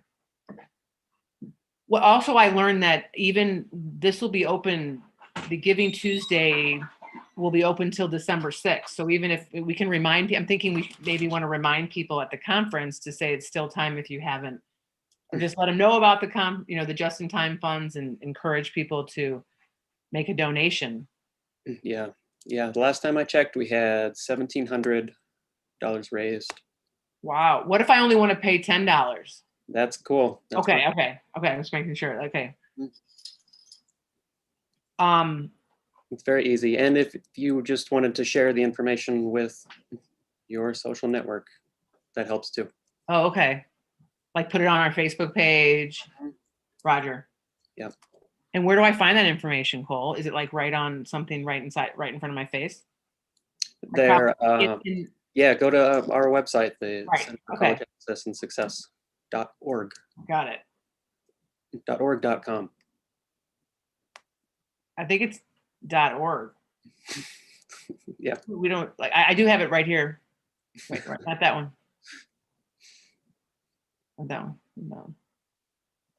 Yeah, we got just like what, 3 minutes left. Can you go to our website? Yeah, I was gonna say I was just there. I had pulled it here. Wait, no, not that one. No. All right, I will go to our website right now.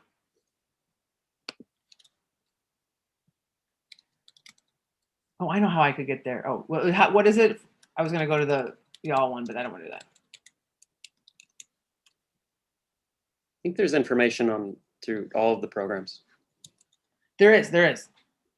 Boom, boom, boom, boom, boom, boom. You got to be careful that you don't go to the NAIU one, right? Or does it go right here? Wait, I know.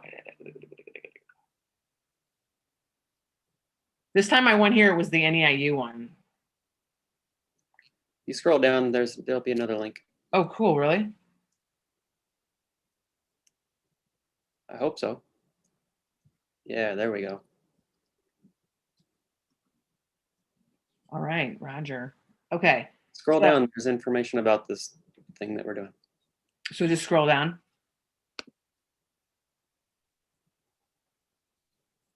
Oh yeah, Giving Tuesday. Perfect. Okay. So Giving Tuesday is a global day of giving. Okay. So can I go to the donation page? Absolutely. Okay, good. Okay. Do. Get a live update. Ooh, 1900. So teacher, do I just take this link and put it into my Facebook page, or share it with my family or whoever I want? Yes, you can. So I would just go right here, right? Well, this is a platform that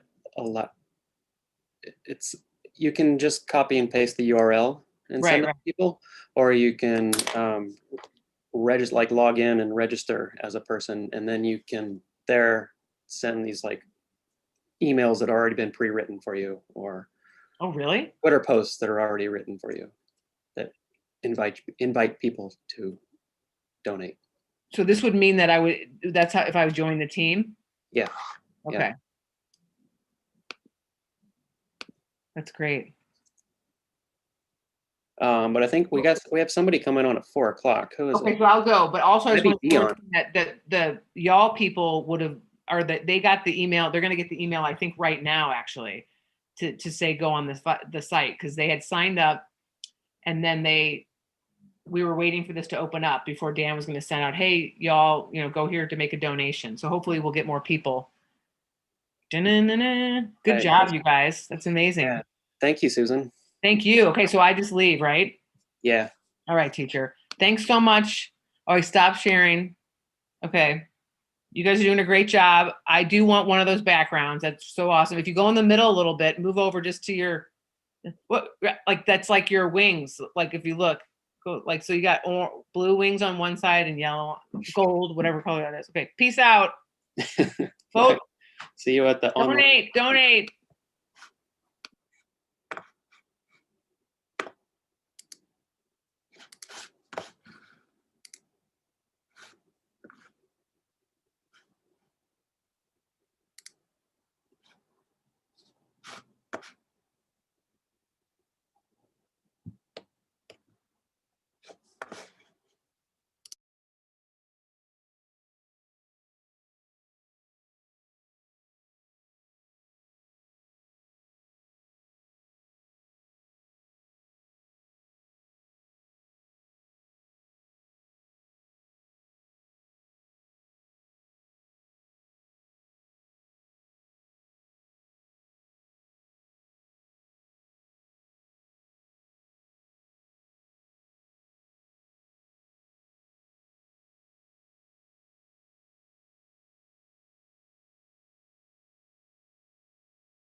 Hi, Dion. Hey, Cole, how are you? Good. Just waiting for Ellen. Okay.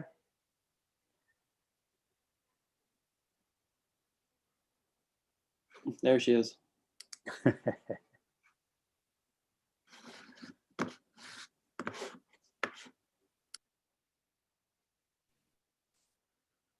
Hi, guys.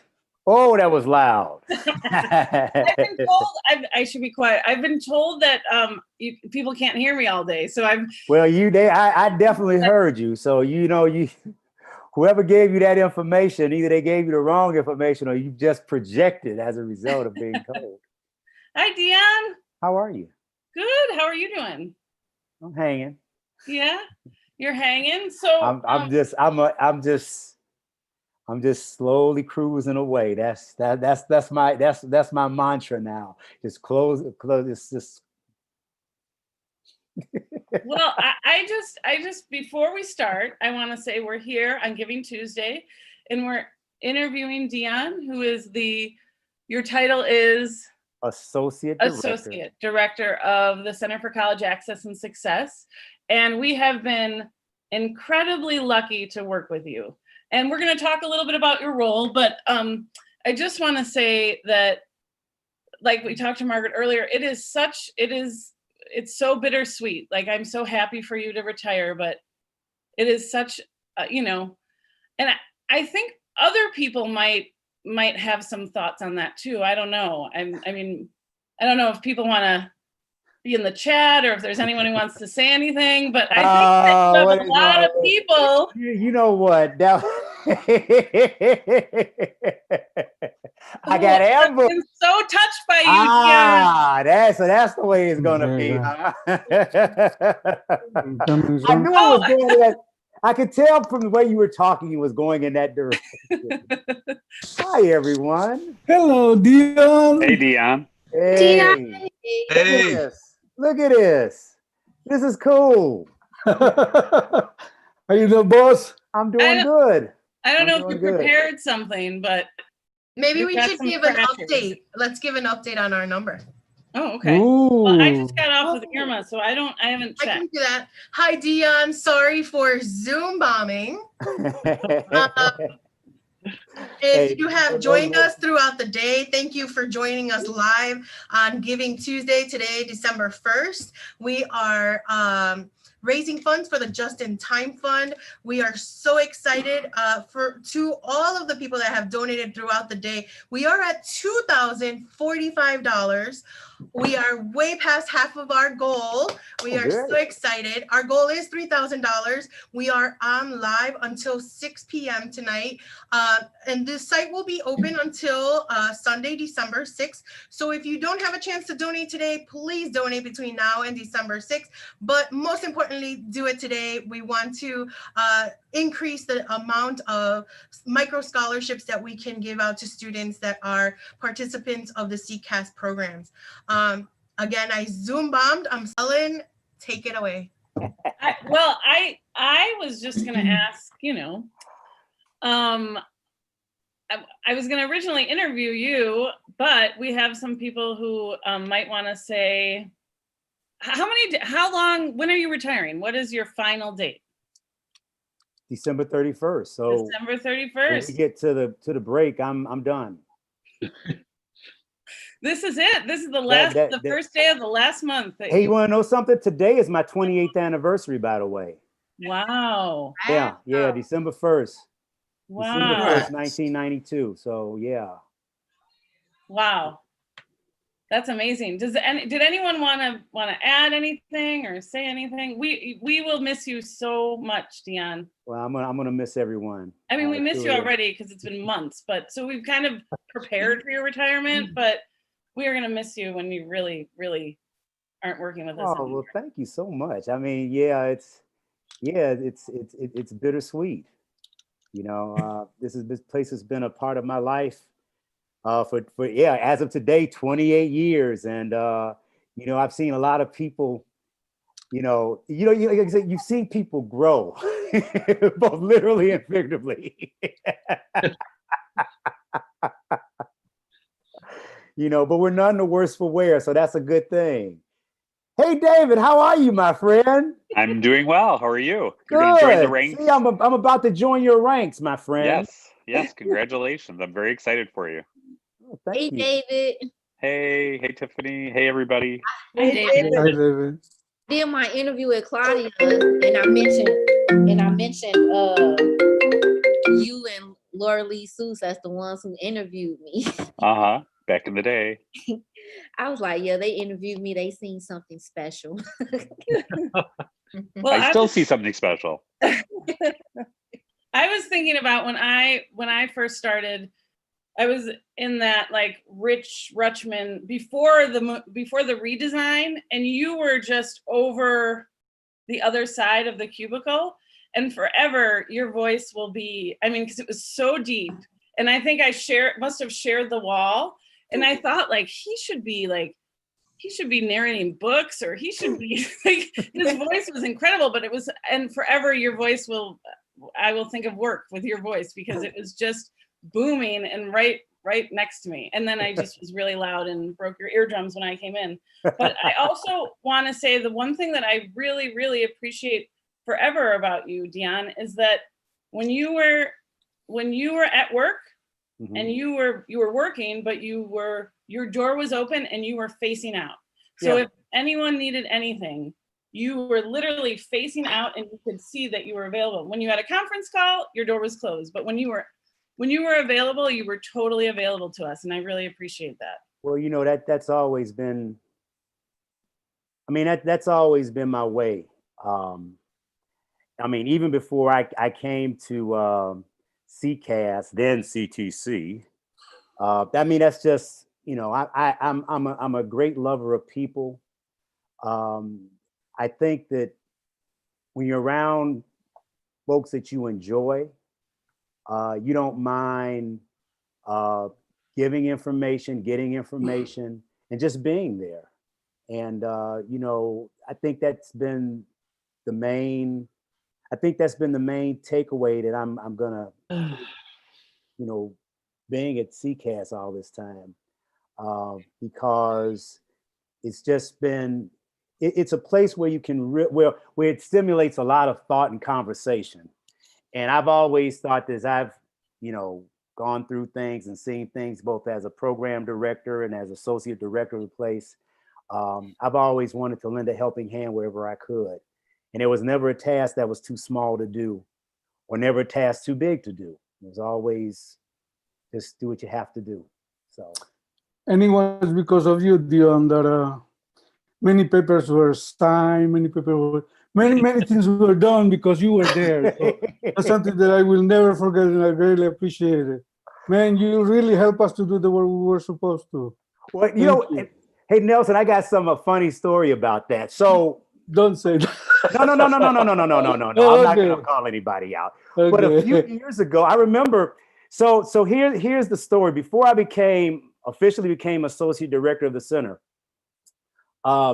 Wendy told me about the position, that they were going to have that position, and she asked me to apply for it. I said, "Oh yeah, okay, I'll do that." But then I think it was a summer where there were some things going on. I think it was around Mary's health at that time, and so for a summer, I just was the person who signed off on stuff. And so I just did the normal thing that I do. Papers are in the accounting office. I go in, I sign them. You know, Josh knows, hey, I'm going into the office. I'm just going to sign a paper. So people kept coming up to me and saying, you know, we just appreciate the fact that you signed my stuff and the papers get, and I'm going like, huh? I'm like, okay, aren't you supposed to like do that though? I mean, I'm just, so I don't know, but I just found it. So, you know, if that's going to be one of my claims of fame, well, so be it. I like that. Because, you know, you just want to be able to get things done. I mean, that's part of what you do, right? In work, you make sure that things get done. I like to call myself the great facilitator. Make sure that things get done. I know I like to see myself as the all-purpose point guard that can distribute the ball and take the shot if I need to. There you go. Caitlin. Dion. Dion, look. Hi. Oh, go ahead. Who's up? Congratulations. Hey. Hey, finally you get into that group, but you are the youngest. Yes. Congratulations, baby. Thank you. Now you're gonna live the good life. I hope. I hope. So Dion, I want to say you. thanks. Thanks for everything, man. You know, it's hard to see you go because you was the one along with Fidel that was there when I came in. So I'm like, it's a lot of history, but we had a lot of fun times with all the trips and stuff. So Oh yeah. it's this one gonna be a hard one to see, but you know, I'm glad to see you move on. Glad to see now you can go and enjoy, not be stressed out. and you know, I'm trying to get to where you are now. Well, hey, you know, I'll be glad to get to that point. You know, Dion, you were talking about being a facilitator, but being a facilitator to get things done, but for the reason that we're all here. And I think that's your whole, you know, modus operandi, your raison d'etre really is to support students and to have all of our programs, whether it's, you know, 21st Century or Gear Up or Upward Bound, Trio. It's all about education being a social justice issue. And so I think at the core of everything you do, it's social justice. And so you're facilitating and getting papers signed. We can move the work along because it's a lifelong passion that you have. And, you know, everyone will miss that so much when you're gone, is that you have the spirit of, you know, just part of the work and how important it is to change our students and families and teachers' lives. And that's what everybody's going to miss, and your legacy will live on. And I thank you from the bottom of my heart. Well, and Margaret, guess what? I like opera too. there you go. Margaret, as you were saying that, it reminded me of my initial interview at CTC for the position of director of Upward Bound, because I think you were actually on the committee, and I think one of the questions that was asked of me is, why do you want this position? I think it was it might have been the first question that I was asked.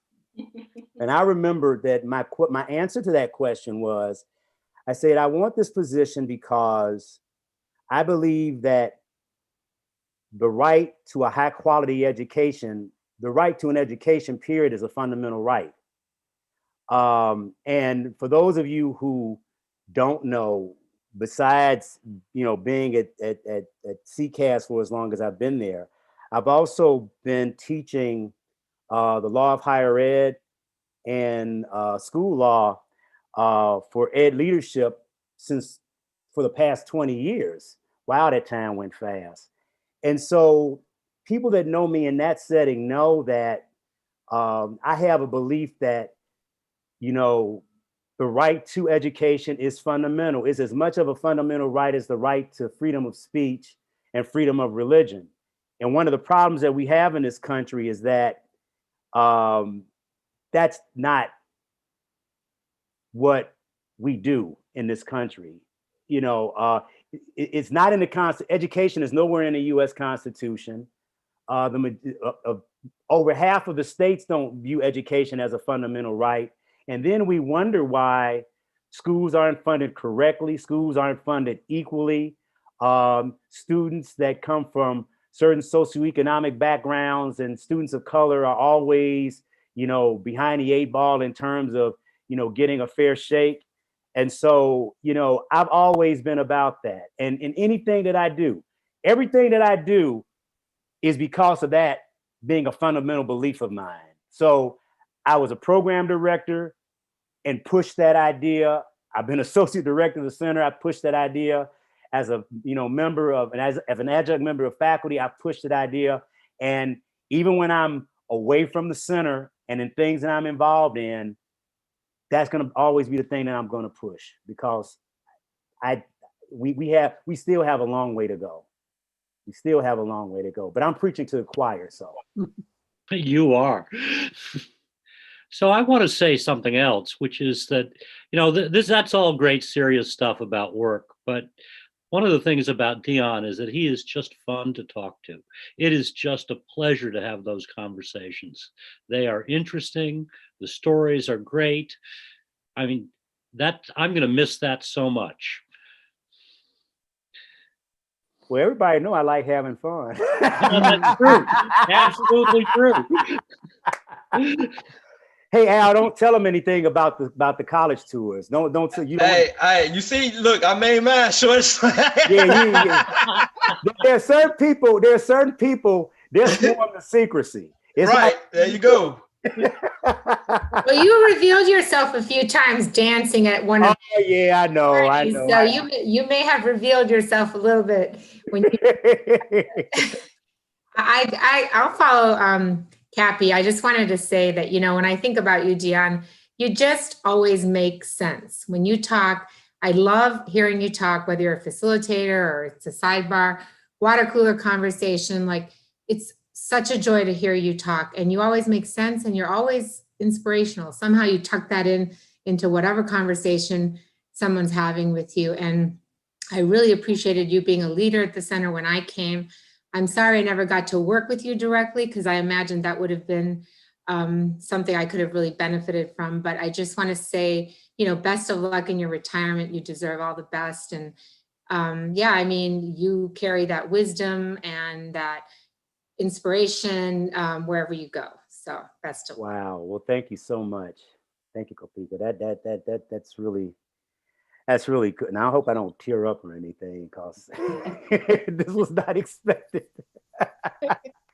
I'll follow Gopika. Go ahead, Tiff. Go ahead. Yeah. I agree with Cappy also in that, we all know what great work you've done and how you've contributed to so many students and families in the Chicagoland area. But I had the pleasure of sitting not far from you at the center. And so when you were available, I always made sure I tried to stop in. And you weren't just a big help to all the kids in the city, but you were a big help to me with my kids, because I would often come in and share stories and, be pulling my hair out. And, you always gave me perspective and gave me something to think about. And that meant a lot. And you did that not only by giving me advice, but by sharing stories of raising your daughters. So I've always felt like I've known your kids, even though I probably haven't seen them since they were little. I thought I'd see them at your retirement party, but I guess that ain't happening. We'll have to do something down the road. Yeah. But those times always meant a lot to me. And I over these past 6-7 months being home, I've missed those conversations. Now that my kids are grown, I don't need quite as much advice. But it was always a joy. And, I'm going to keep bugging you on the telephone now and then. Hey, feel free to do that. Wishing you the best. I like the fact that, when we were at the time of trying to get Alexia down to U of I, how I had Allison and one of my students ready to ambush just in case she was going to be kind of indecisive, because she scared me a little bit, because U of I was her place. She had talked about U of I forever. And then when she started going, oh yeah, USC would be kind of nice, I'm like, wait, what? Let's kind of steer you back on the other path. I do recall that. So that was great. But thank you so much. And I enjoyed those conversations with you. Yeah. In regards to all those things. I mean, I think that's one of the good things that's really one of the best things about the place. We've all seen our kids grow up. Yeah. Cause that's because you'll see them when they're little and running around the place.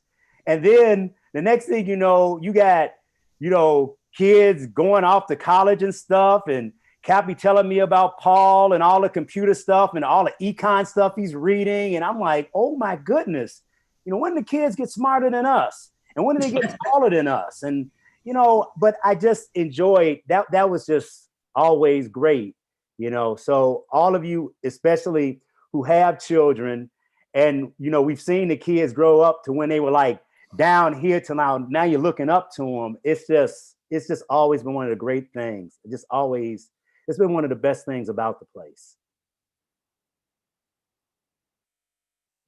Sorry, I was trying to take myself off mute.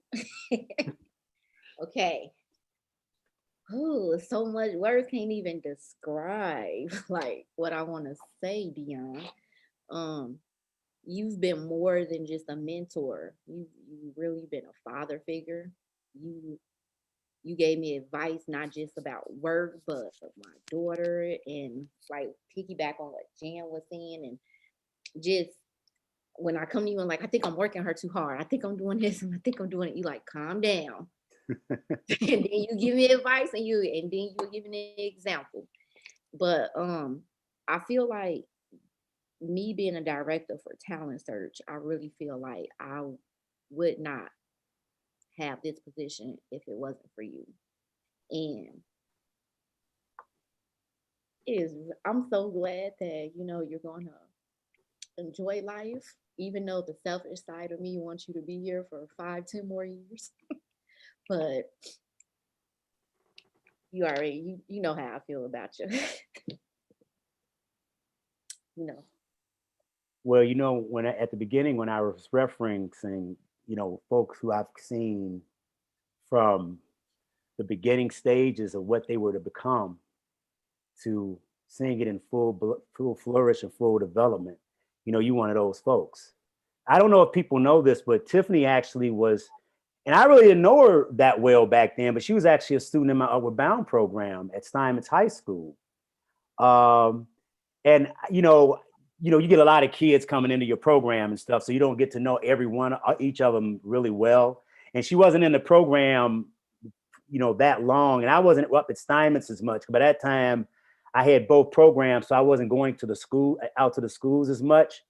But then, you know, the next time I heard about Tiffany, she was at the center, and then, you know, Danny Gordon was raving about, yeah, I got this person working in talent search, and, you know, she's this and that. I'm like, well, who the heck is this Tiffany? And then I got to meet Tiffany, you know, as she's, you know, started. I'm like, oh my goodness, this girl's a force of nature. She's, you know, she's really good. But yeah, you know, just to, again, see like you and Aaron and folks who I've seen, you too, Al. Because Al, I think when I first met you, weren't you like 19 or something? 18. You all, man, don't Because make me feel old. remember, I graduated early, and I started the year I graduated at CTC. I was tutoring, doing the program, the computer design program. Right. See, Al's another. I mean, it's like, man, what the heck? But it's just great. It makes all that time go by really fast and really easy. I mean, it just, you know, you don't even think about it. And then to know people as students and then colleagues and, you know, and as leaders, it's great, you know, and I learned from them too. So, you know, there's that feedback that goes on as well. And I just want to add to that. It's funny because when I was registering for the EOA for conference, and the question was, are you a former trio student? And then that's when we realized, I'm like, wait, I was. Because I went on them field trips at Steinmetz. There you go.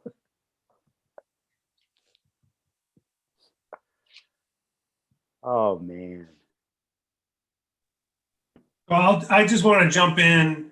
You know, Dion, I think to put in a plug for the Giving Tuesday, I think you're representative of how we model the work in our own community, the work we do with the kids and with the parents and the teachers, and that we build a community of respect and love and passion. We find that shared passion and we do work. You've always been a great inspiration, a thoughtful leader, a connecting leader, and just, you know, we will miss you. but, and thank you for everything you've given to the center and to Chicago. Oh, wow. Thank you, Dan. Thank you so much. Dion, I'm sorry. Yes. Brianna wanted to say something to you. Okay. Oh, there she go. Happy retirement. Thank you, dear. Thank you so much. Hey, everybody, I want you to know that might be a future president of the United States. I'm just letting everybody know. If you don't know her, you just. She's good. I've seen her. And she knows more about politics. Oh, I'm sure. Yeah, well, the apple don't fall too far from the tree. So I'm just saying. I'm just saying. Wow, this has been wow. This has really been good. This was unexpected. Cappy, I gotta add something because it's something that you had said. We had a brief conversation years ago. You may not even remember this. But we were talking about, our journeys and how we got to do what we do. And, you were a teacher, in a Catholic school system, and so you had education like there and you were doing it. And me, I wasn't even coming from that. I mean, if anybody told me that I was going to be doing anything in the area of education, I would have just kind of told them, no, I ain't doing that. But there were different points in my life where education kind of came back. I was the first intern at the Joyce Foundation, and one of the things I looked at were educational grants. Who would have known? When I was in graduate school, I was interviewing a dean of a college of education to speak at a conference we were having. And at the end of the conversation, he says, "Young man, I'm going to make a prediction. One day, I see you in the area of education working with students of color." And I looked at him. I was like, "I ain't doing that." Because I got my master's in econ, and I'm going to get a JD. I think I'm going to be a Baron of LaSalle Street. I think that's what I'm thinking. I think that's what I'm going to do.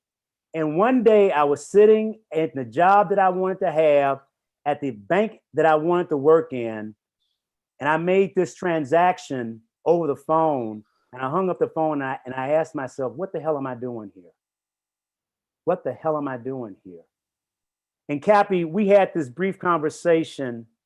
It might have been 15 years ago, but you mentioned something from a poem about the road less traveled. And I've always utilized that in regards to the way I've described myself and the road that I've taken. And I've tried to use everything that I've learned, both in econ, law, education, and everything else, just to work with students that were very similar to me, that were students that are just like we're working with now. And I just carry that forward with me for now and forevermore. And working at the center has allowed me to realize my wildest dreams in terms of being able to do that. And all of you have been winds beneath my wings in order for me to take off and to take flight in terms of being able to do those things. So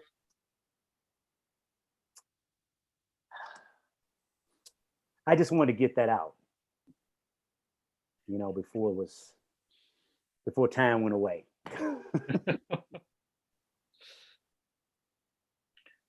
And all I can say, for the most part, you will be missed. It really just feels like your favorite uncle is now moving out the country. You may never see him again. And you're just at a loss, but it's time to move on. So what country are you going to hit first? Hey man, you know what? I'm just trying to make it through COVID-19 right now. And for those of you who don't know, some of you know that I've been going through a little bit of a few health things right over the last few weeks. But a quick update is that my mobility is much better than it was before. I actually can walk around a little bit. I'm not 100% there, but it's getting there. And but you can't keep a good person down. Or at least I don't think you can. But yeah, I'm just moving forward. And yeah, but Josh, as soon as I can, as soon as things kind of get back to normal in all aspects. What will be the first place? Off doing stuff. What would be the first I'm gonna place? be like my friend. I'm gonna be like my friend there, Mr. Sperling there, and just kind of be gone. Because me and the wife and the girls, we got stuff. We got places to see and things to do. So, you know, hey. If you're going to be like me, you're going to have to add international travel to your list. Hey, there you go, man. Got to do that. Got to do it. Got to do it. Absolutely. And if you want the girls to go with you, you're going to have to do it soon.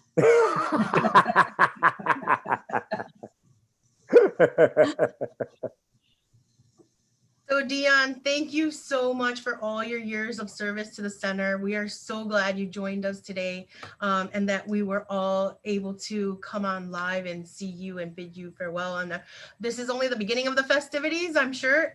Where's Irma? Oh, there she is. I'm sure she has a lot more in store for you and all of the rest of the retirees at the center in this month. So thank you again. We have Cappy up next. It is up to you all, or if Cappy wants everyone to stick around.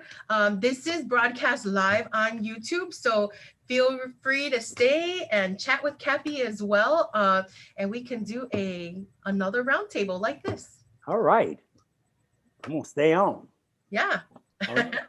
Has anyone watched any of the Giving Tuesday events today? So can I jump in real quick, Claudia? Yep. I've been having it on the background all day. I got to see Margaret earlier today, and that was really well done.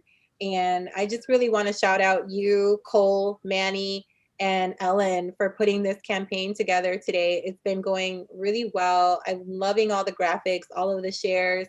I just have to really just shout you all out and acknowledge, and Jessica as well, for all of the work that you all have been putting into this. It's just so amazing. And Deanne, I'm sorry I'm a little bit late. I got the link a little bit late. You know, I would never be late to something like this. So late, but we already shared I shared my tears with you on the phone, so I'm not going to do it live here. But I can't thank you enough. And I'm just glad that you got a nice little surprise today. Oh, thank you. You deserve it. You deserve so much more. And I don't care what's happening and what country you're in, when COVID-19's over and we can throw a party, we need to throw a mega party for all these retirees and just celebrate all of you when we can come back together and do it the right way. Yes. Yes. Yeah.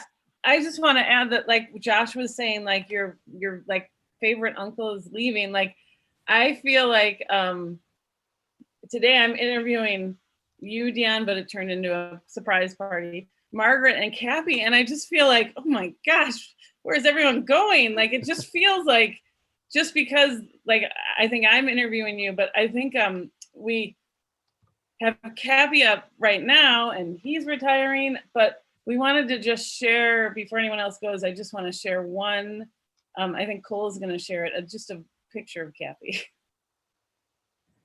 Can you put it up there? Oh.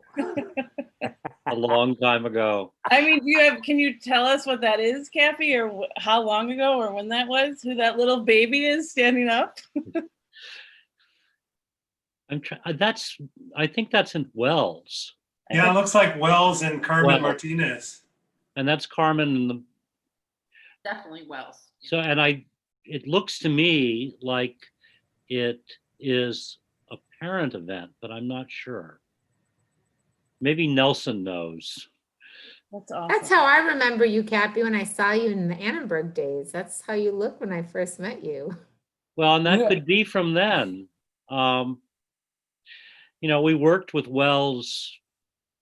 Actually, I worked some with Wells from the very beginning. And then we continued to work with them until very recently. So who knows? What happened, Cappy? There's a long time. We got older, Nelson. Exactly.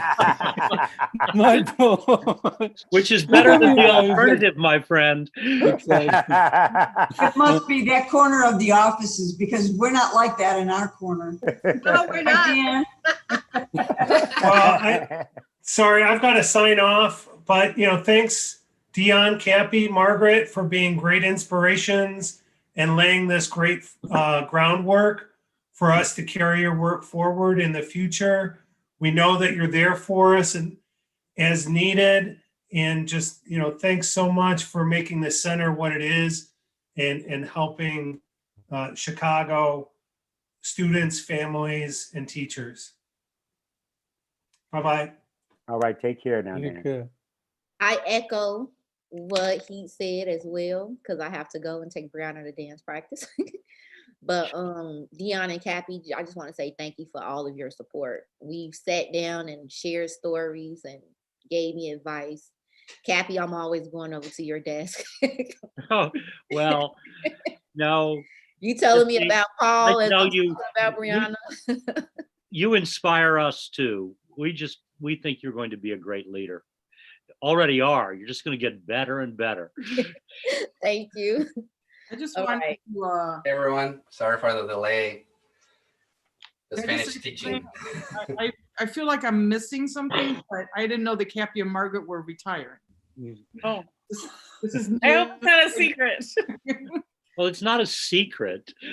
Look, I'm with Tammy. I didn't know Cappy was in on this too. I was like, wait a minute, Cappy. Look, me and Cappy always talk every time we run into each other. Yeah, I don't see you very often, Al. Not often enough, because I know. You're out there working all the time. I know. Look, you remind me of how me and Pat Stevens used to be. Whenever we saw each other, we'd be like, hey, but she always be like, I rarely see you. Man, look, all the people that was there when I started is now just like everybody. It's crazy. It's like it kind of makes you feel like you're getting older, but like Josh said, it's like you seeing all your uncles leaving, but they laid the foundation for it to keep going. But I'm like, everybody that came in is like leaving. Yeah. Well, we all arrived at about the same time. Yeah, I know. So we're all leaving at about the same time. Yeah. How long have you been at the center, Cappy? I arrived, about 3 or 4 months after Dion? Is that right, Dion? I think so. Yeah. So I am also approaching my 28th year. Wow. And Margaret was there because, like I said, Margaret was on Margaret was on my search committee. Wow. So I think Margaret, you've been there a couple months, hadn't you? When I got in there. She's trying to turn on the audio. So I came in June of 92. So yeah. I have 28 months 28 years and some months, 6 months or something. So yeah, I beat you guys. I'm the elder. And what program did you start with, Cappy? I started with what was called the Professional Development Program, which was a private grant. It was, we thought it was a huge grant. I think it was $250,000. But 28 years ago, that was real money. There you go. And what's the most difficult grant you've had to write for? The most difficult grant? Well, we wrote in the early days of 21st century, it wasn't done through the state. And we wrote a grant with CCAS. And it was awful. It was just awful. So awful that finally I went to Jerry and I said, we have to pull out of this. I mean, I know it's given up money, but this is just not working. It was terrible. Oh my. I don't think anything else was as awful as that. That was really bad. Well, and I don't think I've ever said we need to give up this money, except in that case. Sorry, Ellen, you were going to say something. I was just going to say, like, in my small experience working with Cappy on sending in some grants, he said, and if I don't think it's good, I'm not going to send it in. we just won't apply for it. I was like, my God, that's the most motivating. Like, I was like, what if I'm the one that's not sent in? Like, you're not even sent in. It's so bad. But you did. You said, I think it was Aaron and I, and Cappy was like, you know, we're going to write it. It's going to be good, whatever. If it's not, I won't submit it. So maybe you're referring to that. Well, that really was because that was a Gates grant. And when we're writing to the state or the federal government, I don't worry about it because it's not like you're going to really have a reputation. I mean, then my attitude is the only grants you definitely don't get are the ones you don't submit. But private foundations are different, and you don't want to get a bad reputation with them. I mean, Aaron knows. I mean, we had a grant that we had to tear apart at the last minute, and I mean, really the last minute, the last day, and completely And still walk recapped. it. And still walk it. And we got it. That's the important thing. And We we got got it. it. That's right. Which led to what, 10 years of funding, right? Hey, it's going on 6 now. So that's really what that's about. Had you done grant work prior to coming to the center? Oh no, in my first year, you know, the center used to be a much smaller place. And Jerry came to me and he said, I need you to write a needs statement. I said, I don't have any idea what that is. I don't know what. And he said, well, here's the RFP and here are some samples. And I mean, I couldn't do it now. I was, you know, I was much younger. I worked all night reading those things and reading the RFP and trying to write that thing. And I don't even remember which grant it was anymore, although I know we got it. And Jerry looked at what I'd done and he told me all the things I'd done wrong. And so I fixed those, and that was it. That was the first time. I'd never done that before. So, no, that was my beginning of grant writing. Here, that was write the this. I think, I guess one of my questions to the retirees would be, what is your advice for us, like moving forward from all your experience? What is your advice for us at the center?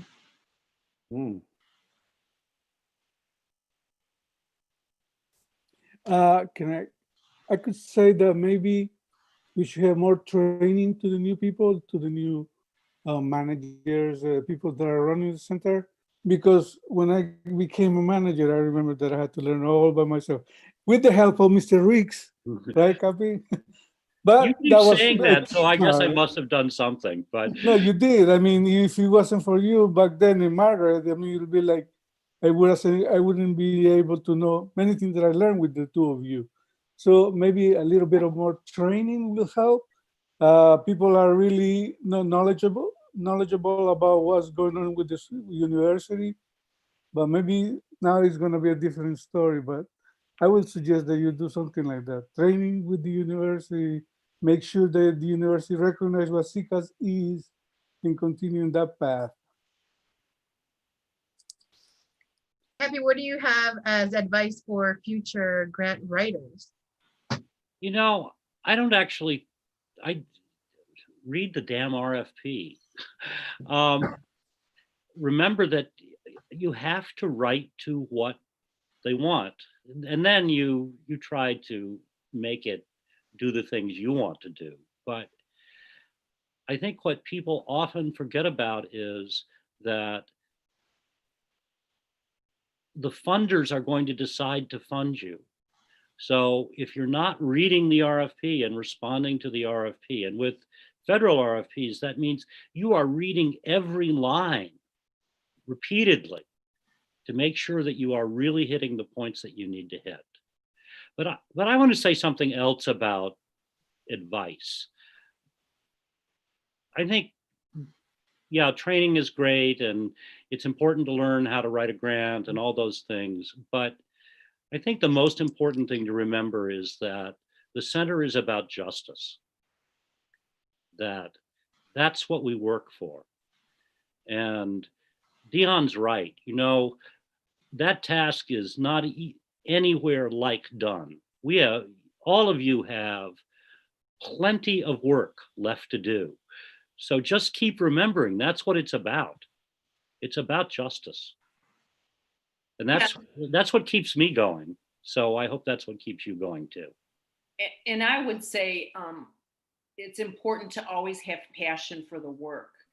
And if you switch it up, if you decide, I want to work with parents, or I want to do student leadership, talk to your directors and switch it up. If you say, I want to write an arts integration grant, look for it.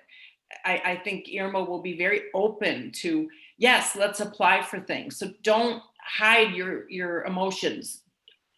If you have a passion, go for it. The minute you lose passion, this isn't a job for you. You have to believe in justice and equality so that we can, help help our students, our families, our teachers. The other thing that I think is important is something that Jerry brought and talked about yesterday. It's about relationship building. If you don't have good relationships with your team, with the people who you work with, you're not going to get data. You're not going to get match. You're not going to get kids going to college. You have to build a rapport. You have to believe in their skills. You have to,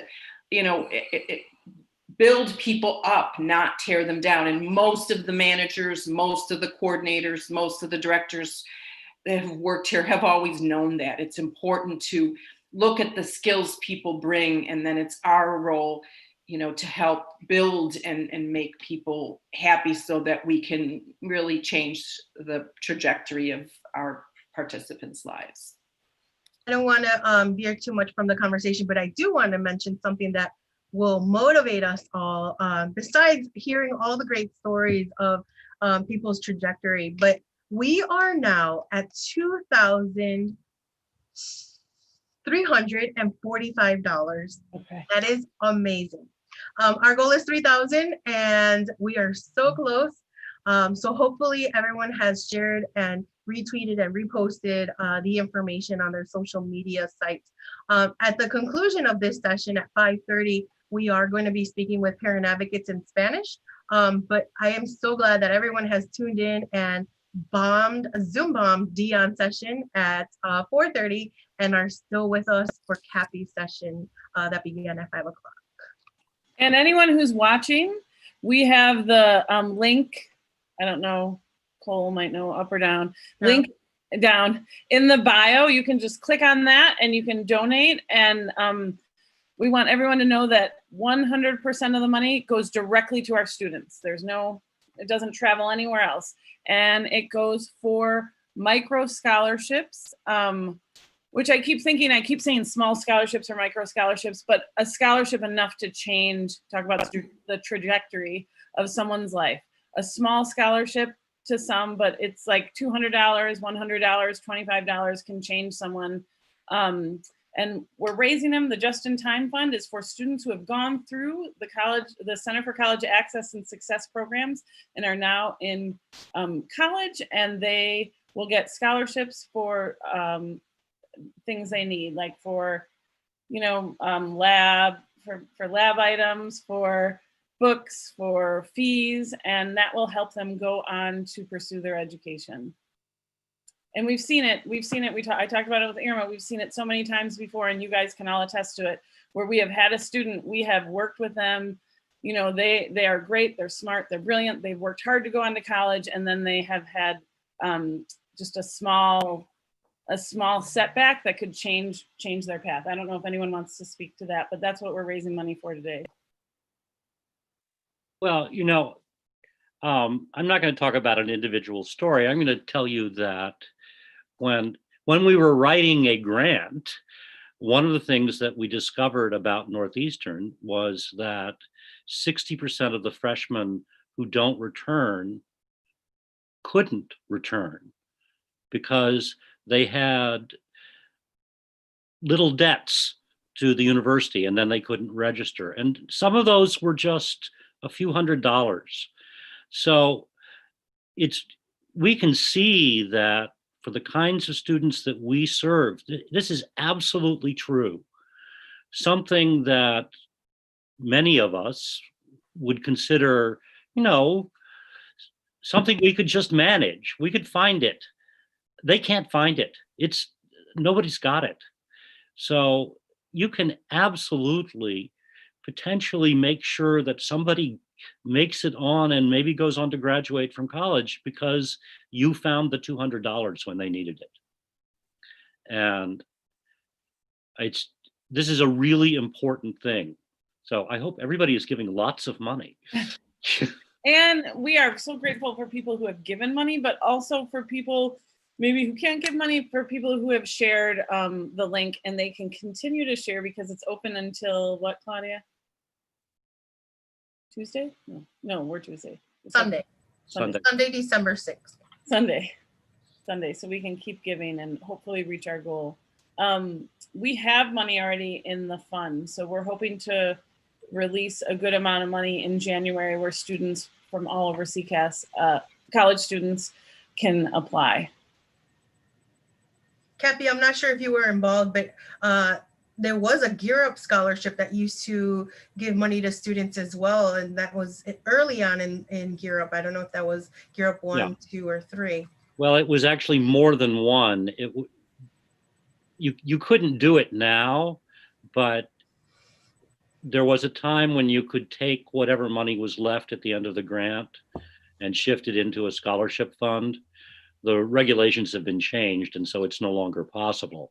But yes, we did do that, and Tricia Rosado worked on that, and I am sure lots of Gear Up students got little scholarships that they needed, and sometimes not so little. Mm-hmm. So we're excited that the Just in Time Fund is going to be actually expanded to all of the programs across the center, not just specifically Gear Up. I'm glad Aaron's on. He's been tuning in live all day today too, and we interviewed him earlier. But what do you think, Cappy, is the advantage of having this initiative of Giving Tuesday each year and raising funds for this scholarship fund? Well, I mean, I've told you why I think it's important to have this money. And it's money that, we control how it's used, right? It's not a grant that we get from someone who says, well, you can use it for this, or you can use it for that. That means we have true control. Giving Tuesday, my inbox is full of organizations that want me to send money. But the nice thing about this, which Ellen just talked about, is I know that if I'm giving money to this, that money is all going to go to the purpose that I want. It's not, it's not even going to have like 10% that goes to administration. And I think that's really, it's actually almost unheard of. Generally, when you give money to something, you're giving money to an organization and they have administrative costs. Well, the foundation has already covered those administrative costs. Though you'll notice that when you give, they ask you to throw in a little bit of extra to cover the costs. So I hope that everyone will do that too. Yeah, there are many organizations that are participating actually today. We are one of 28 departments or organizations on campus that are raising funds on Giving Tuesday. We were number 5 in the leaderboard. When you go to donate, the page shows where we stand within all of the organizations, but we just bumped up to number 4. So we are at Thanks to someone. $2,445. Yes, thank you to all of you that have donated. But we're number 4. Aaron, thank you. That's Aaron just bumped us up. Yes, thank you. That is. But we're number 4. We could make number 1. Yeah, go out there. That's $6,000. Well, We'll have to stay on continuously till Sunday. They're actually at 6,700. So yeah, that would be a lot of work. Thank you, Aaron. Thank you, Cappy, everyone who has donated, Margaret. It's been a great day. We started off really early, and I'm so glad to have had the conversations that we've had all day. We're 4 minutes away to the end of this conversation. So is there anything you want to say to us, Cappy, about your time at CCAS, about retirement goals, anything you want to add to? I'm not having any retirement goals yet. My goal right now is to just get to retirement and then get through the end of this period with the virus, and then we'll see. But oh dear, one of the things I want to say is that because I've actually worked in a fair number of places, and one of the great things about working at the center is really important shared values. So the people who I have known at the center are inspiring. They are wonderful. You are all wonderful people. And the other thing is, we are a really diverse group. You don't get a chance to exist within that kind of diverse world very much. Most Americans live within their little tiny ethnic and racial bubble that they never leave, or maybe they encounter people, but we really are fortunate. I feel really fortunate to have worked with all of you. I learned so much from all of my colleagues, and it's a great thing. It really is. And I think, Cappy, that you have also helped us to be who we have become, because you share that knowledge that you have with you and share with all of us. Even though nobody knew who Cappy Rich is, sometimes who is Mr. Rich? That's Mr. Rich. But not in the center. People who come to the center, parents, and in the school, people didn't know who was behind the master program, and that was you. And that's why I say thank you. You made it happen, as well as Mario and Dion. To the three of you, I wish you the best in your retirement, and I hope to see you soon. Yes. Celebrate time, okay? I gotta go. Take care. See you soon, guys. Bye, Nelson. Bye. Thank you all for joining us again. It is Giving Tuesday. We are so happy to have had the conversations with Dion and with Cappy. And hopefully you tune in to the next session. It is a Spanish session with parent advocates. And we are going to conclude at 6 p.m. our Giving Tuesday virtual telethon. Thank you all for jumping on the Zoom call and bombing Dion and Cappy. Thank Bye you. all. Take care now. Bye.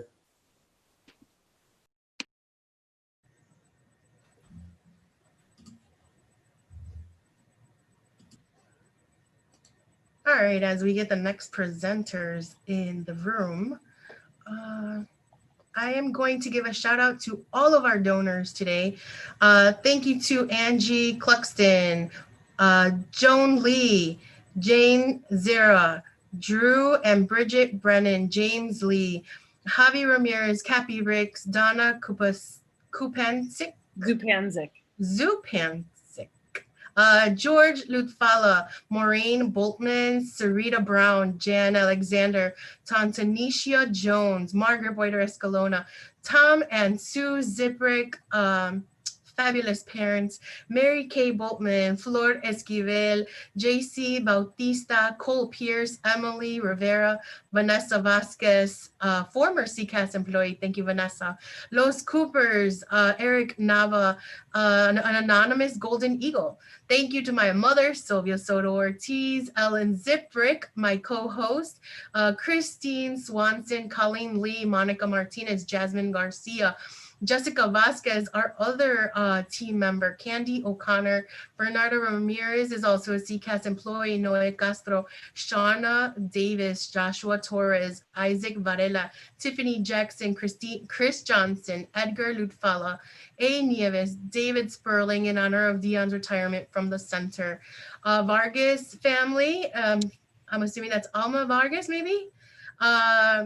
Anonymous Golden Eagle donation, Jenny Zuluaga in honor of Norma Lopez, a longtime CTC employee and in celebration of Dion Brown, Aaron Cortez, and Blanca Acevedo, who was one of our speakers today, and a CCAS alum.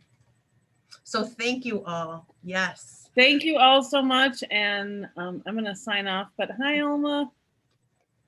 Best parent advocate. Ooh. Thank you. Oh, you're lucky Carmen Gonzalez isn't on yet. I know, right? It's not my team. I was so lucky she kept our team together. All right. I actually started with Ellen, so. Oh, that is too funny.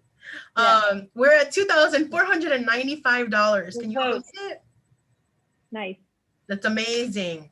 So I'm going to switch languages here because you know how that goes, Alma, and you're thinking in one language and then you have to see it in another, and yeah. Let's see where we are. How has your day been? It's been good. It's been meeting after meeting, but it's been good. And you are still working on FAFSA? I am still working on FAFSA. Yeah. Yeah. Hopefully by the end of the year, and then when we come back, it's a new project. Yeah, it's a lot of work. That's a huge commitment and job that you are doing. So we are going to wait for Godman to join on. Okay. Have you watched any of the sessions today? I actually started watching Tiffany. Was it Tiffany? Mm-hmm. Because it was Tiffany, then Margaret, right? And then I got into a meeting, so I wasn't able to watch Margaret, but I did start watching Tiffany. Yeah, we began at 10 in the morning. Ellen and I were out at our future home in Centro, and just being in the parking lot in 30-degree weather was freezing. It was cold. Yeah, I could. Yeah, it is. It is. And we were Even gonna though the sun end- was out for a while. Right. We were going to end tonight at 6 o'clock, our closing at El Centro, but it's too cold. Yeah, it is. It is. It is too cold. Yeah. All right. Well, I'll start switching and speaking in Spanish then. Okay. Mi nombre es Claudia Ortiz del Centro de Northeastern Illinois University, el Center for College Access and Success. Soy la directora de comunicaciones en la oficina. Nosotros trabajamos con estudiantes en Chicago, en Cicero y en Berwyn. Hoy tenemos a Alma Vargas con nosotros. Dinos un poco sobre ti. Bueno, mi nombre es Alma Vargas. Soy madre de 4. Tengo 2 nietos. Y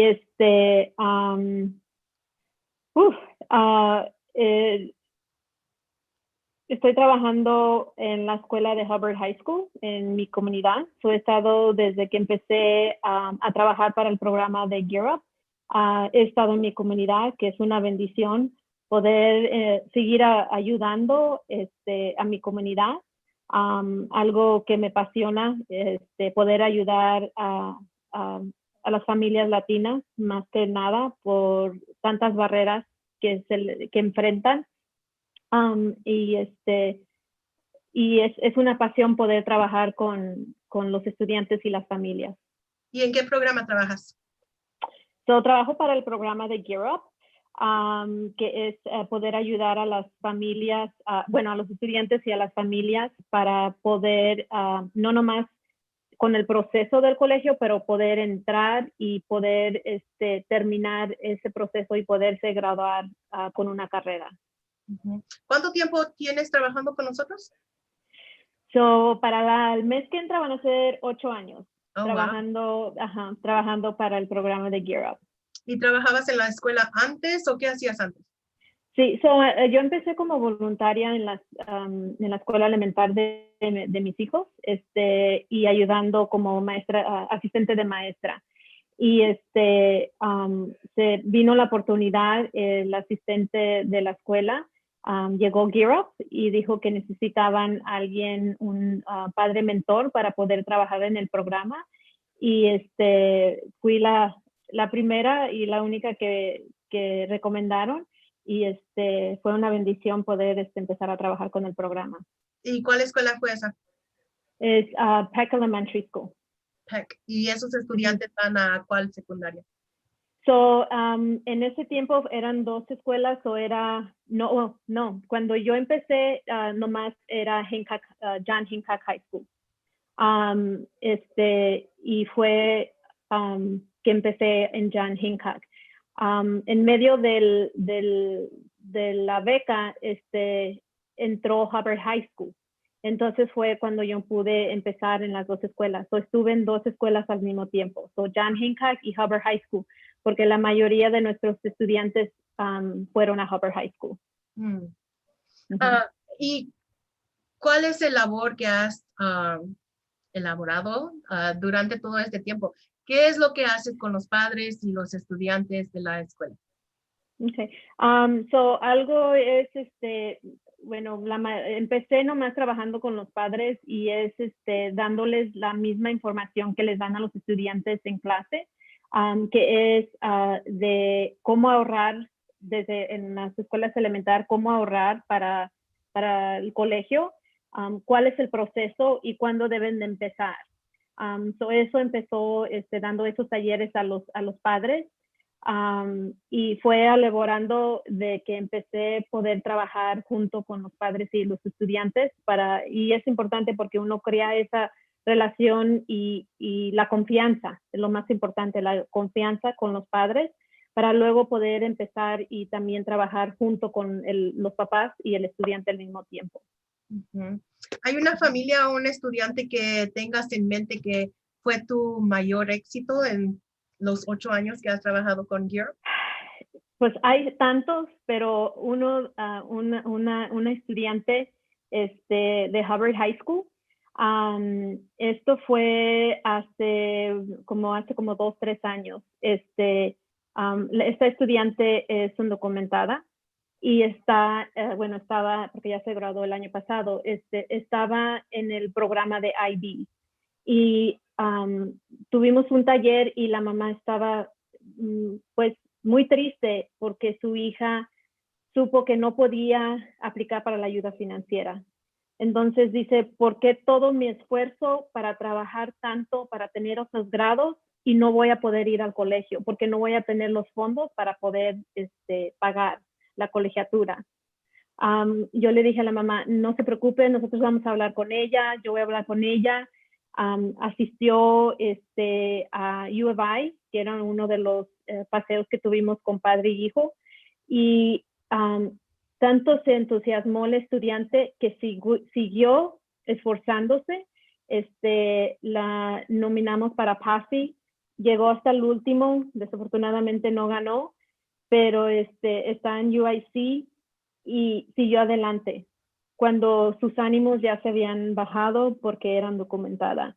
Gracias a la aplicación de Alternative, pudo pues pagar parte y becas que ha podido obtener. Eres muy apasionada en lo que haces y el trabajo que has elaborado en este tiempo. Y sé que te han reconocido en Washington, en NSEP, que es la organización que maneja los fondos de Gear Up. Háblanos de ese premio que recibiste. ¿Y eso fue hace 2 años? Sí, hace 2 años. Pues fue algo que nunca me imaginé. Primero fue ser nominada y fue algo que fue un año que una tragedia en la familia, que fue como una bendición, que este premio pudo llenar toda la tragedia que había pasado en mi casa. Pero algo de que cuando fui nominada y luego me dijeron que sí gané, nunca me lo esperaba porque fui nominada y gané, fue nacionalmente, ¿verdad? Eso fue algo que nunca en mi vida me hubiera esperado. Pero fue algo que todos mis esfuerzos y la pasión poder ayudar, que pues me sentí muy bendecida haber ganado este premio. Oh, felicidades. Sé que eso fue hace unos años, pero ser reconocida nacionalmente por Gear Up y por NSTEP es un logro enorme, porque hay tanta gente que trabaja en las escuelas y que trabaja con las familias, pero tus esfuerzos y el trabajo y la conexión que haces con los padres es lo que hizo que te pusieran en ese nivel, en el nivel más alto de los padres. Son felicidades. Muchas gracias. Es un poco tarde, pero sí. No, gracias. ¿Hay alguien que tuviste como mentor o alguien que conocías, un maestro con quien trabajabas, que te ha motivado a hacer el trabajo que haces ahorita? Pues el trabajo, he tenido personas, mentores que me han podido allegar, no nomás personal, pero profesionalmente, pero la persona que me hizo tan apasionada al trabajo fue mi mamá. Porque vi las barreras que ella pasó para poder de estar aquí como un inmigrante y no poder estar al 100 con nosotros en nuestra educación por el trabajo, por el lenguaje, y eso me motivó más para yo poder ayudar y ver esos padres que no pueden estar y apoyar a sus hijos en la educación, aunque tienen ese amor y quieren ver a sus hijos luchar y ser y ver que puedan entrar a la escuela y graduarse. Eso fue lo que me ha dado la pasión para poder ayudar a esos padres, a esas familias que por cualquier barrera, por el lenguaje, es una de las razones que no pueden estar allí con sus hijos. En este tiempo que has estado trabajando por Northeastern, ¿has ido a tomar clases o regresado a la escuela o estudiado algo? Sí, cuando yo empecé con Gear Up, tomé la decisión de regresar y sacar mi asociado. Y yo dije, ok, ya, pero luego tuve una persona que ya no está con nosotros, Cherie, que ella siempre me decía, you can do it, si puedes, sí puedes, tienes que regresar. Y regresé a Northeastern. Y si todo va bien, termino en el verano del 2021 con mi bachillerato. ¡Wow! ¡Felicidades! Sí. ¿Con qué estás estudiando? Estoy estudiando, es el programa Interdisciplinary Program. Es el bachillerato para adultos que regresan a la escuela y es general el bachillerato. Pero también mi esposo me dice, pues, ¿cuándo vas a terminar, verdad? Y yo decía, ok, nomás mi asociado y ya estoy con mi bachillerato, pero en mi mente yo quiero regresar for my master's. Oh, felicidades, that's great. Yeah. Todo ver y la motivación de los estudiantes y de las familias también y de mis hijos es de que me ha motivado poder seguir y poder crecer como profesional. Es fenomenal que has decidido hacer eso y después del bachillerato querer terminar la maestría, porque a veces cuando uno estudia, pero también tomaste un descanso entre el asociado y el bachillerato, ¿verdad? Sí. Y Y a veces hay estudiantes que dicen, no, ya a los 4 años y ya, porque es mucho y se cansan. Pero cuando uno sigue estudiando y regresa para hacer la maestría sin descansar, ya están en esa rutina, ya están con eso en mente de que siguen estudiando y no es tan difícil. No. Eso es lo bueno. Sí. ¿Qué le dirías a los padres que quizá quieran regresar a la escuela? Yo les digo que es posible, que la meta que se ponga uno, uno lo puede lograr. Siempre va a haber barreras porque ya uno tiene la responsabilidad de sus hijos, de su trabajo, pero que sí se puede. Nomás dedicándose y decir que sí puede, lo pueden lograr. Yo les digo, y en mis talleres con los papás, aunque sea empezar con un certificado, porque así es como empecé yo, ¿verdad? Saqué mi asociado con mi certificado para educación temprana. Entonces, yo decía que con eso, pero viendo que sí se puede, uno sigue. ¿Qué es lo que piensas hacer ya que termines la escuela, termines de la maestría? Quizá quieras ir para ser doctora Vargas. Oh, I don't know. No sé. Pues, no sé, no lo he pensado. No, sí que sí quisiera y es un logro, y más para mí, pero igual para mi familia, ¿verdad? Que es un logro que les digo que sí se puede. Y no importa, ¿verdad? Yo le digo a mi esposo, si tengo 80 años, lo voy a lograr, ¿verdad? Porque todo es posible. Sí, sí, es cierto. Y es mucho estudio, pero al final es tan importante que como latinas regresemos a la escuela y sigamos estudiando. Sí, sí. Hoy, como es día de Giving Tuesday, ¿cómo beneficiarían el programa de ustedes de los fondos que estamos recaudando para las microbecas? ¿Qué impacto es? A veces muchos de los estudiantes piensan que no pueden seguir su educación, ¿verdad? Porque por X razón hay estudiantes que no califican para ayuda financiera y los padres, de todos modos, no tienen esos fondos para poder ayudar a sus hijos. Y eso es lo que los detiene a un estudiante poder seguir adelante y seguir con sus estudios.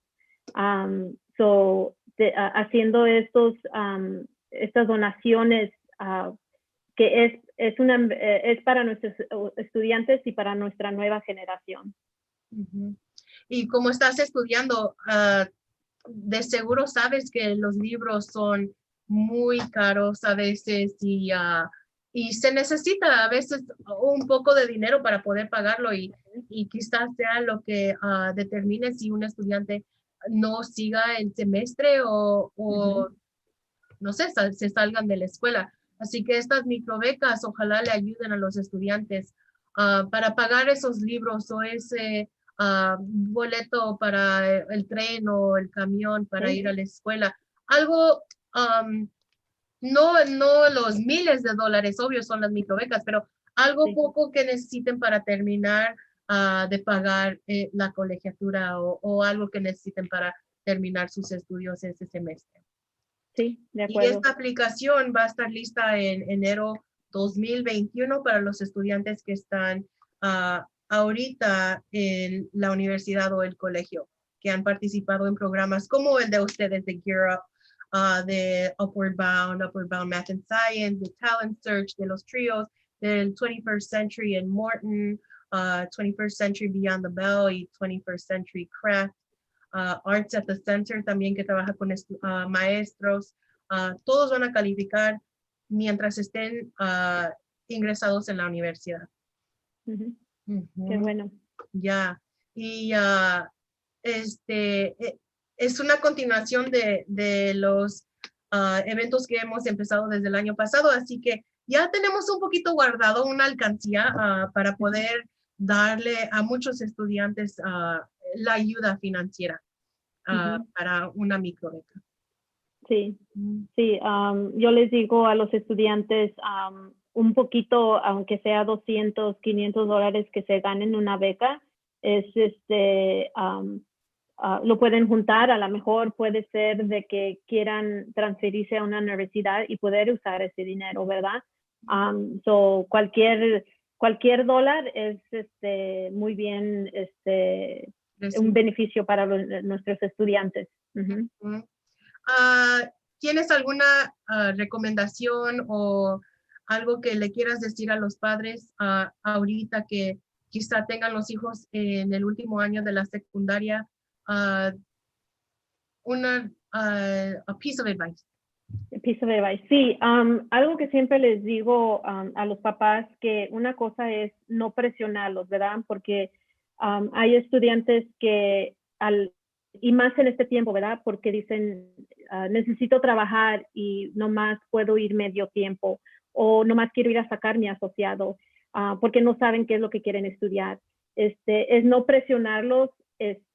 Sus 2 primeros años pueden sacar su asociado con sus clases generales, y ellos se van a motivar, igual como yo, ¿verdad?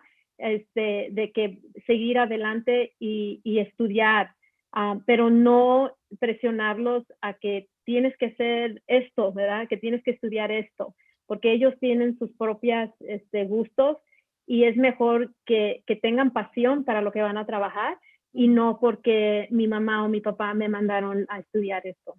Eso es muy cierto. Yo soy maestra certificada, pero siempre quise ser maestra, pero también quería entrar a leyes y la política, y es lo que estudié. El bachillerato es en ciencias políticas, y me regresé de la escuela después de los 4 años y fui a tomar el examen del LSAT para ingresar a la escuela de leyes, pero eso no es lo que me fascinaba. Trabajé con abogados y yo vi cómo trabajaban y cómo en un corto tiempo envejecieron casi. Y no estaban apasionados al trabajo que hacían.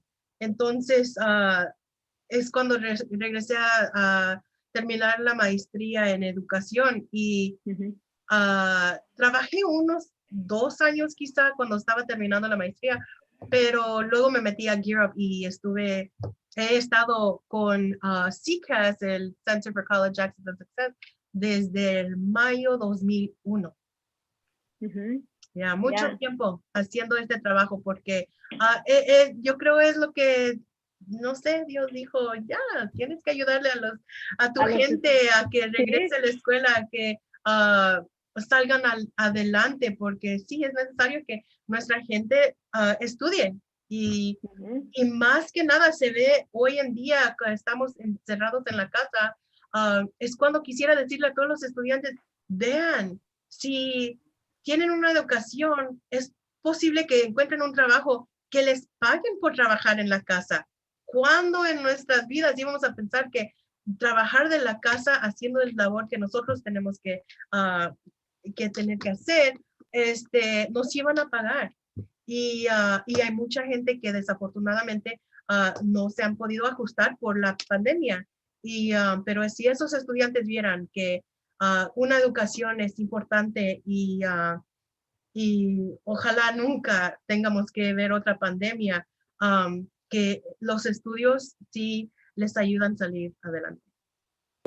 Igual, como dices, qué recomendación, no nomás para los padres, para sus hijos, pero uno como padre también tomar o entrar a la computadora y usar la tecnología, porque lo estamos viendo más que nunca, que esto es el método de que en el futuro va a ser todo, si ya ahorita es todo por computadora, y las clases tal vez en el futuro va a ser ya todo por virtual y mínimo en clase. Sí, exactamente. Y eso es bueno que mencionaste la tecnología, porque ya se nos está acabando el tiempo, pero quiero que me ayudes en demostrar la página de nosotros de CCAS. Voy a cambiarle para que podamos ver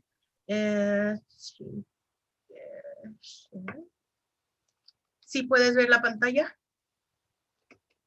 Sí. Sí. Esta es la página de internet de nosotros, de Center for College Access and Success. Si hay información que un padre quiera buscar, entran aquí al Initiatives y luego aquí demuestra todos los programas que tenemos en el Center. Hay unos que faltan, pero el de ustedes es Gear Up y aquí en Gear Up tienen esta foto y tienen información sobre el programa de nosotros. En chicagogearup.org hay muchas pláticas, hay videos, hay Carmen González, que no sé qué le pasó a Carmen González y por qué no nos acompañó, pero hay fotos de todos los años. Ahí ven que son 21 años de Gear Up, y hemos hecho mucho trabajo en diferentes comunidades al norte, al sur. ¿En qué comunidad estás tú? Yo estoy en el Medway o Westlawn. Ok. Y, y ahí salgo yo.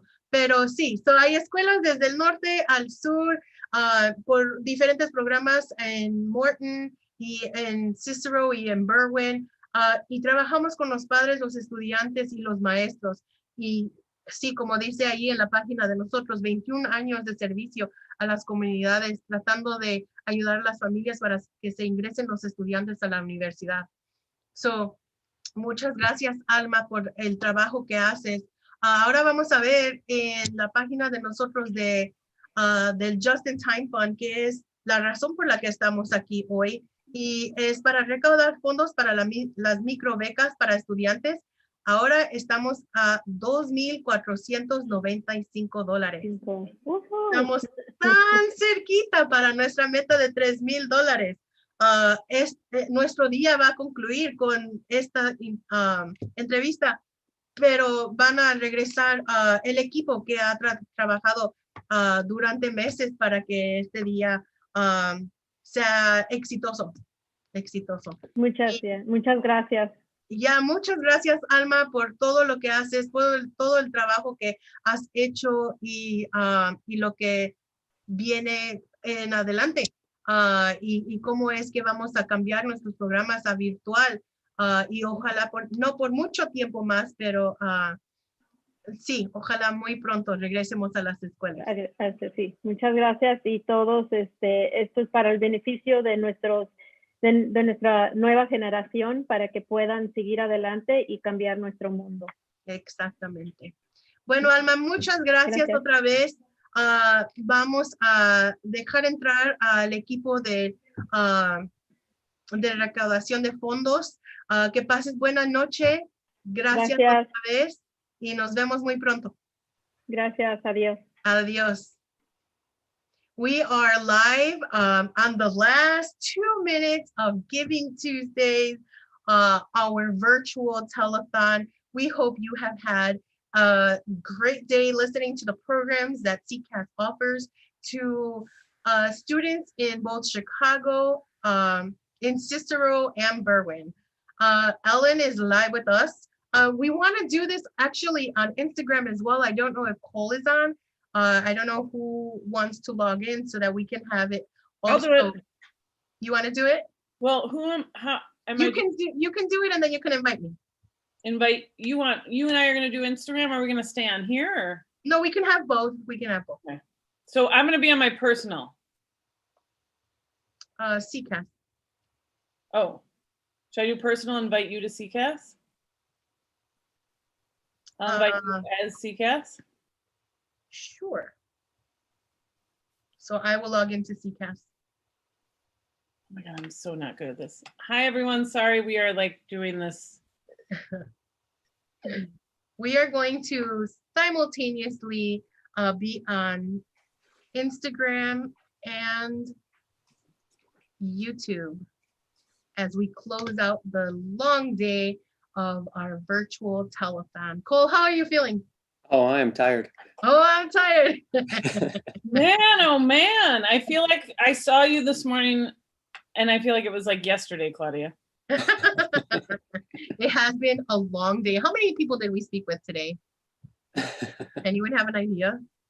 I really don't know. I have no idea how many people I spoke with, let alone all of us. So you want me to invite you? I'm on CCAS. I'm going to you. I'm inviting you. Hi, everyone. All right. Ending a long day. We're just doing both? We're doing We are going to do both. We're living the dream right now. We're living, I feel like I'm 23.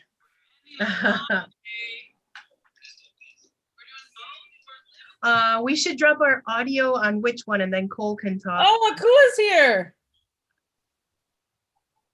Akua, I'm dying to know how your day was. Your Akua's Giving Tuesday. Okay, so do I stay on here, Claudia? Hi. Hi. Hi. Hi. Hi. We just need to drop your audio on your computer. We got it. Okay. Awesome. And Cole, you can hear us on YouTube? Let me check. There's a lot of feedback. Because our volume's down. Yeah. Okay. Hi, everyone. Oh, we got some visitors. This is so fun. So it is here we go one last time. It is the Tuesday after Thanksgiving, which is known in the donating world as Giving Tuesday. We started this morning outside in front of our new location of work at El Centro. We work for the Center for College Access and Success at Northeastern Illinois University. And we have spent today raising money, doing more or less like a 2020 telethon on social media, raising money for micro scholarships for students. 100% of the money goes to students. It's for the students we work with who have gone through our program. So we've worked with them from a young age until they went into college, and now they're in college, and we are raising money for micro scholarships. It could be anything from $25 to $250. Is $250 our max? Is $250, right?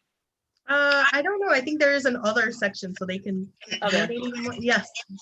Someone did donate $300. But I mean, our scholarships are up to $250, right? Oh, yes. Okay, so we give up to $250. So for our students, and we have our goal today was to raise $3,000, and we are currently at $2,670.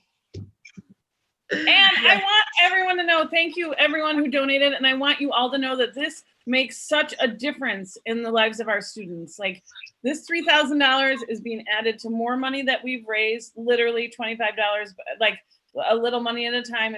We've raised this amount of money, and in January we are gonna have students apply for these scholarships, and they will be able to pay small bills. And I keep saying small, but it makes such a huge difference to everyone.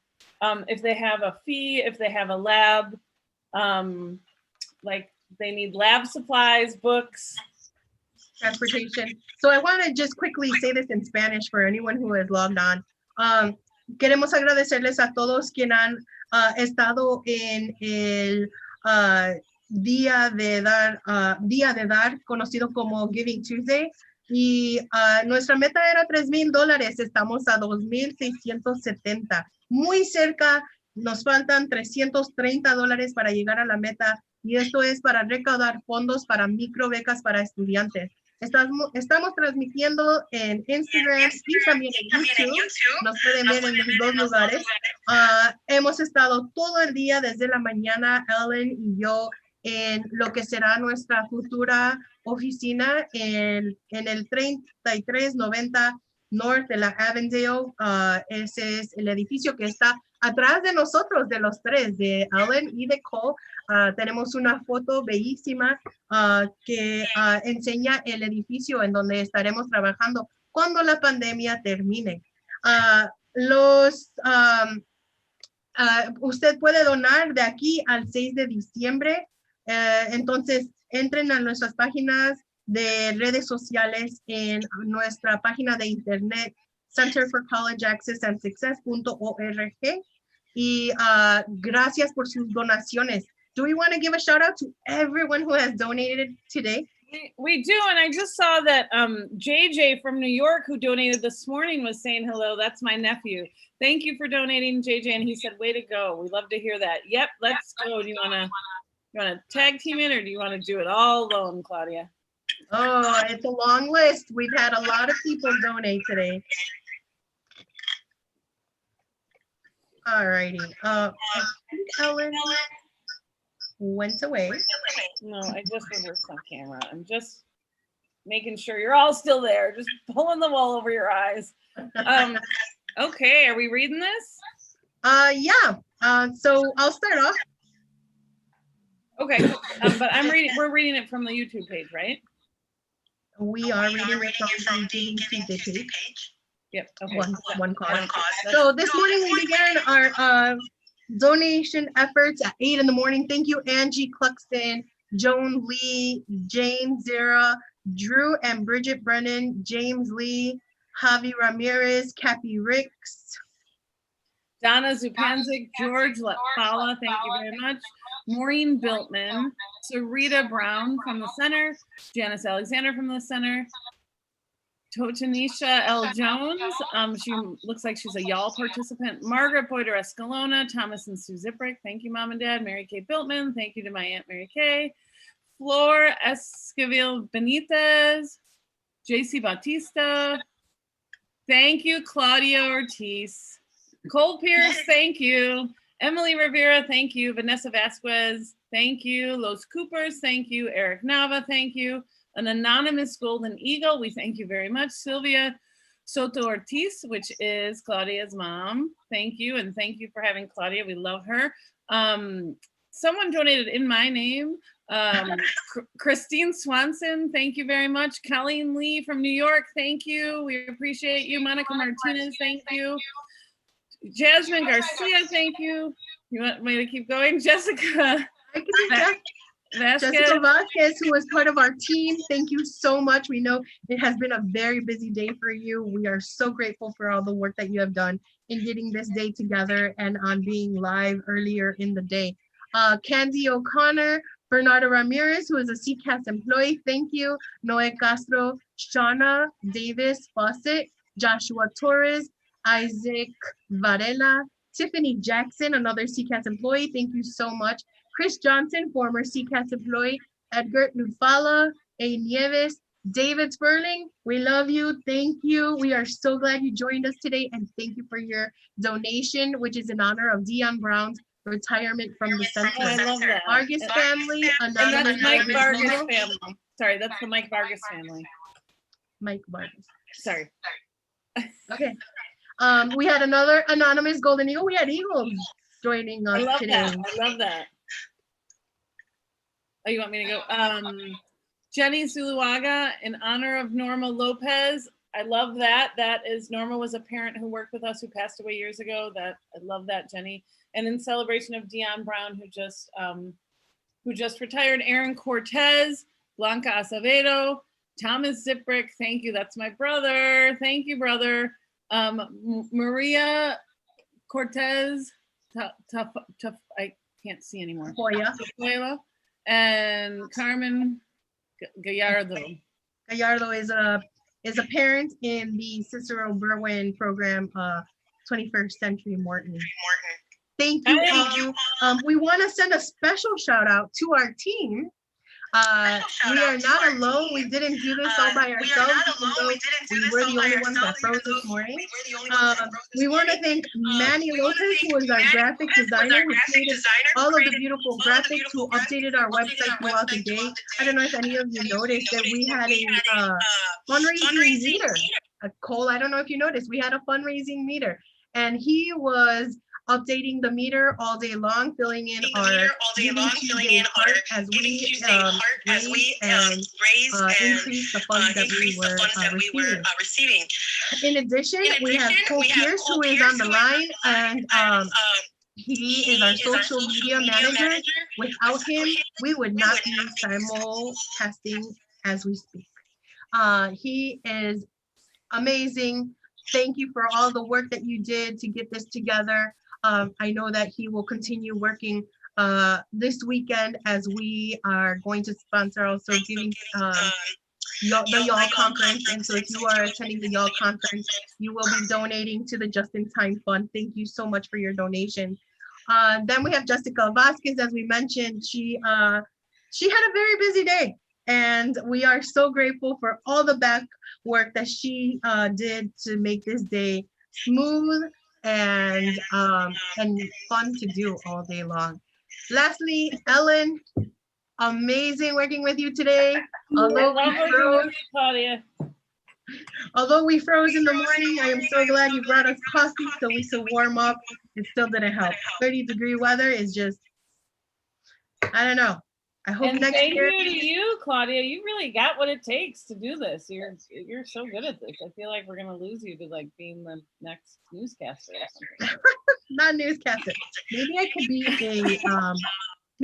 an influencer. I don't know. I've been trying to do that, but I don't get enough followers. You are already an influencer, that's for sure. I can't get enough followers. I am so, and oh, Claudia, you rock from Janie Z, and great job, Jessica. I am, and great work, Manny. I am incredibly blown away, touched by people who have donated, people who we work with, people who we know personally, people who don't even know us, a lot of anonymous Golden Eagles. I am blown away by people's generosity. I hope we get to our goal. If we don't, we'll all be okay. But it is open until Sunday. And if you guys want to donate past Sunday, you can just connect with one of us. We're always able to take your donation. I'm dying to know from Cole, except we can't hear him because then we'll echo, but I don't know if he's eaten today. I feel like he's been working all the screens the entire time. I don't know if he took a lunch break. I hope he did. I know I'm gonna have a dinner break. Thank you. We're on a lag. He's just getting there. Thank you, Zup Group. Thank you so much for the shout out. Oh, that's Dennis Panzik. Thank you so much for your donation. Oh, thank you so much. And Cole said he had a sandwich. Okay, good. We are the 4th at highest in Giving Tuesday ranking at the university. There were 28 other departments and organizations that joined Giving Tuesday efforts at Northeastern Illinois University. But we are number 4th, ranked at $2,670. Thank you so much to everyone. Our page will be up through Sunday, December 6th. For your donation. Thank you to those who joined live with us. They watched some of the interviews. I know there were people in California that were logged on to some of our Spanish talks with the CCAS staff. And it's been a great day talking to people, and I can't wait to do it again next year. I know, right? It's already like thinking about next year. Yeah. I mean, we have, how many people did we interview? I mean, really, how many people was that? I don't know. Cole, do you know? It was every half hour since 10 o'clock. Who's good at that? Can you tell us? How many people did we interview? Or did someone have access to our... Anyone out there? Any of the 3 people? Anyone live? We also want to thank all the people who shared our links and shared our pages so that other people can donate. Please keep doing so. We want your family, your friends, your neighbors, your abuelita, your abuelito to donate to the Just in Time Fund that will be micro scholarships for students that have participated in CCAS programs. I think we are about to wrap this up, aren't we, Ellen? Yeah, and I just want to plug again, we've seen one too many students not be able to continue on with college, and these donations will make a huge difference in the students that we serve. 19 people, we interviewed 19 people today. 19. Between 4 of us. 3.5. 3.5, yeah, right, 3.5. Yeah. All right, I think this is it. We are wrapping up Giving Tuesday 2020. It is now in the book. Please continue to donate. It looks like there's one more donation I see. Oh. I just got an email. Are we going to be closer? $2,695. Thank you to the newest donor. Thank you so much. We can find out exactly. Parents or teens? Colleen, thank you for donating. Colleen Lee, we've got her. She's waving at us from New York. And parents or teens? I'm not sure. It's definitely not mine. Mine singular. But thank you for the last donation, and we are now at $2,695. I think we are signing off. Yep, we're signing off, and we are so grateful to everyone. We are blown away. This is great, and we are so close, and we know we'll probably make it by Sunday Or tonight. Help us get there tonight. Yeah. Please And donate and share. Donate and share. If you donate, if you feel like donating, and share with on your social media, and encourage people to donate. If you presented today, drop us a line in the chat because you were amazing and you helped us get through the day with your interview. Thank you, Blanca Acevedo. You are amazing. Blanca is an alum of a CCAS program. Thank you so much. I love that. Yeah. All righty. I think that's it. All right. Oh, we got another one. We got another one. I just got an email. We got another one. Let's see. Maybe we will make it. Oh, we're getting closer. We might have to stay on. Okay, we're gonna stay on till we hit 3,000. No. Or Yes, till you Sunday. can do it, Blanca. What do We we are- see? Do we see a new one from? I mean, are we able to scroll down? Are you? Who's in charge here? We are two came in. We are at $2,745. Thank you for your donation, Jill Hallett and Margaret Boyder Escalona. Thank you, Dion Brown, Cappy Ricks, Nelson Choto, retirees who helped to build the CCAS, along with past directors, Dr. Jerry Olson and Dr. Wendy Stack. Yes, we miss Dr. Wendy Stack. I hope she was able to tune in today. Both Jerry Olson and Wendy Stack were integral to the work that we do and continue to do and will continue to do at the Center for College Access and Success. Thank you, everyone. This is amazing. Yes. Oh, yes. I thought we had another one. Thank you. All right, don't get too excited, Ellen. I might just be sitting here and watching. I might just have to log on again. I am going to sign off. And hydrate. All right. Oh no, I've been doing that. You have good job. I've been doing that. Thank you, Claudia. Thank you. Oh, we got another one. We got another one. We can't leave. Oh my gosh, we're so close. $2,770. Thank you, Shane Pepper. Thank you so much for your donation. Yes, thank you so much. Every time we say we're going to go, I get another email alert that we just got a donation. Yes, if you want us to stay on live and watch us hit 3,000, please make a donation. No, we wait. Not sure. Are we just refreshing? Okay, we're still at 2,770. Yes. So we are at $230 from our goal. Help us give college students a textbook with $230. Oh, I just got another one. I got another email. Ellen, I feel like you're playing with me. Oh, right? Yes. Right? Oh my goodness. What? The man himself who created all of the beautiful graphics for our website and all of our social media posts. Manny Lopez, thank you so much for your donation. Manny, thank you for your generous donation. I hope you're watching because this is really exciting. Thank you so much. We are now at $2,870. We are $130 short of our goal. Help us reach our $3,000 goal.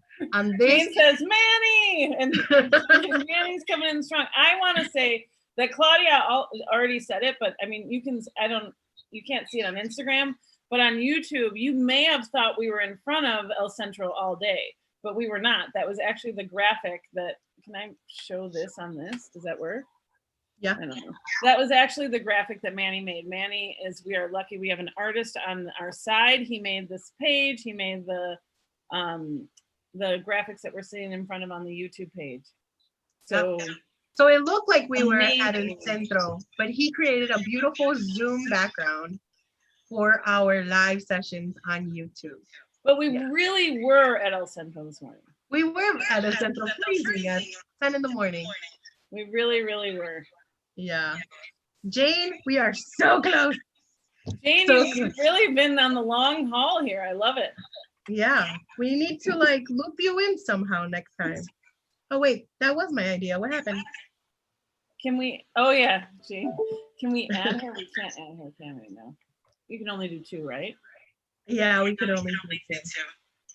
Thank you guys. Thank you to our team. We did amazing. We're at $130 short of our goal. If you are watching live, donate today. We want to go and have dinner. Oh, Jane got shy. She said she got shy. But we are so grateful to everyone who's donating, and this is so exciting that we're nearing the goal. But luckily, it says we have 6 hours left, but we do have until Sunday. And we've got Lorena in. People are coming in for the final stretch. Lorena is, she just joined us on Instagram, I think. Yes, she did. That's you, Lorena. Lorena, thank you so much for your interview earlier. Yeah, thank you. This is all for your students. You know, coincidentally enough, Lorena will be the one that is working with the college students. And so many of the students that will be benefiting from our micro scholarships will be Lorena students from the College Transition Fund, College Transition team.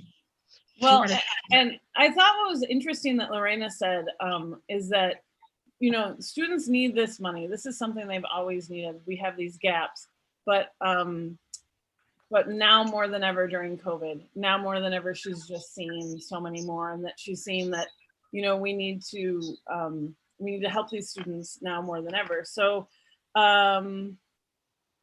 she said, thank you again to our wonderful team. Well, thank you, Lorena. Yeah, Lorena, we stuck around. I really wanted to go have dinner, but Ellen is keeping me back. I feel like we can get there. And Ellen wants us to hit the 3,000 mark before we sign off. We are at 2,000. I think Margaret's on. I think that's Margaret. Margaret, thank you. Yes. Oh, and Irma, people are joining. This is so fun. Thank you both for your donations. Thank you so much. We have had a great day. 2,870. My goodness, what happened to Cole?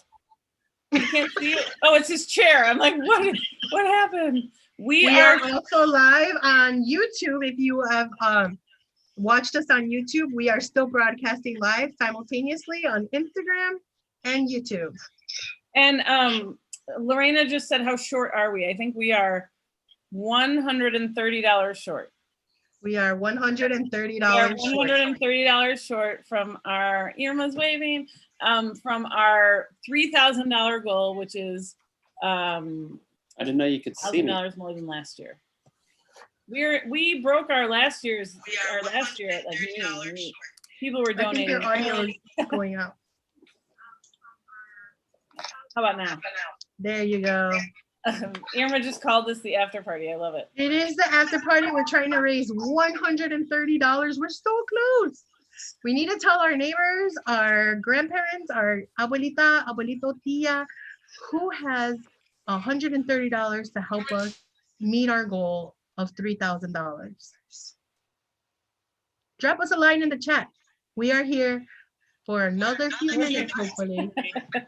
Hopefully, because Ellen won't let me go to have dinner. Did something happen? Or lunch. Did something happen? Okay. No. Okay. No. Any refreshing? Any action? Are we? I think that's it. I don't give up, Claudia. Okay, I think we go for the full 6:30. We do for the full 6:30, right? We'll give it 6 minutes. 6 more minutes. 6 minutes, yes, to meet our goal. That is a great idea, Ellen. We did 30-minute intervals. We might as well do the after party for 30 minutes as well. If you were tuned in to any of our interviews today, let us know what was your favorite part. If you are on Instagram, you could drop it in the chat. Oh, did you see that? Did you see that? You want to What read it? happened? You want to read it? Read, No, read the I- message. Read the message. Whoa! Yes, yes, Our yes. interim director is going to donate $130 so we can meet our goal of 3,000. Thank you. Thank you, Irma Ortiz. She is our And cooking us dinner. I don't think she wants us there, you know, unless we wear a Yeah, mask. thank you. This is either she really loves where she works, which I think so, or she wants Claudia and I to just stop. She wants us to log off and Yay, end our day. yay. That's Thank so you. exciting. How do we get a party filter in honor? Oh, kisses. In honor of meeting our goal. There? No. Yay, everyone's cheering. This is so fun. Thank you all. I am trying to get like stars. Where are the stars? I feel like where's the balloon drop? Where is that There. balloon Oh, drop? those look like balloon drops right there. Thank yeah. you Okay, to so our we- interim director, Irma Ortiz, who has finally closed the gap for us. We reached $3,000 on our second annual virtual telethon for Giving Tuesday. I refreshed the page. I know Irma is going to finish cooking and then donate it, but we hit our 3,000 mark at approximately 6:25 on December 1st. Oh, this is so exciting. Thank you, everybody. Everyone. Thank you, thank you, thank you. We feel Jane, it. thank you for holding on tight to all of our conversations today and joining us. Emily, we did it. We did it. We did it. We did it. We did it. And Can we do a virtual high five? High five. High five. We did it during Good the job. pandemic. Good job, team. Good job. Thank Manny you, Lopez, everyone. Jessica Vasquez, on behalf of Ellen Ziprick and myself, we had a very long day. We are gonna go and enjoy dinner. $3,000. Thank you all very much. All of it's going directly to the students. You guys are amazing. Thank you. Love you guys. Thank you. Thank you, guys. Ellen, you're gonna save it on IGTV, right?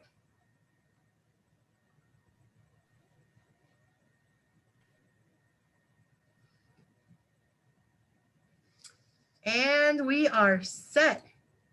Cole, I know you are probably having dinner without us. I am signing off. I have on to post YouTube. it, right, Claudia? Say that again? I have to post it, right? Yes, on IGTV. Okay. If you are still live with us on YouTube, thank you so much. We met our goal. Our interim director will be donating $130 to close our gap and reaching a $3,000 goal for the just-in-time fund for micro scholarships for students. I think Cole is here so he can shut down our Zoom and our YouTube. We have had a very long day and we are so excited. Refresh it. Refresh it. Oh, refreshed. Can we share our screen? Let me share my screen. Let's see. New share. Screen. Share. Let's see. Let me know if you can see my screen. Your screen. I can see your screen. Are you talking? You can? Huh. Well, that's strange because I can can only see myself. Well, there it is. Thank you, everyone. $3,000. We have reached our goal. Irma Ortiz, our interim director at the Center for College Access and Success, closed the gap. We reached $3,000 on this December 1st, Giving Tuesday 2020. Thank you so much. We are going to log off now, aren't we? Shout out Parent Ortiz, are Irma's parents. Parents Ortiz, yes, because mine is singular. We also remained in the top 4 category in fundraising leaders at Northeastern Illinois University. Various organizations and departments on campus have joined the efforts in fundraising on Giving Tuesday, but we are number 4 as of 6:30 p.m. December 1st. Thank you, everyone. This is officially my log off. Thank you. Congratulations, everyone. We made it to 3,000.